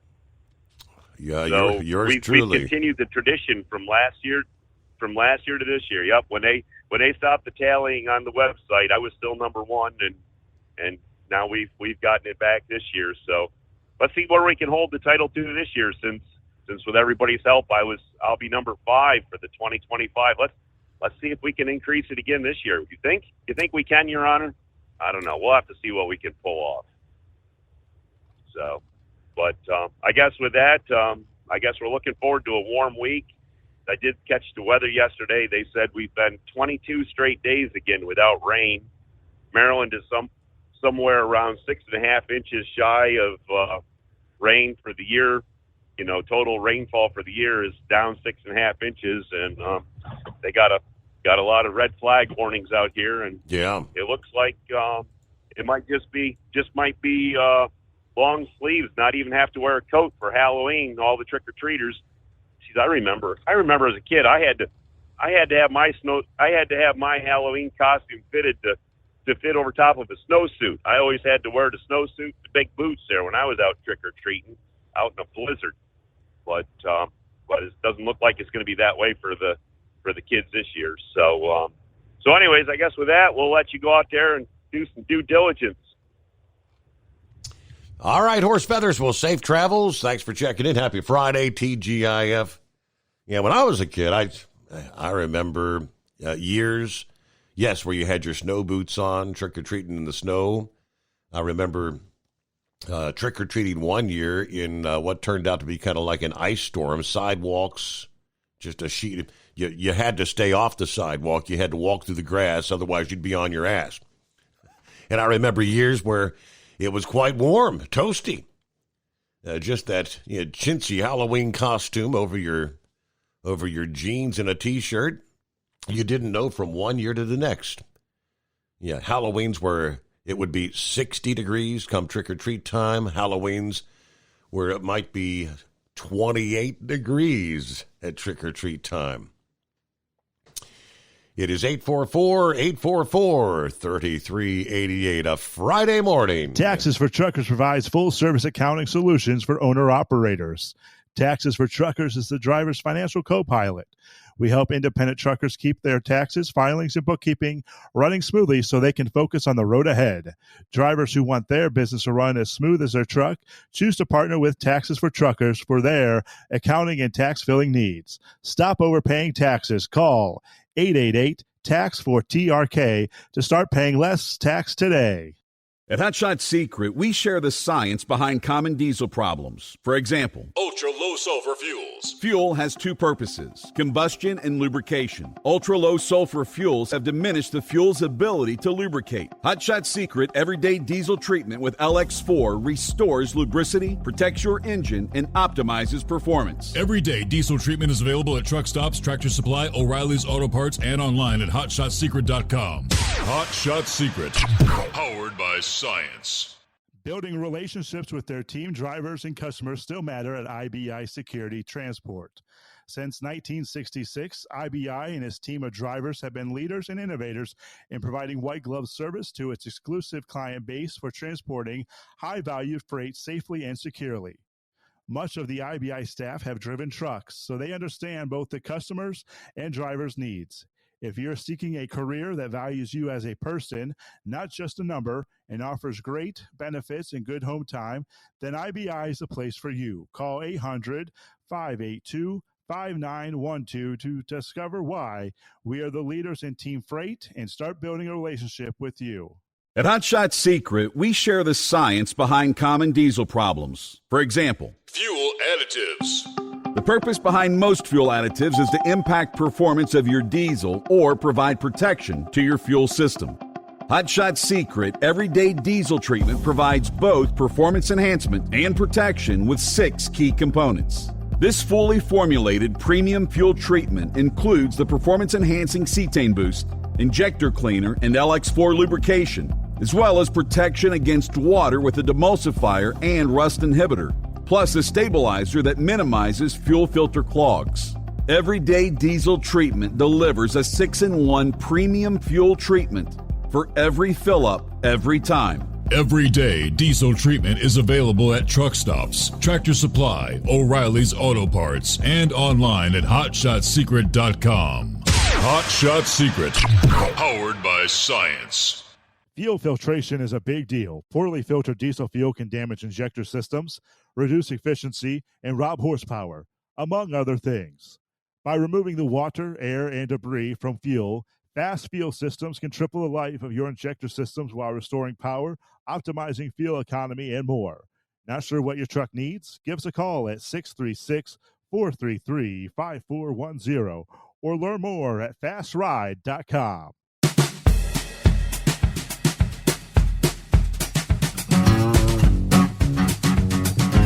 Yeah, the little dings I'm getting there, it's because I got the SpaceX page up.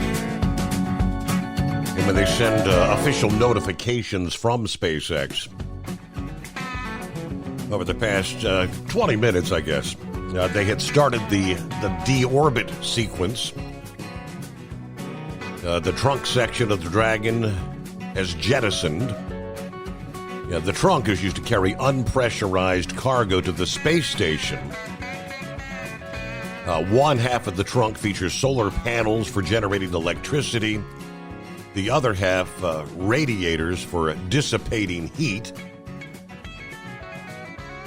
Then about 10 minutes ago, the deorbit burn was initiated.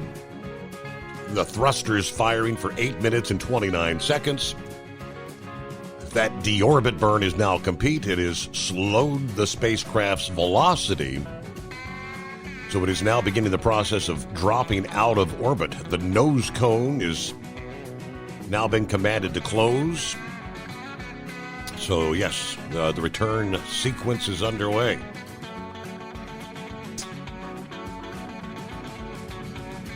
We never did get around to saying hello to many of our listening friends this morning, did we? Russell checked in hour number one, like so many others. We just kind of went straight to the phones. But good morning. Hope all's going well at the secret bunker. 47 degrees here, Dayton, Ohio. They're calling for strong winds today. Yes, that front is going to be coming through. I think we may, for the first time in weeks, get a little rain. But yes, it is Friday. Truckers, be careful, be safe, keep it between the ditches. Good Lord bless you safely to your destinations. Keep her rolling and get her done. Watch your surroundings and be safe. Everybody have a good weekend and go Ohio State. All right, after their loss, looking to bounce back there, right? I think, what are they, number 4 in the rankings? After that loss to Oregon. But that was supposedly a really good game. All right, who else on board? Who checked in here a bit earlier? Buckeye Boy checking in from Rayville, Louisiana, 67 degrees. Took me 2.5 hours to get out of the Atlanta area. The crazy traffic. Anyway, how anyone can vote for the cackler is beyond me after her embarrassing performance at the CNN town hall. You know, when the pundits actually at CNN say it was not beneficial to her, that's pretty bad. Anyway, have a great night, a better weekend. Everybody be careful out there. Get out and vote. Shorty, at least at the time, was I-77 northbound Bastion, Virginia. He's probably rolled many, many miles since then, as he is Columbus bound. Gilligan, clear 53, Greensboro, North Carolina tonight. Let's see, Jerry had chimed in about the, what's it called, Orthoimmune. He said, I sent a picture of that and the information to your Steve Summers overnight drive page. And by the way, Steve, don't forget, you and the princess change your toothbrushes so you don't start the process all over again. Yeah, that's correct. Now, I haven't had it, so it might not be a bad idea to switch out anyway, right? I got to tell the princess, don't use that toothbrush. Get a new one. What do we have here? What's going on tonight, fellows? Hope all's well from Chris. Good afternoon. That was Larry. Hammer down. Be safe. 50 degrees. Schenectady, New York tonight. Doing my drop and hook, then it's back to Wilmington, Delaware to reload for Saturday. Hello from the Michigan Man. I'm not in the best of moods. Damn racing anyways. Everybody have a good night. Get out and vote November 5. America first. Now, what did you do in your virtual racing this time? Did you get banned again? He gets himself under suspension every once in a while. Let's see. Roki, what's happening this Friday morning? The Babylon Bee, July 8th of 2024.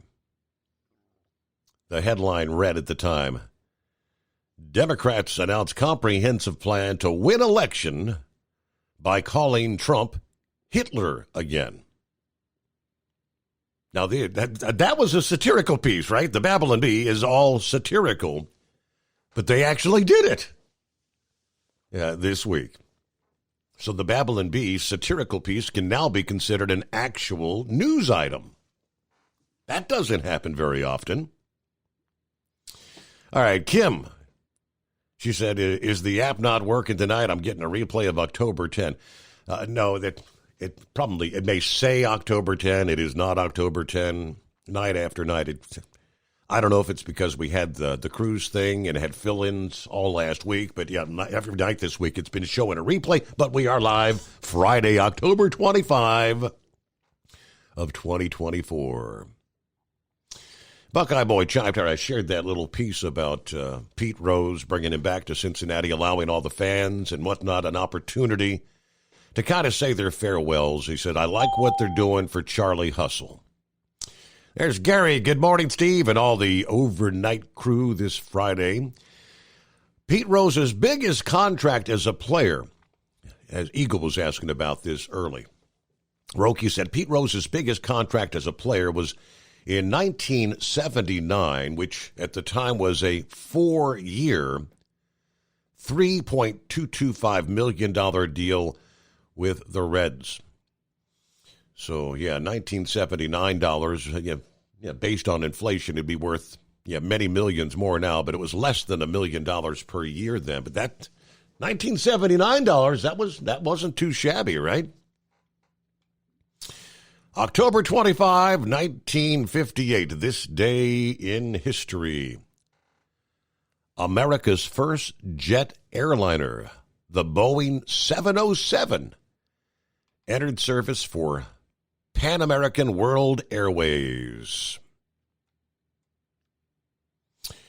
All right. Joe said here just a few minutes ago, I'm headed home to Pensacola right now.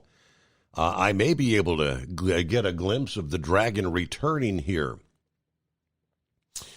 Okay. It is 844-844-3388. Plenty of room for you on a Friday morning. Health officials this past day say there is no evidence the bird flu is spreading between people.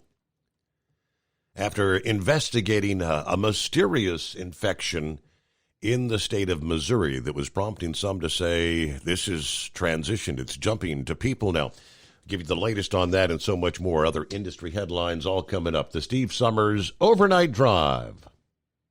Ultimate comfort on the road. That's the Bostrom difference.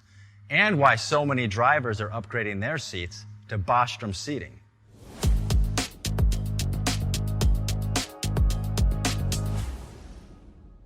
With roots dating back to 1935, we know seating. We've developed a full line of high-quality products with the right seat for your application, all made right here in the USA. From our top-of-the-line Wide Ride Plus Certa for the long-haul driver to our entry-level Baja series for the vocational driver, we provide you with the comfort you deserve at the price point you're looking for. We know you're busy. You don't have time to search every distributor and dealership for the right seat, only to find the one you want won't fit in your truck. That's why we created BostromSeating.com. It's a complete seating solution. You can build the perfect seat with the features and options you desire, and we'll help you be certain it'll fit in your cab. Once you've built the perfect seat and have the part number in hand, you can shop pricing and availability. Our Where to Buy feature allows you to pick up a seat right where you are or anywhere along the road you'll be traveling. When you install a Bostrom seat, you become part of the Bostrom family. A family that includes other drivers who recognize this is more than work. It's a ride, one that requires the next level comfort and support only Bostrom can provide. Go to BostromSeating.com to design your ride with ultimate comfort for the open road. Hands on the wheel, hands off invoicing. At Transcap, we're built for high speed and service, just like you. Our fast freight factoring helps you make more money, not chase it down, because we handle all the invoicing BS and back office work. Apply for fast funding at transcap.com/getcash. It takes just 60 seconds. Or call 888-250-TCAP. That's 888-250-TCAP and mention Steve Summers Overnight Drive. From Feature Story News in London, I'm Ollie Barrett. UK Prime Minister Keir Starmer says Britain can't change its history amid calls for reparations over the transatlantic slave trade. His government's ruled out reparations, but a Commonwealth Leaders Summit in Samoa has seen some member states urging a meaningful conversation about the issue. King Charles opened the summit with an acknowledgement of inequalities that endure. I understand from listening to people across the Commonwealth how the most painful aspects of our past continue to resonate. None of us can change the past, but we can commit with all our hearts to learning its lessons. US Secretary of State Antony Blinken is holding talks in London on Friday with Lebanon's Prime Minister. The US is urging Israel to keep its military campaign against Hezbollah in Lebanon time-limited. Blinken's also meeting with counterparts from Jordan and the UAE to discuss a possible ceasefire and post-war plan for Gaza. 1.5 million people have been evacuated from India's eastern coast as Cyclone Dana makes landfall. The storm's causing heavy rains and has disrupted air and road traffic.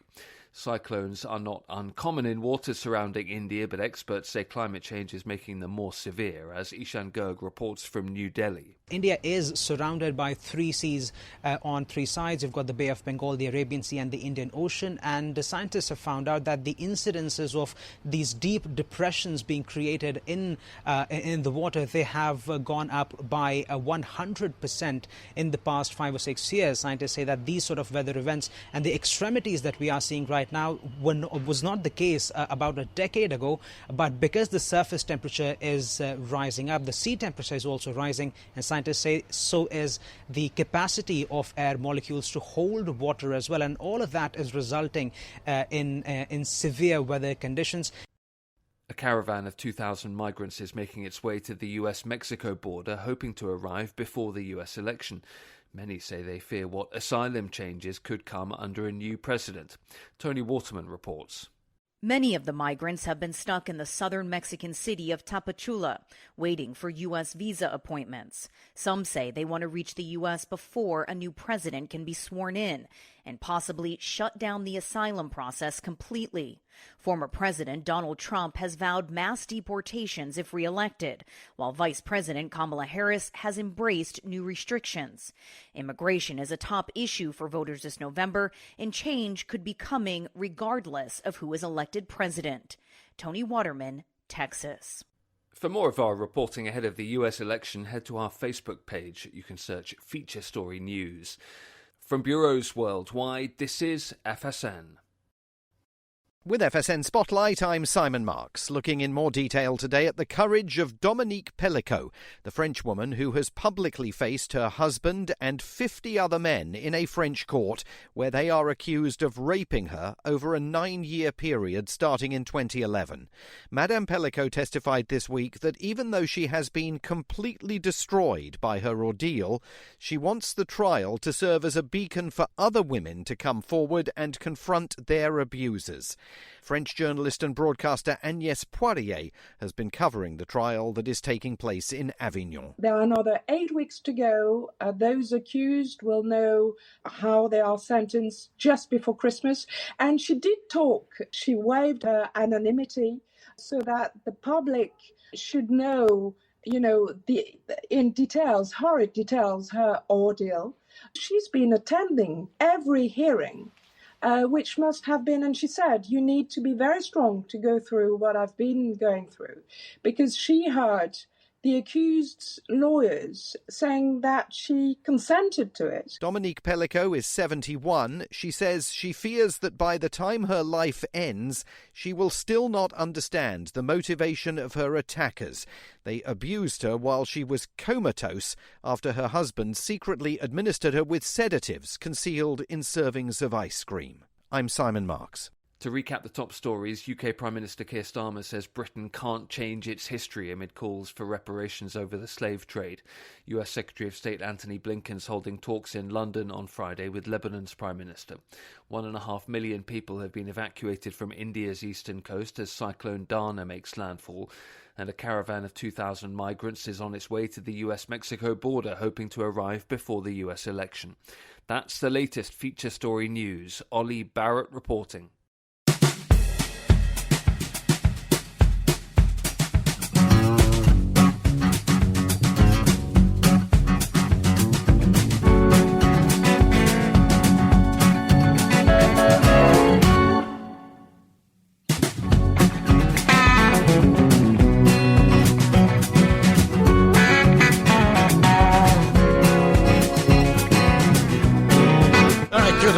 back at it here.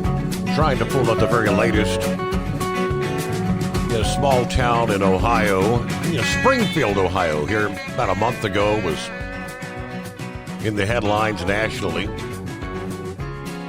with the tens of thousands of Haitian migrants that have flooded into that community. Overwhelming resources. Coming up, we'll get the latest on, I believe it is Lockland, Ohio. Now dealing with the same. Not quite the same numbers as Springfield has been contending with. But yes, thousands have been pouring into that community, essentially doubling the number of residents for that small town.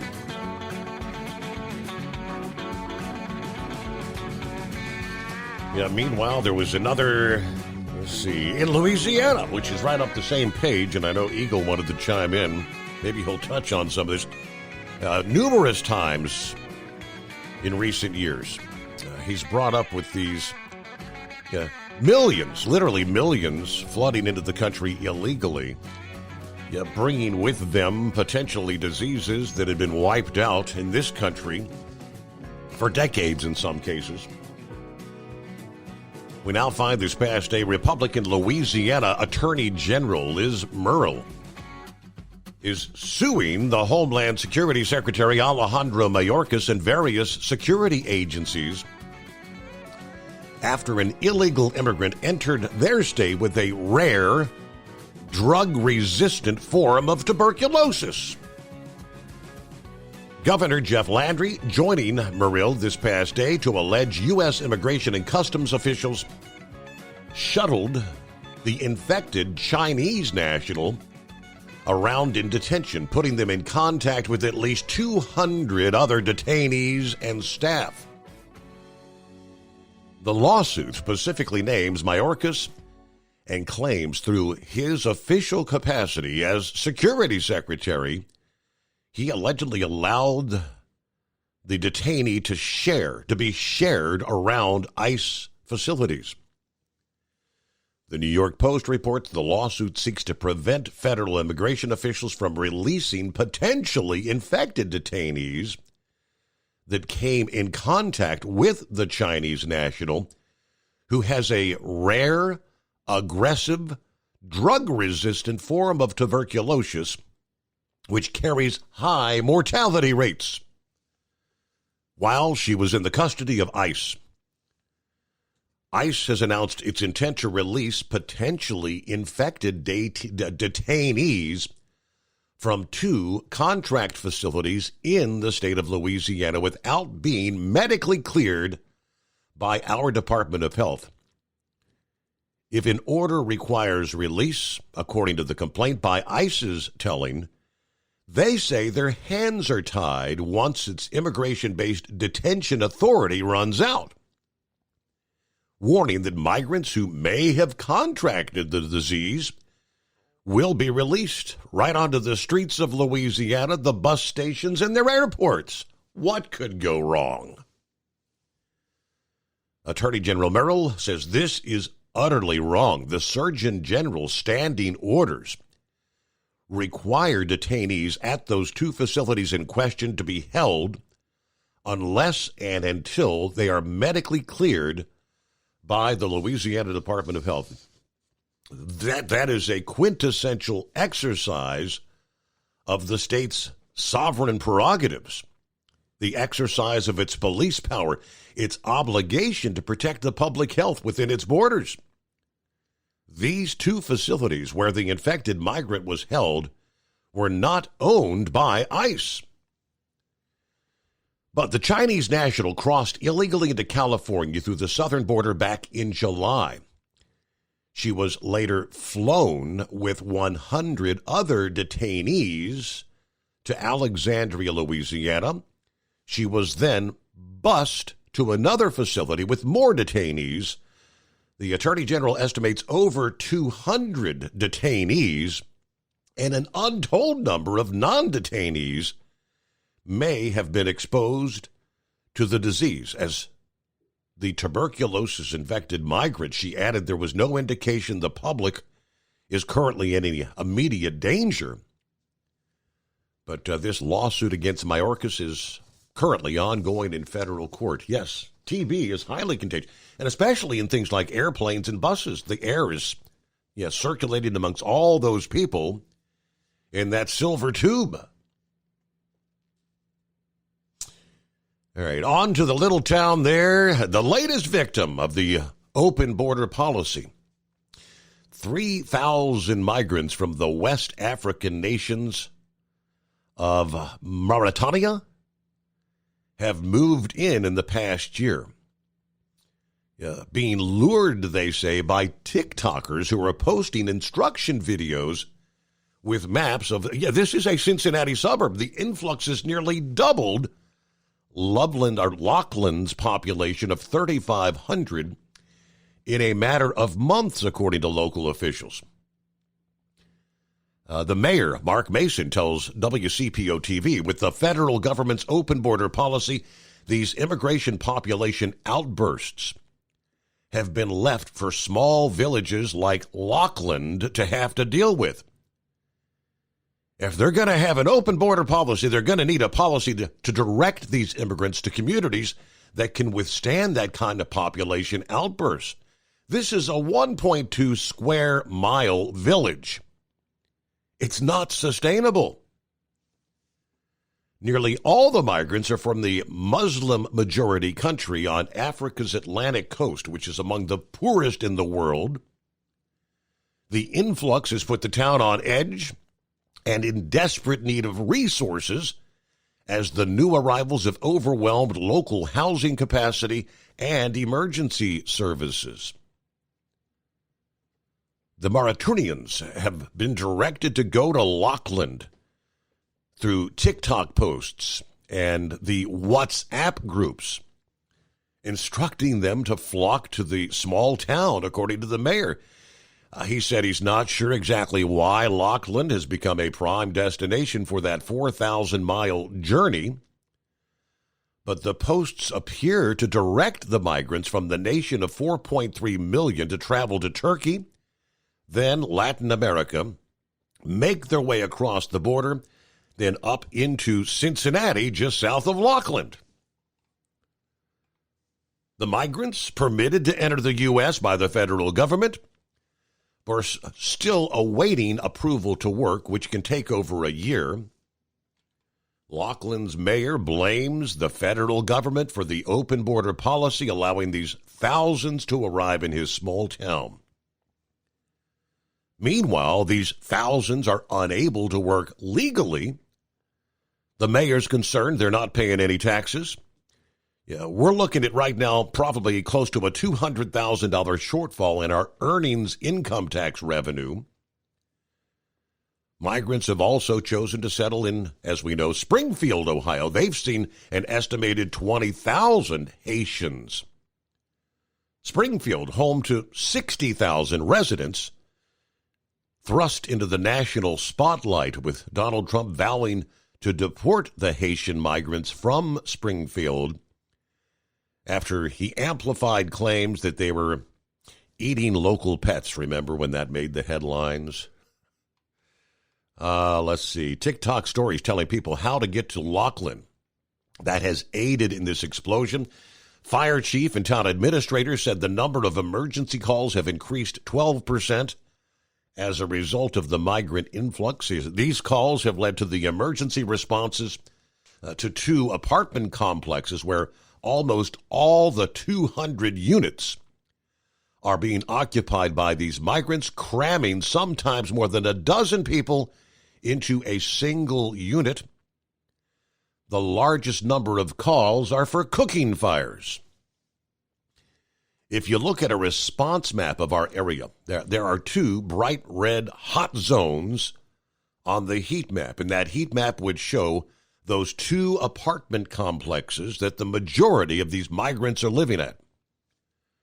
One of the more severe, and we've responded to a structure fire that involved 2 apartment units within the Mulberry Court complex, involved the evacuation of literally Hundreds. In my 35 years of fire service, I don't think I've ever seen more people standing out the outside of a building as I did when we arrived at that scene. Language barriers with the migrants who speak Arabic and French, and some minor public safety issues have been the biggest challenges for local police, according to the police chief. The biggest things we're dealing with are relatively minor, jaywalking, maybe not obeying bike laws, those petty sort of things. Trying to educate them on that. There are language barriers. We have translators that we're trying to use. We don't have a translator with us probably 100% of the time of the day to communicate with some of the information that we need, but that's just craziness out there. All right, Eagle. How about is he asleep? Eagle? Yep. He's getting some Z's. So he probably missed the whole story there. What's going on, Knucklebuster? Morning, Mr. Steve Summers. Casual Friday there. Looks like we need to get rid of TikTok. That'd be a good thing to do, right? It may. We wouldn't have all these people coming. It may happen. I mean, yeah. I don't think they've worked it out. They've got a few months left before they may ban them. Yep. Get rid of them, and we'll quit all this craziness there. I saw on the New York Post. Now you talking about scantily clad senoritas? Now this Texas lady, she made ESPN, and they had a bunch of videos and stuff after the game. But she is one fine-looking baby doll, Steve. But she attends the University of Arkansas. That don't make a whole lot of sense. Excuse me. Now, that'd get you in trouble if you was going to look at it. Well, I got a bad something in my throat now. You got a frog. I read where Trump, I don't have COVID. I ain't got nothing. I just been to Florida. That's my problem. I'm back in Mississippi now. Looks like Trump is going to attend the Penn State-Ohio State game there. He's trying to get in on it. So, what do you think on that? You think you might need to get tickets and go meet him? Are they playing in the shoe, or do you know, Ohio or Pennsylvania? I don't know who he's rooting for, but he's just trying to get in there and get some votes there, right? Well, sure. Ain't nothing wrong with that. Yep, well, let's talk about Bubba for a minute. He saw this woman at the park the other day walking her dog, Steve. He told her she had some beautiful puppies. She said, well, thank you, sir. You can pet them if you want to. Bubba wound up in jail because he wound up petting her cute, cuddly, brown-nosed sweater puppies. And that's what got him in trouble. So I saw my bull on him for today. Got a great show going on there. Y'all be careful. Have a good morning. I'm going to get rid of this thing out of my throat, whatever the hell it was. I don't know. I guess all these allergies I'm bringing back from Florida into Mississippi, right? Either that or you swallowed some kind of bug. Okay, from the Columbus Dispatch, I hadn't caught that. Football fans in Pennsylvania may be in for a surprise guest. Donald Trump's campaign team is reportedly weighing having the candidate attend the Ohio State-Penn State game on, that's November the 2nd. Okay, in State College, according to the Post on X. The number 4 Buckeyes and number 3 Nittany Lions will be playing at noon on Fox that day. If Trump does make an appearance at the game, he would be in a swing state just 3 days before the election day. Earlier this year, back in September, Trump attended the Alabama-Georgia game, which the host Crimson Tide won 41-34. I thought they lost that game. Is that a typo? Maybe I kind of lose track, but All right, so yeah, that was the word this past day from the Columbus Dispatch. And I guarantee he would get rousing cheers from the crowd. All right, some of the updates have been coming in. Let's see. Right now, the communications blackout with the Dragon capsule is taking place, supposed to end at about 3:23, so about a minute from now, as they're coming through the atmosphere. 3 U.S. astronauts and a Russian cosmonaut closing in on their return to Earth after more than 7 months in space. Okay, maybe we'll tune in and see a little bit of what we can hear as that landing should be coming up fairly shortly. At Hot Shot Secret, we share the science behind common diesel problems. For example, excessive black smoke. Excessive black smoke has 2 causes: carbon buildup and internal diesel injector deposits, also known as IDIDs. Hot Shot Secret Diesel Extreme has the highest concentration of active ingredients allowed by law and will safely remove all types of injector deposits, including IDIDs and carbon buildup, to eliminate black smoke. Hot Shot Secret Diesel Extreme is available nationwide at truck stops, fine farm and auto stores, and online at hotshotsecret.com. Increase fuel economy up to 7.9% with Hot Shot Secret Gasoline Extreme, the solution to maximize your engine's performance and fuel economy. Whether you're driving a sports car or a daily commuter, Gasoline Extreme is specially formulated with PEA to deep clean. Don't settle for an average driving experience. Upgrade to Hot Shot Secret Gasoline Extreme and go further on each tank. Order now on Amazon or hotshotsecret.com. Hot Shot Secret, powered by science.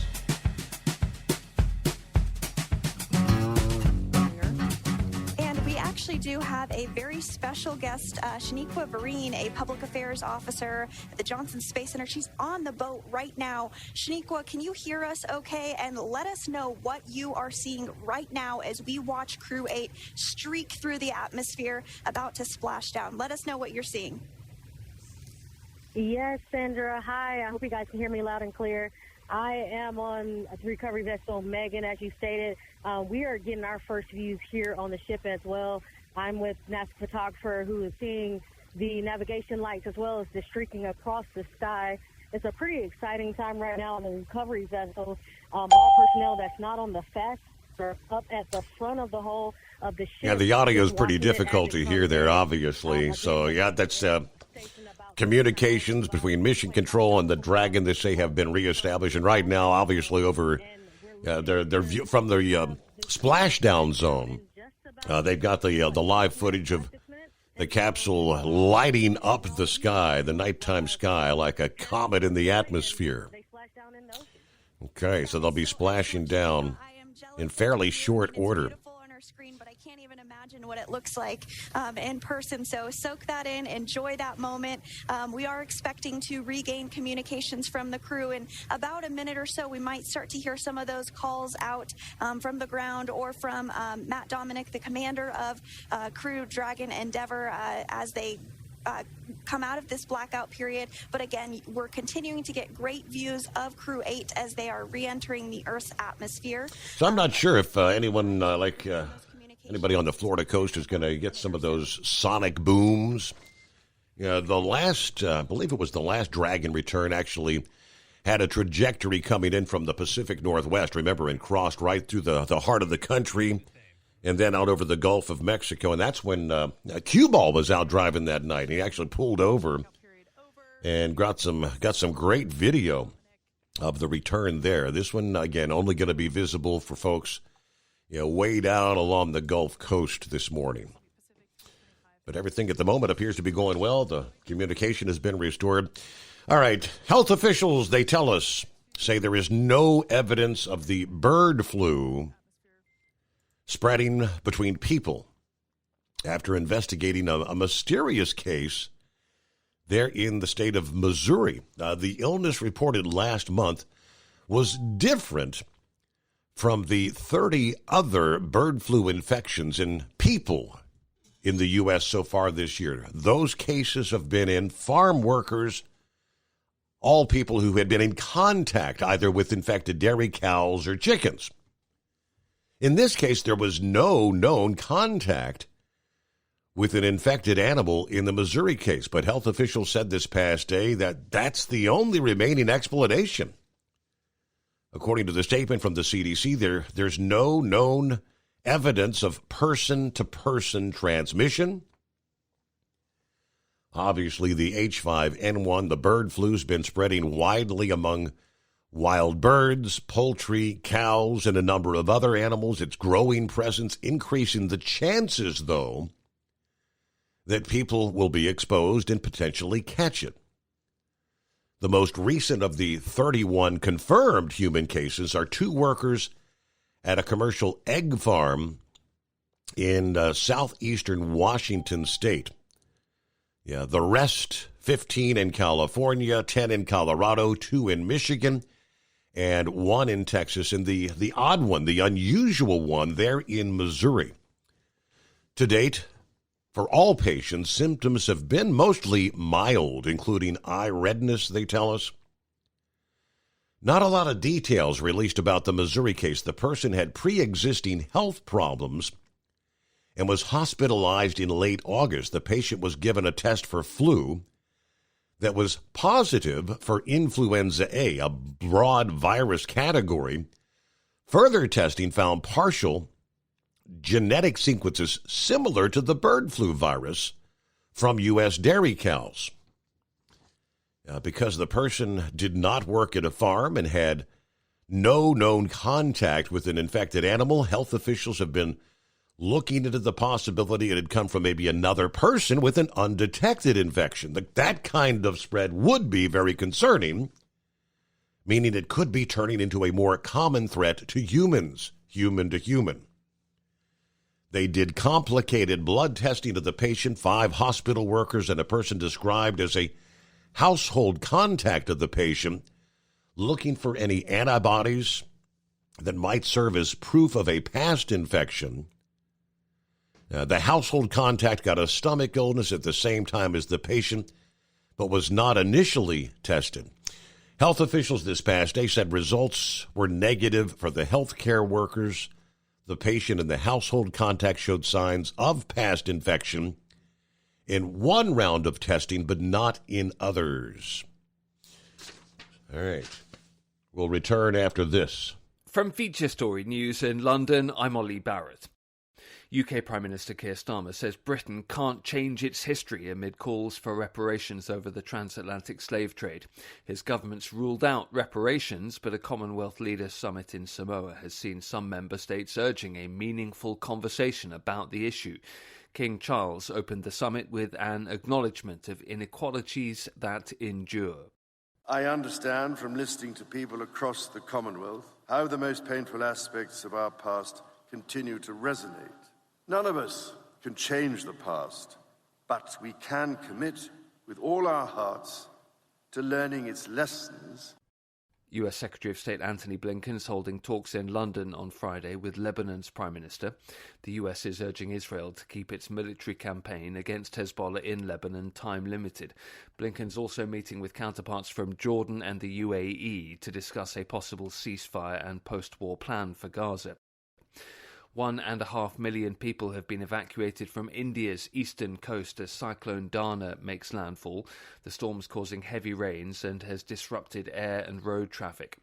Cyclones are not uncommon in waters surrounding India, but experts say climate change is making them more severe, as Ishan Garg reports from New Delhi. India is surrounded by 3 seas on 3 sides. You've got the Bay of Bengal, the Arabian Sea and the Indian Ocean. And the scientists have found out that the incidences of these deep depressions being created in the water, they have gone up by 100% in the past 5 or 6 years. Scientists say that these sort of weather events and the extremities that we are seeing right now was not the case about a decade ago, but because the surface temperature is rising up, the sea temperature is also rising, and scientists say so is the capacity of air molecules to hold water as well, and all of that is resulting in severe weather conditions. A caravan of 2,000 migrants is making its way to the US-Mexico border, hoping to arrive before the US election. Many say they fear what asylum changes could come under a new president. Tony Waterman reports. Many of the migrants have been stuck in the southern Mexican city of Tapachula, waiting for U.S. visa appointments. Some say they want to reach the U.S. before a new president can be sworn in and possibly shut down the asylum process completely. Former President Donald Trump has vowed mass deportations if reelected, while Vice President Kamala Harris has embraced new restrictions. Immigration is a top issue for voters this November, and change could be coming regardless of who is elected president.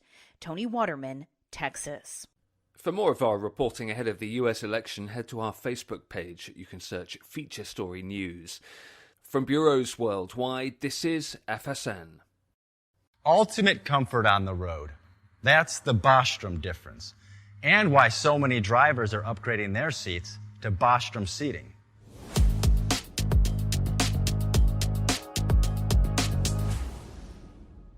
With roots dating back to 1935, we know seating. We've developed a full line of high-quality products with the right seat for your application, all made right here in the USA. From our top-of-the-line Wide Ride Plus Certa for the long-haul driver to our entry-level Baja series for the vocational driver, we provide you with the comfort you deserve at the price point you're looking for. We know you're busy.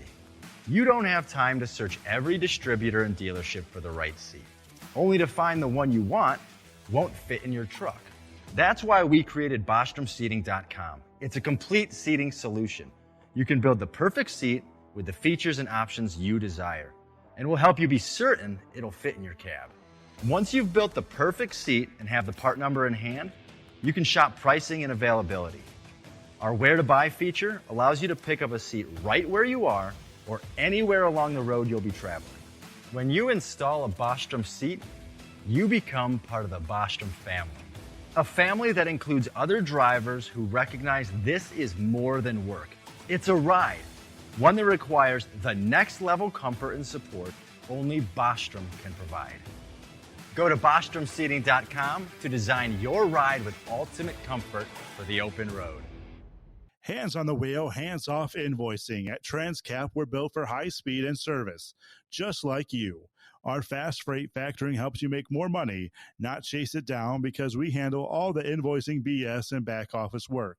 Apply for fast funding at transcap.com/getcash. It takes just 60 seconds. Or call 888-250-TCAP. That's 888-250-TCAP. And mention Steve Summers Overnight Drive.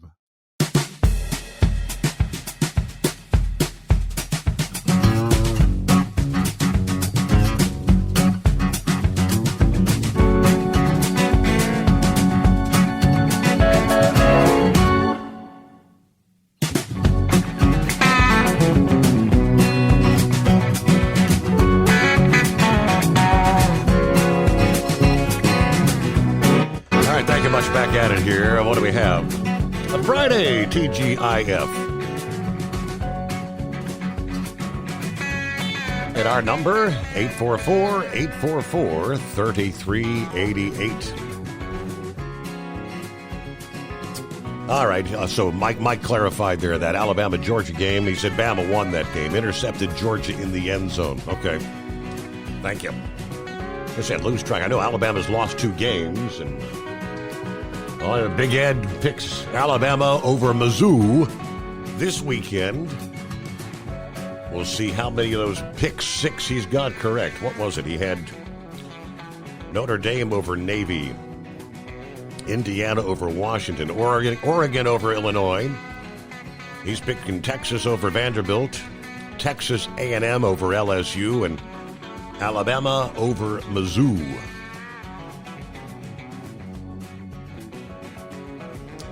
Good morning, Jolly Green Giant.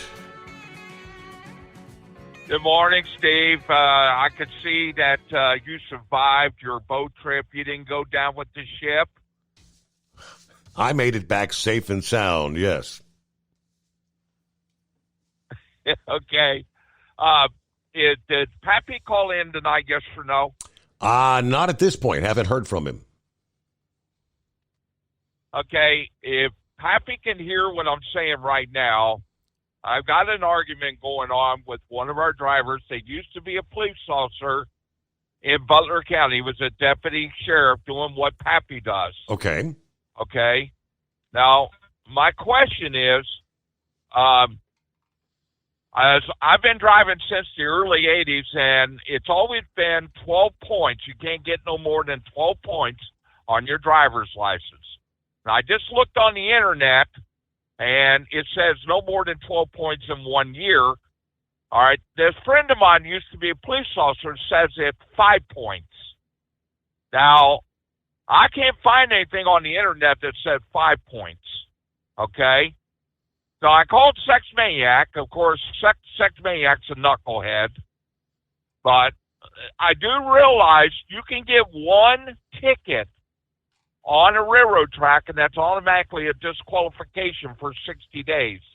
And you can only allow to get one moving violation in a year. You get two, that's an automatic disqualification for 60 days. Now, I'm sure that Pappy knows more about this than I do. I don't know about reckless driving.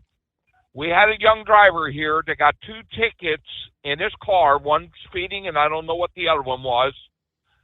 And then he got one Monday for failure to control. Well, our safety department said that he was disqualified. And according to this friend of mine, well, you're only allowed to have 5 or 6 points max. I can't find anything on the internet. Is anybody that's listening to me right now, I'd like to know, has those laws changed in all these years? Or because I don't know. As far as I know, it's always been 12 points, unless Pappy says different, you know. I mean, what do you think, Steve? I'm trying to do a little searching as we speak, if you know what I mean. And it looks like it kind of varies from state to state. I see here that in the state of California, they say their point system monitors all drivers' behavior, but you get 50% more points if you're a commercial driver versus the non-commercial driving peer. I don't know if that would be the case in Ohio. So, I mean, that would kind of mean like if you had 6 points in Ohio, you'd technically have 12 if they kind of double it for a CDL holder. But I'm not sure. I do not know. I don't know either. I have to do some more research on this, but I know that Pappy would know the answer to this. I would presume. Because that's what he does for a living, Sure. and I get it. This young man, it's unfortunate. He's a good kid. He got caught with his pants down. I mean, he you know, had an accident and got a ticket for failure to control. And even though he's not been charged, you know, the ticket is not on his record yet. He has not faced a judge yet. Company said that he is disqualified. Now, I presume what they're talking about is the insurance. I don't think it has anything to do with the points on his license. I think it's the insurance, you know. And it could be his age, because he's 25 years old, you know. Mm-hmm. I don't know. But I've never run into this problem in all my years driving. And, yeah, I mean, I've had my fair share of tickets. Who hasn't, you know? I will tell you that I'm better than I ever have. I haven't had any tickets probably in the last 5 or 10 years, you know. But it can happen, you know. So I was just curious if anybody out there knows anything about this. But this friend of mine, he keeps saying, because he used to be a police officer, he keeps swearing at 5 points. Okay. Now, I never heard no such thing in all my years of driving.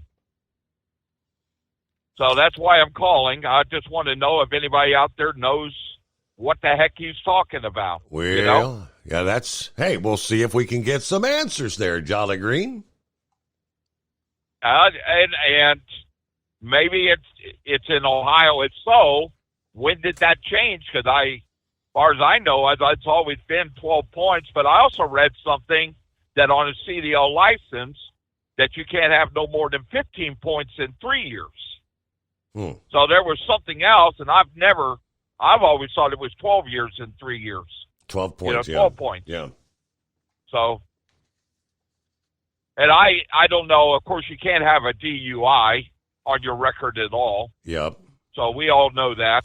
But and I think oftentimes the real bad one, and that can is impact that railroad track. That railroad track is the one that can bite you. For a DUI, I think it's even if you're not driving your truck, right? I mean, if you get a DUI, say on the weekend in your personal vehicle, doesn't that knock out your CDL in Ohio? Yes, it does. Okay, yes, it does. That's what I thought. And Sex Maniac says that's BS. I do agree with Kevin on that particular point. That why are we being held accountable for things that mistakes we make in a car, and it carries over to a tractor trailer. Yeah. We didn't do it in the tractor trailer, but we're being held accountable for what we did in our personal car. And I agree with Sex Maniac on that particular point. That is BS, but that's just the way it is. That's the law. So I don't know what else to tell him, but I was trying to tell him that there are certain tickets that can disqualify you for 60 days, and one of them is a railroad crossing violation. You can't even get one. You get one, you're disqualified for 60 days automatically. Wow. So they're pretty strict on that, you know. So I'm just curious at what some of the other drivers think out there that are listening. So I would appreciate. That's why I'm calling tonight. I'm sorry about you guys getting COVID. You and I've had conversations about this, about the vaccinations and so on. And I will tell you this, the Jolly Green Giant at the beginning got the vaccinations, never again. I will not do it ever again. And I will tell you that Pfizer has a shot that if they catch it early enough, it's supposed to take care of COVID. My doctor put me on that, and I'm telling you what, I was sicker than the dog on that prescription. I told my doctor to put it on a computer. Don't ever prescribe that medication and prescribe it to me ever again. So I am sorry about your family. I really, truly am. And some of the people that were on the ship with you. Yep. It's unfortunate. It really is. So, but I'm glad you guys had a good time, and I'm glad you guys are back safe. And sounds like that's really all I want to say tonight. I wanted to Yes, sounds like everybody's kind of on the mend now. I mean, the princess is feeling like Paxlovid. That was the Pfizer medication that they put her on, and she took it for I think 2 days, and she said she's not taking any more of it either. So, yep, that's all right. Here's I found from CDL Jobs. See what they have to say here. Veteran truckers are fully aware of the high standards employers hold over commercial vehicle operators. The expectations are professional drivers will demonstrate the utmost care in terms of safety, following the rules of the road. Both veteran drivers and those just beginning a career in the industry would be wise to understand how any CDL moving violation can negatively impact their employment opportunities. Although violations differ from state to state, they can have a significant effect on your ability to earn a living or secure a truck driving job. While most experienced truckers are acutely aware of the impact of a moving violation, those new to the profession would be wise to steer clear of tickets. States generally use a point system and assign a varying number based on how severe they deem an infraction. It's important to keep in mind that each state's CDL point system may vary, and impact on your ability to operate a commercial vehicle is not necessarily uniform. That being said, CDL moving violation points are not just a matter of citations while driving professionally. Moving violations received while driving your personal vehicle can also be pitted against your CDL, and that means these could also impact your ability to earn a living over the road. Now, although each state varies in its point count, consider this common, but they've got kind of a generic point system for speeding citations. They say generally If the ticket did not specify how many miles over the limit you were, it's 2 points. Up to 10 miles over, 3 points. 11 to 24, 21 to 30, 6, 31 to 40 over the limit, 8 points. Now, although this scale represents kind of a middle-of-the-road point system, others are more severe. Virginia's considered among the states that strictly enforce speeding laws. Speeding results in 6 demerit points on your CDL license for tickets above 20 over. The state could automatically suspend your CDL if you accumulate 12 points over 12 months or 18 points over 24 months. That's Virginia. By contrast, Texas is generally considered among the more lenient states. If a truck driver receives a speeding citation of any type, the state assigns a standard 2 points per infraction. However, 4 points within 12 months or 7 within 24 can result in your license being suspended, according to the Texas DMV. The common denominator is that speeding results in points against your CDL. It's easy to see by looking at the different approaches that those two states take that the pitfalls of moving violations can quickly put a professional driver on the sideline. The FMCSA provides a comprehensive list of violations that are attributed to carelessness.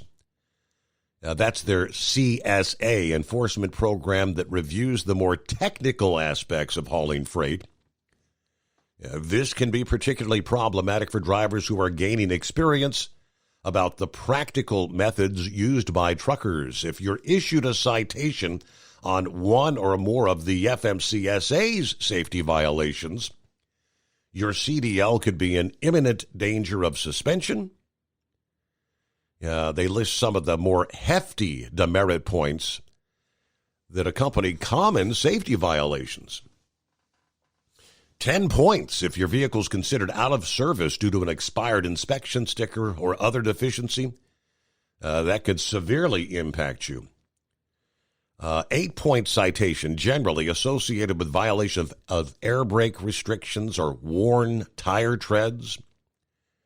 7 points, generally related to lack of proper seatbelt use, tie-down deficiencies, improperly secured or managed loads. 6 points associated with inoperable headlights, taillights, or turn signals. Other 6-point violations may include power steering deficiencies, and they kind of go on. To say that the list of CVS or CSA violations is lengthy would be something of an understatement. Matter of fact, the list is downright exhaustive. The FMCSA expects every vehicle and load will provide optimal safety while being transported. Suffering just 2 CSA point demerits could result in a CDL suspension.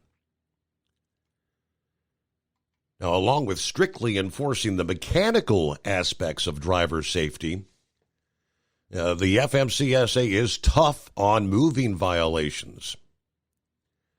Some incidents could be handled with little or zero tolerance. Some of the common reasons a CDL holder could be disqualified from employment: excessive speeding. This type of moving violation is almost on par with recklessness in the eyes of law enforcement when driving an 18-wheeler. Leaving the scene of an accident, obviously, can be a problem for big rig drivers. They may not realize their rear tires may be impacted another vehicle when turning. Nonetheless, it can result in an automatic suspension. Obviously, drunken driving. Keep in mind, truck drivers are held to a higher standard. A trucker's blood alcohol content may not exceed 0.04. You could also have your non-commercial license suspended as well.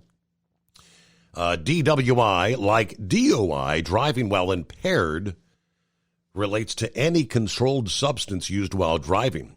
They generally treat these with similar prosecution, and loss of CDL is always on the table. And obviously, if you use a commercial vehicle in the commission of a felony, CDL disqualification is pretty much imminent, right? Is likely. Illegally transporting or possessing of a controlled substance would be an example. So they go on with more, but all right, your DAC reports impact your ability to get a job.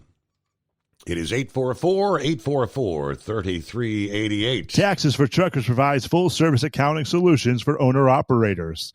Taxes for Truckers is the driver's financial co-pilot.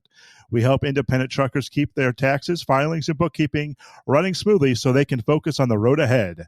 Drivers who want their business to run as smooth as their truck choose to partner with Taxes for Truckers for their accounting and tax filing needs. Stop overpaying taxes. Call 888-TAX-4TRK to start paying less tax today.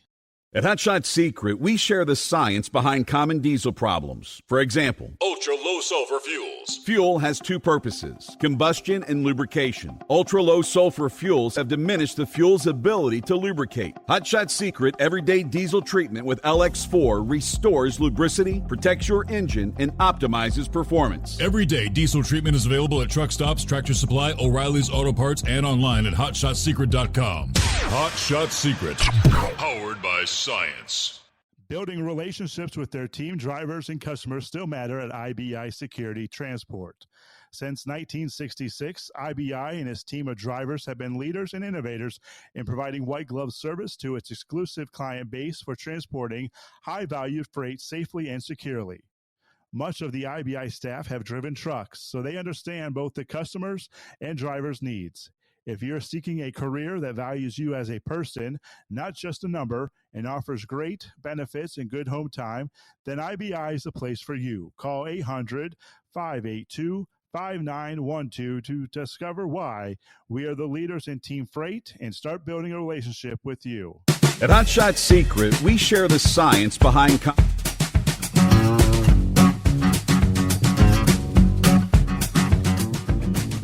All right, we'll get back to that real quick. Like, I scrolled on down. It said, as we were talking, it seems unfair to hold drivers to different standards. CDL holders must walk a straight line and always follow the rules of the road. Infractions while driving a personal vehicle. Some of the substantial violations that could result in loss of your CDL. Again, in your personal vehicle, repeated speeding tickets while driving your personal vehicle, driving under the influence of drugs or alcohol, refusing a breathalyzer or other sobriety test when asked by law enforcement, operating a motor vehicle without appropriate insurance. Drivers who are learning the ropes would be wise to apply the same high standards of their profession to their personal lives. When it comes to driving a truck, everything counts. Let's see what the Getaway Man has for us here. Morning, Getaway Man. Morning, Steve. How you doing, bud? Doing well. It's been a while. You staying out of trouble? Pretty much. Anyhow. So how was the cruise overall, outside of everybody getting sick?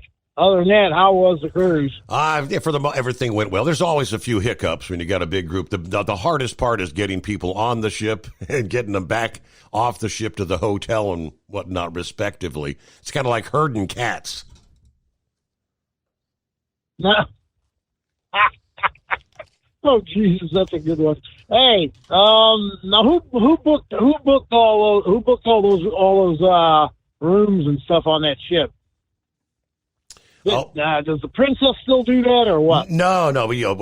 This time our previous travel agent was a girl by the name of Lisa Howell. She passed away shortly after our last cruise. So we brought in we got a new agent who was out of Nashville, Tennessee. She was kind of learning the ropes a little bit, but Stephanie out of Nashville was who handled that. All right, now did she basically do a pretty good job of trying to keep you all together, or did you have some of you all on opposite ends of the ship, or how's that work? Well, as far as that goes, it's like you got Carnival. The Carnival assigns you. I mean, the agent goes to them. They tell them what she tells how many rooms they need, and they give her a list. All right, we've got this many cabins on deck 10, 9, 8, and on down the line. A limited number of cabins. In this particular cruise, it was really difficult to get cabins. It was a very popular, the ABC cruise. They don't do it very often. I don't think we'll ever do another ABC because it did cause some headaches. Well, all I know is next time I see you, I'm gonna shake your hand because you just saved me a big bunch of money. Now, how's that? Aren't you going? Yeah, there you go. Yeah, I was gonna say, aren't you gonna ask how you saved me a big? I'll tell you. Look, I was half tempted to get in on this cruise. Okay, with me and my old lady, and several years back, before COVID, before the pandemic. Yeah. Okay, that's what I call it, the pandemic. I was thinking about getting on a cruise back then, and then the pandemic did come along, and it really did. And we know all the whatever you call that when they wouldn't let people get off the ship to come back to the United States and stuff like that. That didn't even bother me too much. But well, it turned out that was a big mistake because they actually forced a lot of people to ultimately get sick. But yeah, hold the thought. We'll be back in a moment. Ultimate comfort on the road. That's the Bostrom difference. And why so many drivers are upgrading their seats to Bostrom seating.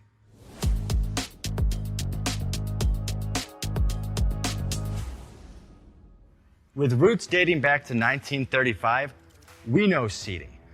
We've developed a full line of high-quality products with the right seat for your application, all made right here in the USA. From our top-of-the-line Wide Ride Plus Serta for the long-haul driver to our entry-level Baja series for the vocational driver, we provide you with the comfort you deserve at the price point you're looking for. We know you're busy. You don't have time to search every distributor and dealership for the right seat, only to find the one you want won't fit in your truck. That's why we created BostromSeating.com. It's a complete seating solution. You can build the perfect seat with the features and options you desire, and we'll help you be certain it'll fit in your cab. Once you've built the perfect seat and have the part number in hand, you can shop pricing and availability. Our Where to Buy feature allows you to pick up a seat right where you are or anywhere along the road you'll be traveling. When you install a Bostrom seat, you become part of the Bostrom family. A family that includes other drivers who recognize this is more than work. It's a ride. One that requires the next level comfort and support only Bostrom can provide. Go to BostromSeating.com to design your ride with ultimate comfort for the open road. Hands on the wheel, hands off invoicing. At Transcap, we're built for high speed and service, just like you. Our fast freight factoring helps you make more money, not chase it down, because we handle all the invoicing BS and back office work. Apply for fast funding at transcap.com/getcash. It takes just 60 seconds. Or call 888-250-TCAP. That's 888-250-TCAP. And mention Steve Summers Overnight Drive. From Feature Story News in London, I'm Ollie Barrett. UK Prime Minister Keir Starmer says Britain can't change its history amid calls for reparations over the transatlantic slave trade. His government's ruled out reparations, but a Commonwealth Leaders Summit in Samoa has seen some member states urging a meaningful conversation about the issue. King Charles opened the summit with an acknowledgement of inequalities that endure. I understand from listening to people across the Commonwealth how the most painful aspects of our past continue to resonate. None of us can change the past, but we can commit with all our hearts to learning its lessons. US Secretary of State Antony Blinken is holding talks in London on Friday with Lebanon's Prime Minister. The US is urging Israel to keep its military campaign against Hezbollah in Lebanon time-limited. Blinken's also meeting with counterparts from Jordan and the UAE to discuss a possible ceasefire and post-war plan for Gaza. 1.5 million people have been evacuated from India's eastern coast as Cyclone Dana makes landfall. The storm's causing heavy rains and has disrupted air and road traffic. Cyclones are not uncommon in waters surrounding India, but experts say climate change is making them more severe, as Ishan Garg reports from New Delhi. India is surrounded by three seas on three sides. You've got the Bay of Bengal, the Arabian Sea and the Indian Ocean. And the scientists have found out that the incidences of these deep depressions being created in the water, they have gone up by 100% in the past 5 or 6 years. Scientists say that these sort of weather events and the extremities that we are seeing right now was not the case about a decade ago. But because the surface temperature is rising up, the sea temperature is also rising, and scientists say so is the capacity of air molecules to hold water as well, and all of that is resulting in severe weather conditions. A caravan of 2,000 migrants is making its way to the US-Mexico border, hoping to arrive before the US election. Many say they fear what asylum changes could come under a new president. Tony Waterman reports.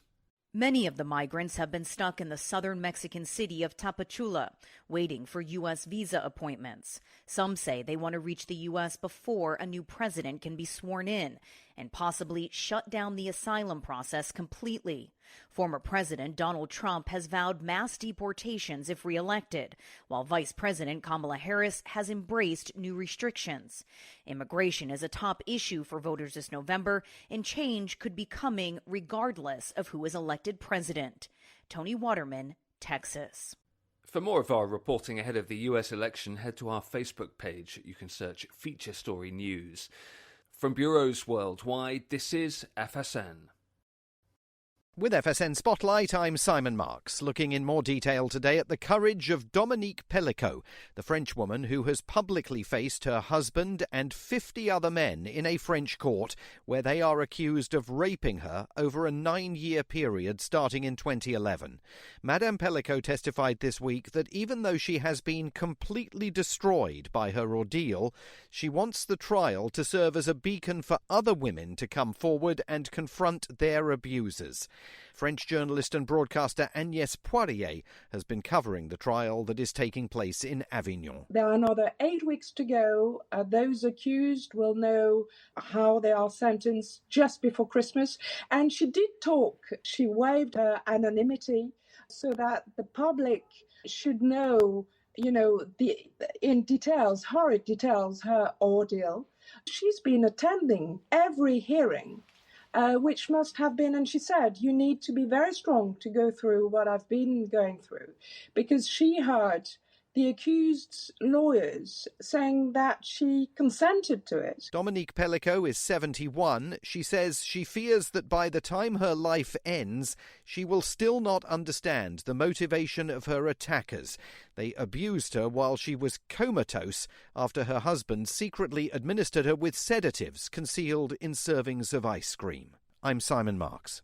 To recap the top stories, UK Prime Minister Keir Starmer says Britain can't change its history amid calls for reparations over the slave trade. US Secretary of State Antony Blinken's holding talks in London on Friday with Lebanon's Prime Minister. 1.5 million people have been evacuated from India's eastern coast as Cyclone Dana makes landfall, and a caravan of 2,000 migrants is on its way to the US-Mexico border, hoping to arrive before the US election. That's the latest Feature Story News. Ollie Barrett reporting. It's coming. Crisp fall mornings turn bitter cold. As you fire up your diesel, you can see your breath on the inside of a cab. Imagine looking deep into your engine. Freezing temperatures impact your diesel's fluids, especially fuel. On a 23-degree morning, the paraffin wax in your untreated fuel starts to morph from fluid to large crystals. These crystals clump together and form a gel. At minus 10 degrees, your fuel hits the point where it no longer pours like a liquid. It's so dense that the flow through the fuel filter will slow, causing hard starts or no starts. Get prepared now for the cold that is coming. Hot Shot Secret Diesel Winter Anti-Gel is a premium fuel additive that lowers your fuel's pour point to minus 65 degrees. If it's that cold out, you shouldn't be on the road. You ought to be at home in front of the fireplace. Hot Shot Secret Diesel Winter Anti-Gel Premium Fuel Additive. Available now online at hotshotsecret.com. Hot Shot Secret. Powered by science.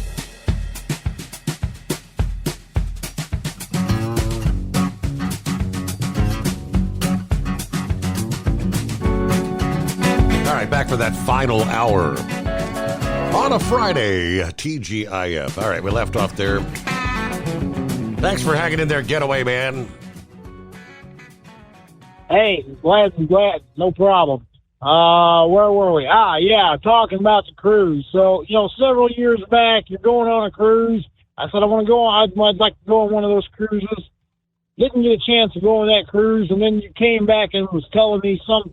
You was telling, no, not me, but you were telling the whole audience about some kind of bug that was going around on a couple of the ships, and they had to clean them all up and all this stuff. Mm-hmm. People were getting, it was affecting their digestive system, and I'm like, no. And, and then the pandemic came around a year or two later, and I'm like, all right, well, the pandemic pretty much did what it was intended to do, was erode our constitutional rights and create an opportunity for tyrants to act like tyrants and lock down everything and wreck the economy and stuff like this here. And so I figured that wasn't too much of a problem. But now, this time, we're past COVID, we're past all that, and you guys go out on a cruise, and I'm thinking, great, they're going to go out on a cruise, have a good time, and come back and all be well, and then half of everybody comes back sicker than a dog with COVID. And I never even bothered to say a little prayer for you guys. Honestly, it just slipped my mind. I just kind of took it for granted. Y'all were going to be just fine and have a big old time. And, well, good to hear everybody's pretty much on the mend now. Right. At least the princess was, according to you. So, yeah. So that does it. No cruises for this lad. Yeah, the other bug, historically, it's the traditional, they call it the norovirus, which is the stomach bug, which typically you'll get the vomiting and diarrhea for 2 or 3 days. And it's a very highly contagious thing. And that's when, when a kid goes to school, all the kids get sick. And if somebody takes it into a nursing home, and when you're in an enclosed environment like that, like a cruise ship or a bus or an airplane, it spreads like wildfire, and hundreds of people within a matter of days can come down with it, and that's why they call it the barf boat, or you know what I mean? It's when everybody's throwing up and whatnot. Oh yeah. Well, like I said, I have no desire to go on a cruise now. I'm going to find some other way to entertain myself. I guess they're starting to sell coconuts now at the grocery store by our house. And I guess I could get a couple of coconuts, cut them in half, and make my own little coconut rum and coconut drinks, with a little umbrella in them, and just set them in the fridge and have the old ladies bring them to me and just snap my fingers. Right. Honey, I need another coconut drink. Of course, I'll probably end up with that coconut upside my head, but I guess that's what happens when you marry a mean Irish woman. There you go. Yeah. Yeah, enough about that. Yeah, that's what I was calling about. Who was that? Oh, it was Jolly Green Giant. Yeah, he was asking about these violations and stuff, and you pretty much laid it out. And a lot of it, the stuff Jolly Green was talking about, those were guidelines that were issued in the beginning, and pretty much. That stuff was just all issued as guidelines until the states got their act together. So it was just like with Roe v. Wade. It turned it back over to the states to decide on exactly how they're going to handle different violations and stuff like this here. So, one violation in one state's 2 points, in another state it could be 4 points, et cetera, et cetera. But the one thing I wanted to throw out there for everybody to remember in the beginning, they also started out with 6 or 7 different what they called severe violations. Okay, these are violations. While they may not have a lot of points attached to them, what happens is if you get 2 of them within 12 to 18 months period, again, this is up to the states. One state may say 18 months, another state may say 12 months. You just got to check with your home state. Me, I'm not worried about it. I've had 2 moving violations since 97, and that was in 97 in your darling home state of Ohio. That's back when the speed limit was still 55 for trucks, and the Ohio State Highway Patrol was just flat out of control. Because I actually saw them once give a driver a ticket, and I know that guy was only going about 56 or 57, and by God, they ran him down and handed him a souvenir. Mm-hmm. And I had another one. I missed a speed limit sign coming into a town that I knew where I was at and everything, but I said, wait a minute, I should be coming into the 60-mile-an-hour zone. I'm looking around for the sign, and there's 2 of them. I missed the first one. I'm already in the 60-mile-an-hour zone, but that was back in 2019. Yeah, I got myself a ticket for that. It wasn't too bad, but they actually kept that second one off my record. I had to pay a fine, and they kept it off my record, but anyhow. But like I said, they had in the beginning like 7 severe violations. Now they're up to like 9 or 10, and if you get 2 of those in like 12 to 18 months, depending on your home state, you're losing your license for anywhere from 60 to 90 days in most cases. Again, it varies from state to state. You got to check it out. But some of those severe violations include things like what they call compounded speeding more than 10, or excessive speeding more than 10 over the speed limit. That'll do it to you. Let's see, disobeying a traffic signal, in other words, blowing a red light. That'll do it. Or disobeying a traffic sign. Yeah, I remember that was on there too. Mm-hmm. Disobeying some kind of a traffic sign, I guess in like a construction zone, or I don't know. I don't know if it's not actually all entirely related up to like a speed limit sign or something like that. But anyhow, yeah, there you have it, Jolly Green. You just gotta check with your home state. And it's good to check with the states that you routinely travel through the most, depending on who you work for. Oh, and I heard Jolly Green mention something about DUIs are a killer. Well, they kind of are and they kind of aren't. Right off the top of my head, I can name you 5 trucking companies I know that will hire you with a DUI, but it's got to be like 3, 5, depending on the carrier and who their insurance is. It's got to be anywhere from 3 to 10 years old before they'll hire you. I'm not going to name these companies or anything. I'm not going to encourage anybody to go out and get a DUI. You get a DUI, I think you should be done. But that's just what I think about that. Mm-hmm. Well, Getaway Man, good to hear from you. There you have it. Thanks for chiming in, and I'm proud to have saved you, I don't know, probably several grand, I guess that would be, to say the least. Now, if you was a gambling man, you'd have probably lost even more. There were quite a few people that were winning money, though, in the casino there. Like any casino, it's just a redistribution of the wealth kind of thing. Of course, the house always gets their percentage, whatever it's going to be.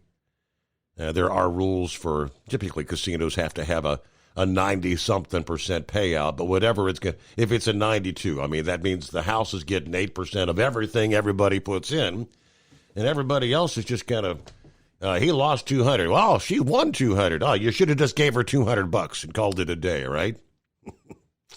The nature of the beast. Let me see. Douglas, the world's #1 Trump fan. Yep. You talk about these guys getting these speeding tickets. First of all, don't get them. That's all you got to do. Obey the law. You won't get no tickets and stuff. It's just like I can be at a truck stop, on the exit where you get off at the truck stop, and I sit there and watch these drivers go up there and blow that red light all day long. Every one of them, unless something is coming, they're gonna run that red light. But the reason I called was about Trump. Oh, like the last guy was just talking about the DUI thing and stuff. Well, if you get a DUI, why don't you do like Trump? He got 34 felonies. Hell, run for president. But getting back to old Trump, Fox don't cover Trump's speeches and stuff, because he starts that wandering and stuff, just like he was. I know you heard about him talking about Arnold Palmer's penis, didn't you? Did you not hear about that? Yeah, I heard about that. Yes. Yeah. So what's up with that? But y'all don't say nothing about that. Trump just rambles on and on, just like he did that barbershop conference the other day. Fox only showed they edit the tape. You didn't see the whole tape. There's a guy that filmed the whole the interview and stuff, one of the barbers, and it shows you the whole thing. The guy had to ask him 4 times about the federal taxes and stuff, man, I just don't get it. What y'all see in this man? The man is nothing but criminal, and he is the fastest. Why? His ex-wife, his deceased wife, said he had Hitler's book there on his nightstand.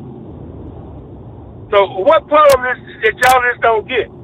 Trump, like I say, he don't talk about nothing but him, his grievances. He don't talk about the people and stuff. What he gonna do about the people? Oh, I know what I called you about. What you live? 50 miles from Springfield? You're saying, where am I? You live about 50 miles from Springfield? That sounds about right. Yeah. Well, when this mess was going on about the Haitians, I don't know why you and Pappy didn't jump in the car, by him being a police officer, so he could go up there and talk to the policemen and stuff.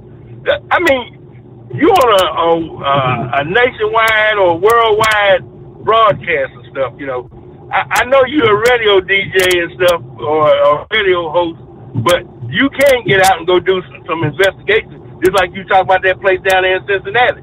Won't you do a ride-through, a drive-by, and see what's going on in your neighborhood? You're right there. I mean, if you're gonna stop what all these non-believers believe in, y'all gotta listen or watch more than just Fox and stuff. You gotta watch NBC, MSNBC, CNN. I even watch Fox. Just to see what they're not gonna say. Well, yeah, quite honestly, though, Douglas, you're not really getting the truth from Fox anymore. Fox is not a fan of Donald Trump, believe it or not. There's a couple of shows. If you watch Fox and Friends in the morning, they would lean more toward Trump. Most of the rest of the day, I mean, the leadership of Fox News is adamantly anti-Trump. But it's like Pappy. So you're not every night he calls in, all he talks about Don Bongino. Yep. I mean, that's where you're going to get the truth. If you want the real truth, you need to go to Newsmax. You need to go to Dan Bongino. Yeah, you can get some truth from the likes of some of the other Hannity would be a fan of Trump, and I'm not much of a Hannity fan myself. But I'm sad to tell you, you're not getting anything close to the truth when you're watching the likes of NBC. Yeah, well, how do you feel about even CNN saying that Kamala was a disaster on their town hall the other night? Even they're calling her out. And some of them said it, not all of them. Some of them said it and stuff. It depends on who. It depends on your interpretation of what she did. Yeah, she didn't answer some of the questions. Hell, Donald Trump never answers the questions and stuff. He goes off on a tangent talking about something else. You know. Well, have you got your early vote in for Kamala yet, Douglas? I'm on my way home right now. Okay. Put my vote in.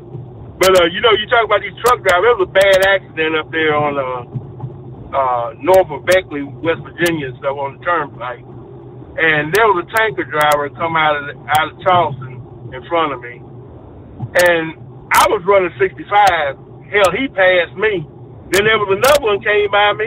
Hell, he was going faster than him. He passed him, you know. I mean, you talking about all these curves and stuff. But you know, you was talking about them trucks getting stuck up there on the mountains and stuff, you know. I thought they were supposed to have checkpoints at all those roads to turn those trucks around. You know, the story that I heard, you know. So somebody ain't doing their doggone job. You know, if you got to pay somebody to sit there all day, you know. Well, I know. But I guess it's money for the record driver. I know there's a whole bunch of roads shut down, and I know the one that goes through, like, that takes you over to Cherokee. I think that's the one where at one point they were shutting it down and completely at at nighttime, so nobody could get through, because even with the checkpoints, I don't know how trucks are getting by at the checkpoints. That's what I'm talking about. You know, you know. Somebody ain't doing the job. Well, Douglas, thank you for listening to the program there. And we do have the right to vote who for whomever we want to vote for, right? That's still something that we still have a freedom to do. And I guess you have a right to not be able to grasp the truth or see the truth. You can't see the forest for the trees. You're allowed to do that, sadly. You know, I don't. What could I have done if I went to Springfield, Ohio? I don't need to go there. We saw the news operations that were there on the ground, and there were investigative reporters interviewing the locals there. I mean, I had the story here from late September, where one of the locals in Springfield said students in the Springfield City School District, she said they're not safe taking the school buses to and from campus. She was a verified employee who has worked for that district for half a decade. They kept the employee anonymous after the district sent an email encouraging their staff not to talk to the media. But she said our law enforcement, our fire department, everywhere has exhausted their resources because of the influence. If you value your safety, don't come here. It ain't worth it. She said the entire town is suffering because of the massive influx. An increase in non-English speaking students entering the school system, which the bus driver said has put a strain on the entire district. According to another staff member, the most significant concern facing the school district is maintaining the safe transportation of students to and from their campuses. Springfield City School encompasses 17 schools from preschool through 12th grade, approximately 7,700 students. The employee said, "We want to safely take your kids to school. We want to give you that peace of mind. Unfortunately, we have no control of what happens outside the bus. We only have control of what happens inside." Many of the locals raising concerns that these Haitian nationals moving to Springfield and the surrounding municipalities has led to, as many have cited, a substantial increase in traffic accidents, some of which have been deadly. On the first day of school last year, an 11-year-old was killed after the bus he was riding on was struck by one of those unlicensed Haitians.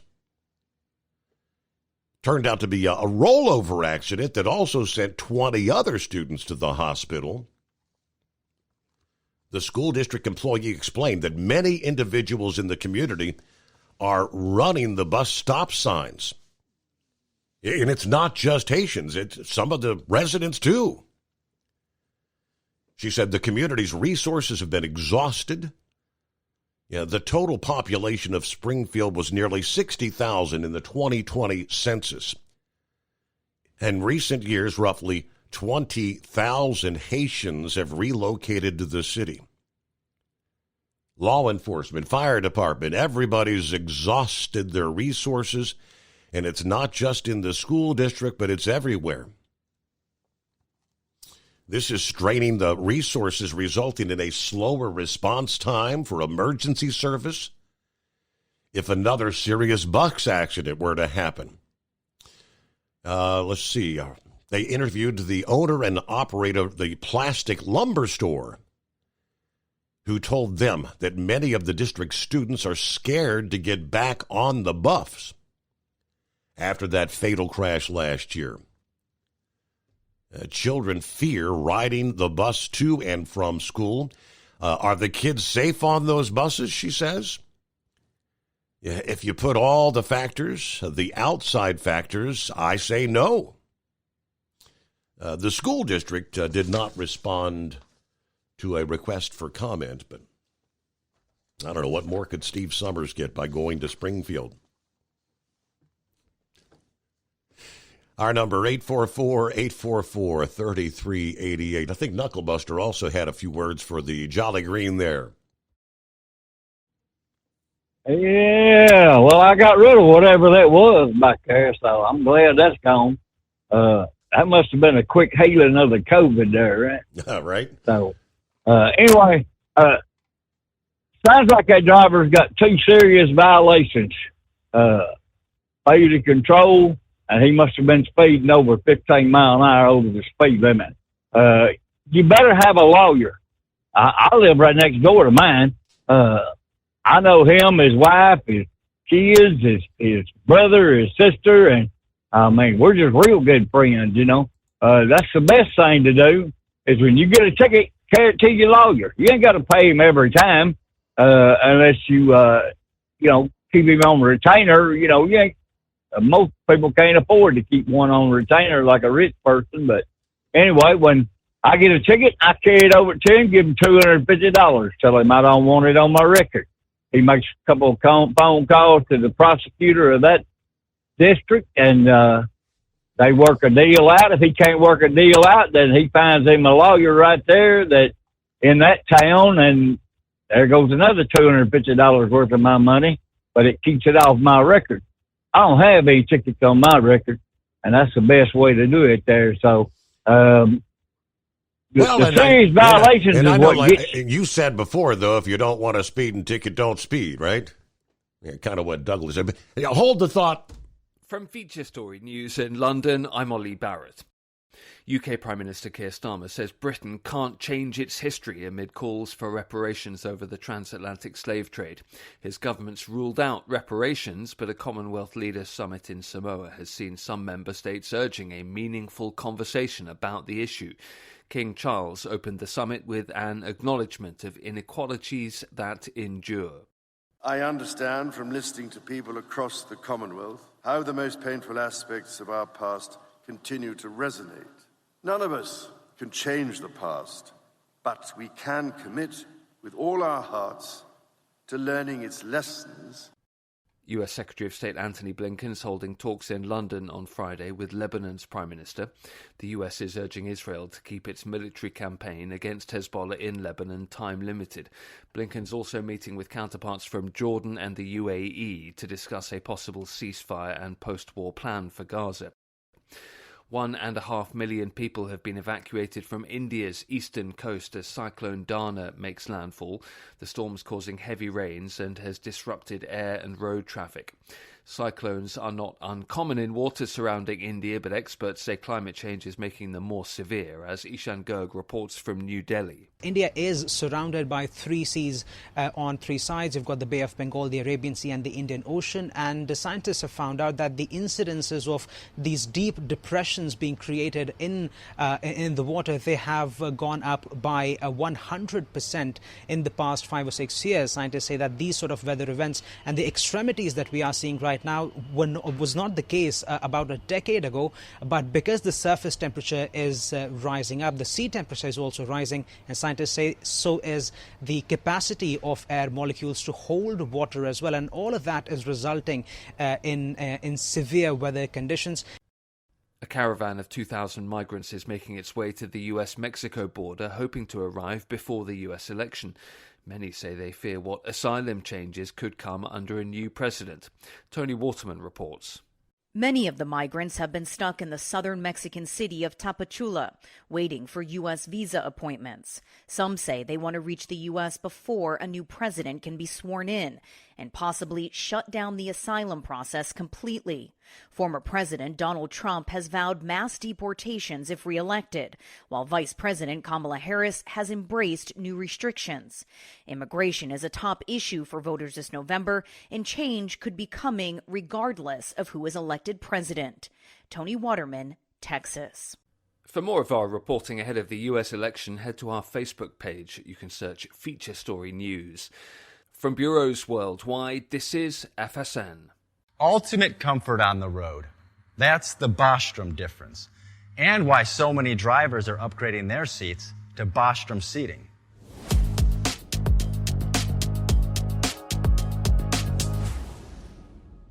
With roots dating back to 1935, we know seating. We've developed a full line of high-quality products with the right seat for your application, all made right here in the USA. From our top-of-the-line Wide Ride Plus Certa for the long-haul driver to our entry-level Baja series for the vocational driver, we provide you with the comfort you deserve at the price point you're looking for. We know you're busy. You don't have time to search every distributor and dealership for the right seat, only to find the one you want won't fit in your truck. That's why we created BostromSeating.com. It's a complete seating solution.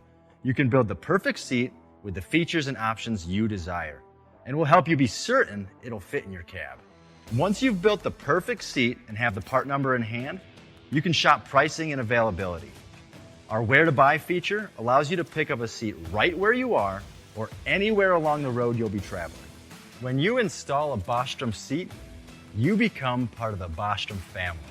A family that includes other drivers who recognize this is more than work. It's a ride, one that requires the next level comfort and support only Bostrom can provide.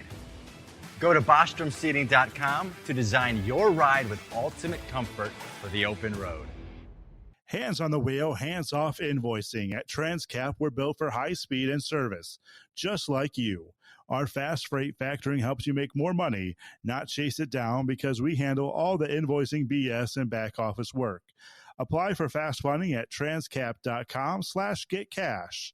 It takes just 60 seconds. Or call 888-250-TCAP. That's 888-250-TCAP. And mention Steve Summers Overnight Drive.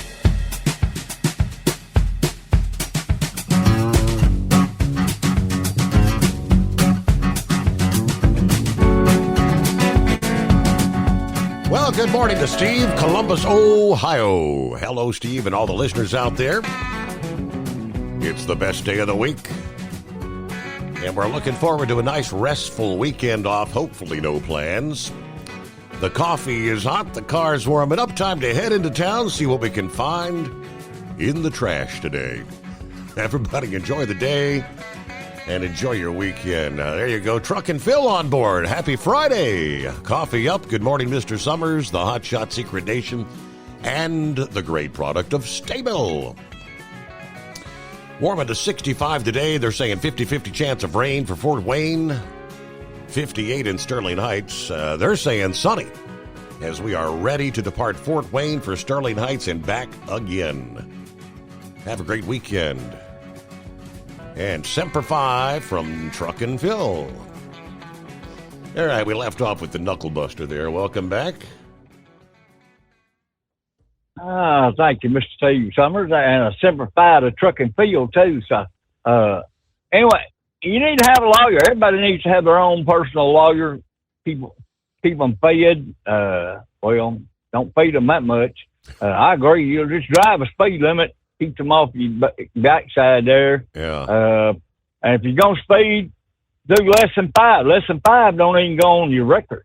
And I don't know about all states, but down here in the state of Mississippi, anything under 5 won't even go on your record there. So that's a good policy to have. And I tell you what, it's not fair.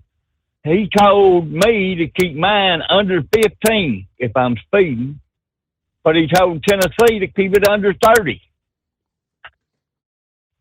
Oh, and definitely keep it under 100. And he told me don't even get nowhere near 100 there. Yeah. But all that stuff, he can he can pretty much get everything dismissed. I ain't never had no problem. I ain't seen him in a couple of years, and I don't want to go see him paying him no money. But anyway, that's get you a lawyer. That's the best thing to do. Fight it. That 2 tickets that close together.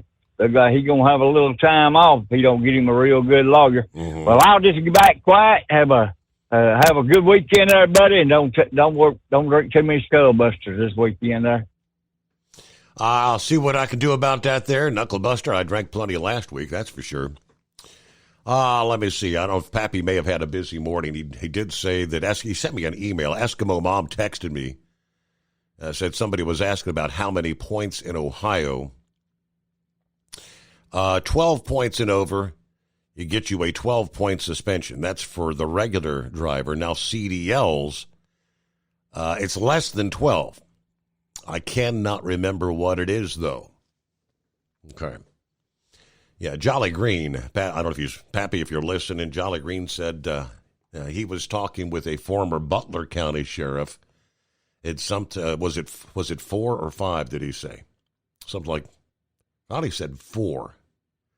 I don't know, but I said because I was going through there are several states that treat a CDL holder and they give them 50% more points for the same infraction for a CDL holder versus the regular driver. But either way, all right, let me see. Is that Vic by chance?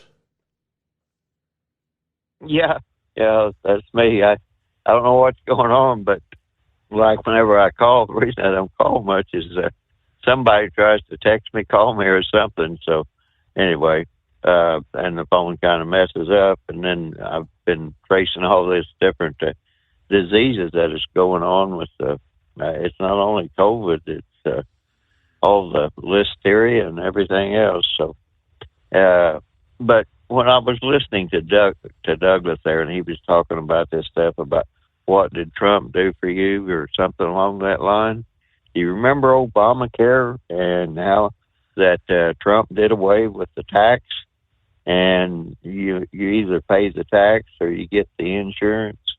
And in my particular case, I had insurance through GM. Of course, GM, they forced them to get out of the financial end of their business, and the dog bite that I got, that's coming. I would have collected a pretty good piece of change if they hadn't done away with my accident insurance through GM or disability insurance. I've got another little one, or I think I have, through Transamerica. That got canceled for some reason at one time, and they had to switch to somebody else. And to bring it up to this whole Haitian deal, it's not only the Haitians on this temporary protected status, and it's not only Springfield, Ohio.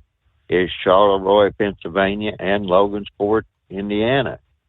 And the most ridiculous thing that I heard yesterday or the day before, all these Republican turncoats that are wanting to throw rocks at Trump now, the most ridiculous was a 4-star general, General Kelly, saying that Trump told him, said, well, I need generals like Hitler had.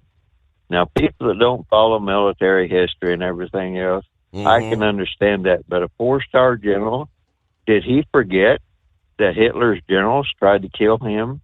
And Hitler, in turn, did away with his, well, he was kind of a popular Rommel, General Rommel, the Desert Fox. He was kind of a hero there in Germany.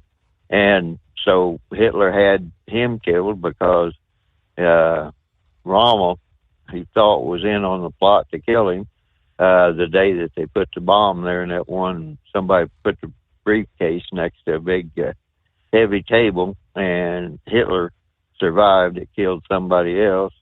And Hitler, he was kind of like, he pulled a Joe Biden, like Joe Biden told the general, said, I'm not paying any attention to you. I want you to leave Afghanistan, and I don't care how much stuff you leave behind.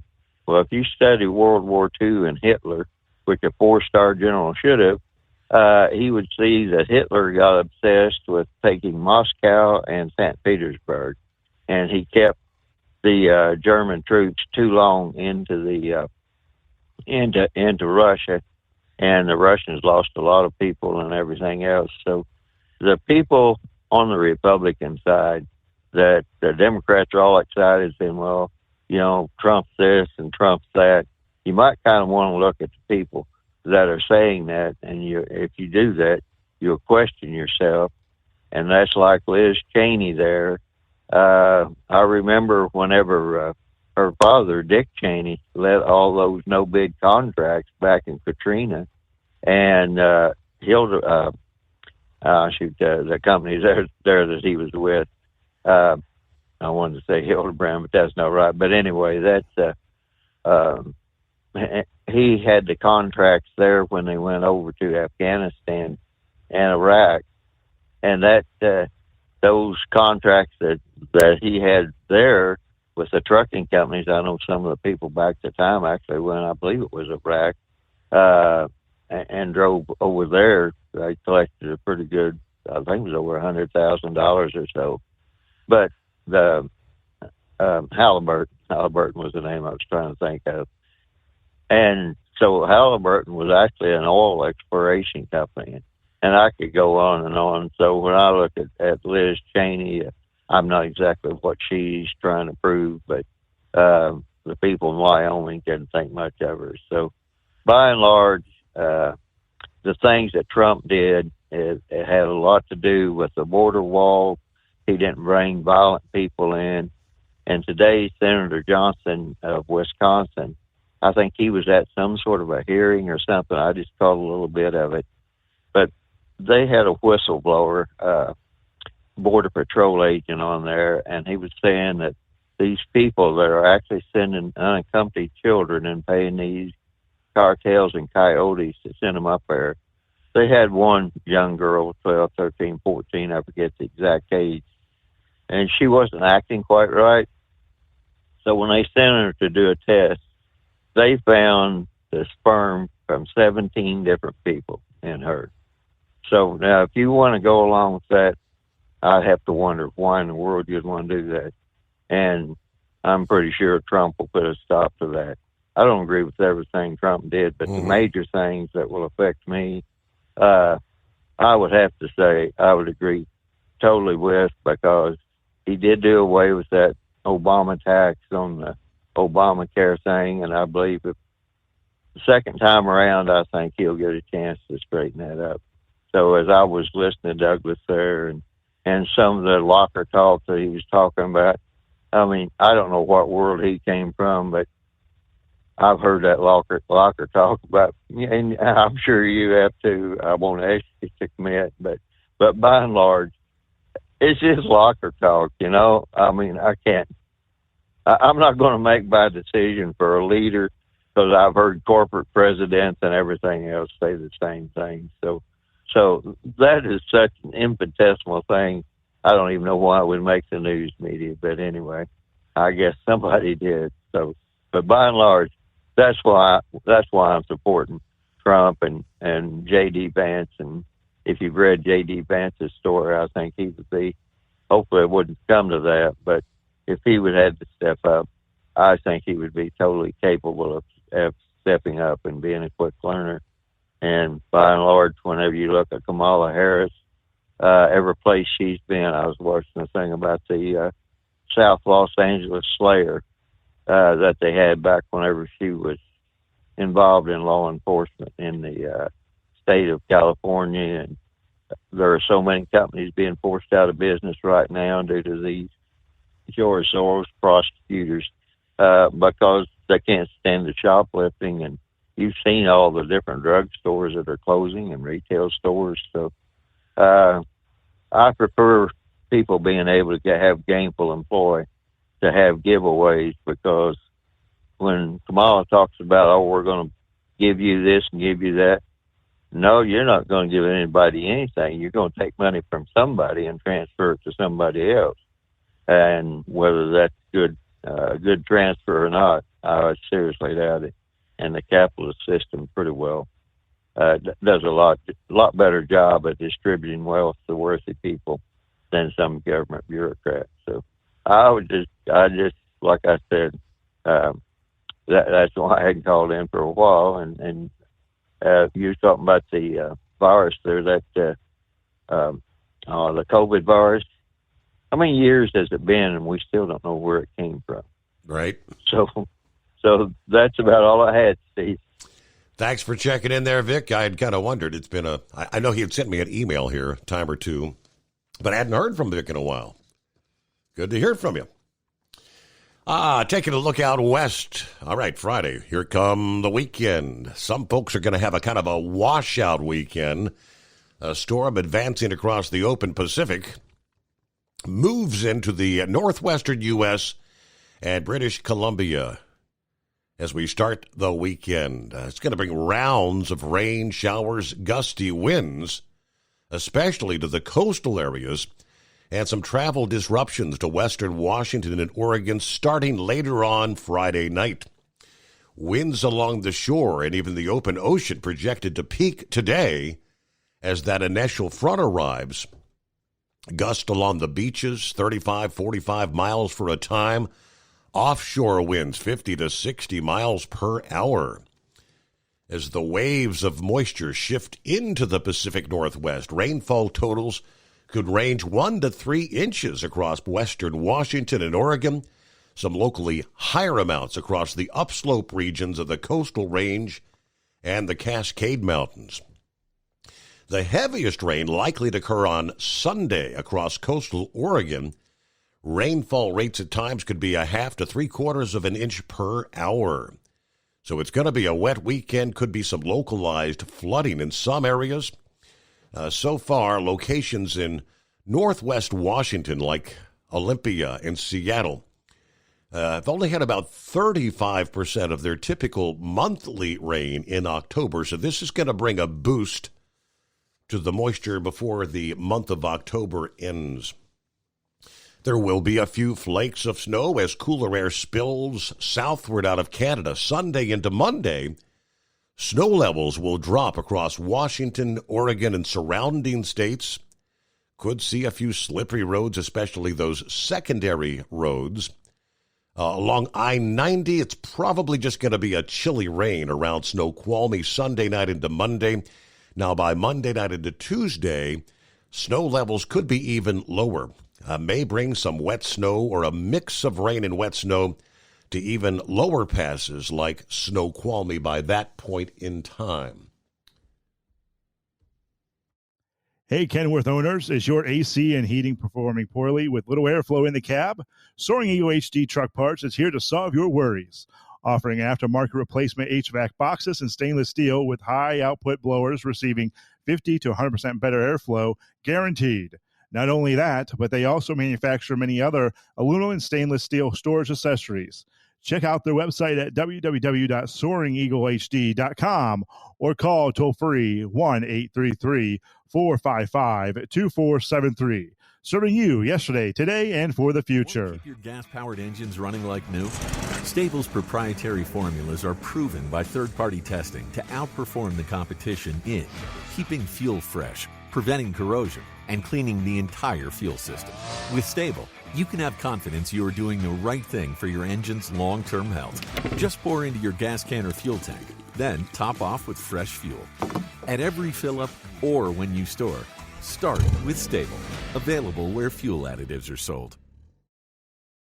At Hot Shot Secret, we share the science behind common diesel problems. For example, excessive black smoke. Excessive black smoke has two causes: carbon buildup and internal diesel injector deposits, also known as IDIDs. Hot Shot Secret Diesel Extreme has the highest concentration of active ingredients allowed by law and will safely remove all types of injector deposits, including IDIDs and carbon buildup, to eliminate black smoke. Hot Shot Secret Diesel Extreme is available nationwide at truck stops, Fine Farm and auto stores, and online at hotshotsecret.com. Increase fuel economy up to 7.9% with Hot Shot Secret Gasoline Extreme, the solution to maximize your engine's performance and fuel economy. Whether you're driving a sports car or a daily commuter, Gasoline Extreme is specially formulated with PEA to deep clean. Don't settle for an average driving experience. Upgrade to Hot Shot Secret Gasoline Extreme and go further on each tank. Order now on Amazon or hotshotsecret.com. Hot Shot Secret, powered by science. Hey truckers, this is Steve Darnell from the hit TV show Vegas Rat Rods. Check it out. Industrial Injection has been a leader in the diesel heavy-duty industry since 1985. Whether you are looking to keep your truck on the road, you are a hard-working farmer feeding America, an over-the-seas mariner, a miner, or a construction craftsman, Industrial Injection can help keep your heavy-duty rigs and equipment running so you can keep America thriving. Get all your turbochargers, injection pumps, injectors, and engine parts at industrialinjection.com. Industrial Injection, the place to go for all your diesel parts needs. The Overnight Drive with Steve Summers. Live from the Hot Shot Secret Studios. Call Steve now. 844-844-3388. That's 844-844-3388. All right, I guess that explains why we have not heard from Pappy this morning. He actually should be at the home 20 by now, but duty calls. Apparently had a fatal crash on Interstate 75 southbound, about the 7 Mile Post, St. Bernard as it's called, at about 1:15 this morning. 75, he says, is still shut down southbound. Probably will be for another hour or two at least. They had asked the county, that's him, he and his guys, to handle that particular scene. Now, he said trucks coming south from on 75, from 275, or out of Butler County, take the 275 loop around to 71 south, or you can take 275 to 74 east to 75 to divert around that accident. So I don't know what kind of backups and delays they've got there, but it's been shut down literally 4 hours plus now. Almost 5. 4 hours almost. And will be probably 5 or 6 before it's said and done. Wow. Anybody stressed out over all this election talk? I'm conversing with Grump earlier this morning. Said, I am so damn sick of hearing the commercials, the lies. Most Americans say they are stressed over the future of the United States and the presidential election. The Stress in America poll conducted by the American Psychological Association found that 77% of adults are stressed about the future of this country. 69% are worried about the upcoming election. The economy, another significant source of stress. 73% reporting worry over it. People are particularly worried about the potential fallout from the election results. 72% say they're worried that the election results may lead to violence, more than half at 56%. I believe the election could be the end of democracy in the United States. Furthermore, this stress is testing people's relationships with those close to them. About a third of folks, 32%, say the political climate has caused strain between themselves and family members. 20% say they're limiting the time with relatives who don't share their views. For nearly a decade, people have faced a political climate that is highly charged, as we know. We've seen the erosion of civil discourse, straining our relationships, friends and families. People isolating themselves from communities, This is a recipe for adding more stress to our lives, according to the CEO of the American Psychological Association. You got to remember, the most extreme voices are often the loudest, and that the majority of adults share similar values and concerns. But stress related to this election, very similar to what we saw in 2020. 69% compared with 68%. By comparison, only 52% of Americans were actually stressed over the 2016 election. Misinformation, disinformation, all stress factors. About 73% of adults said it's stressful to know how fake information can look and seem so real, Douglas. It looks real. It seems real. 82% are worried that people are basing their values and opinions on fake news.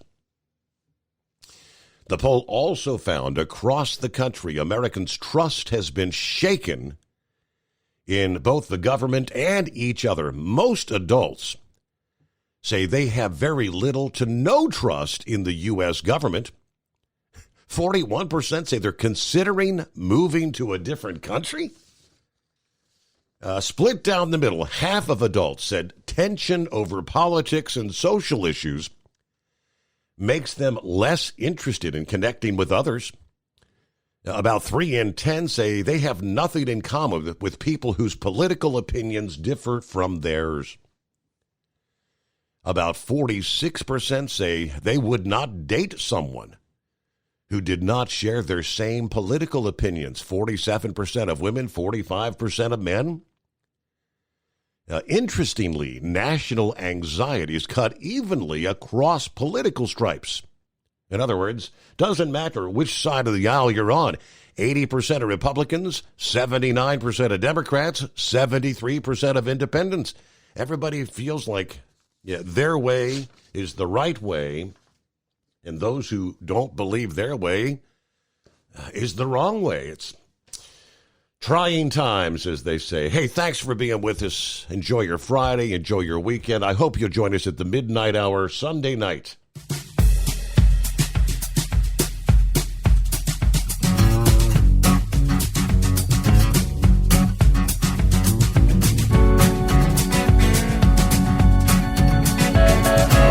You never guess the places that I've been. You never guess the places that I've been. 'Cause everything is like a dream, yeah, but only in that dream that I live in.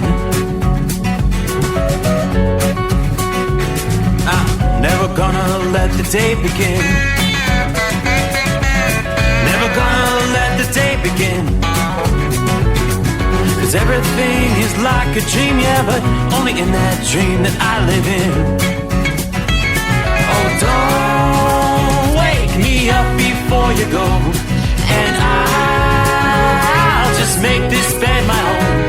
Oh, darling, please just let me sleep. Give me my dreams.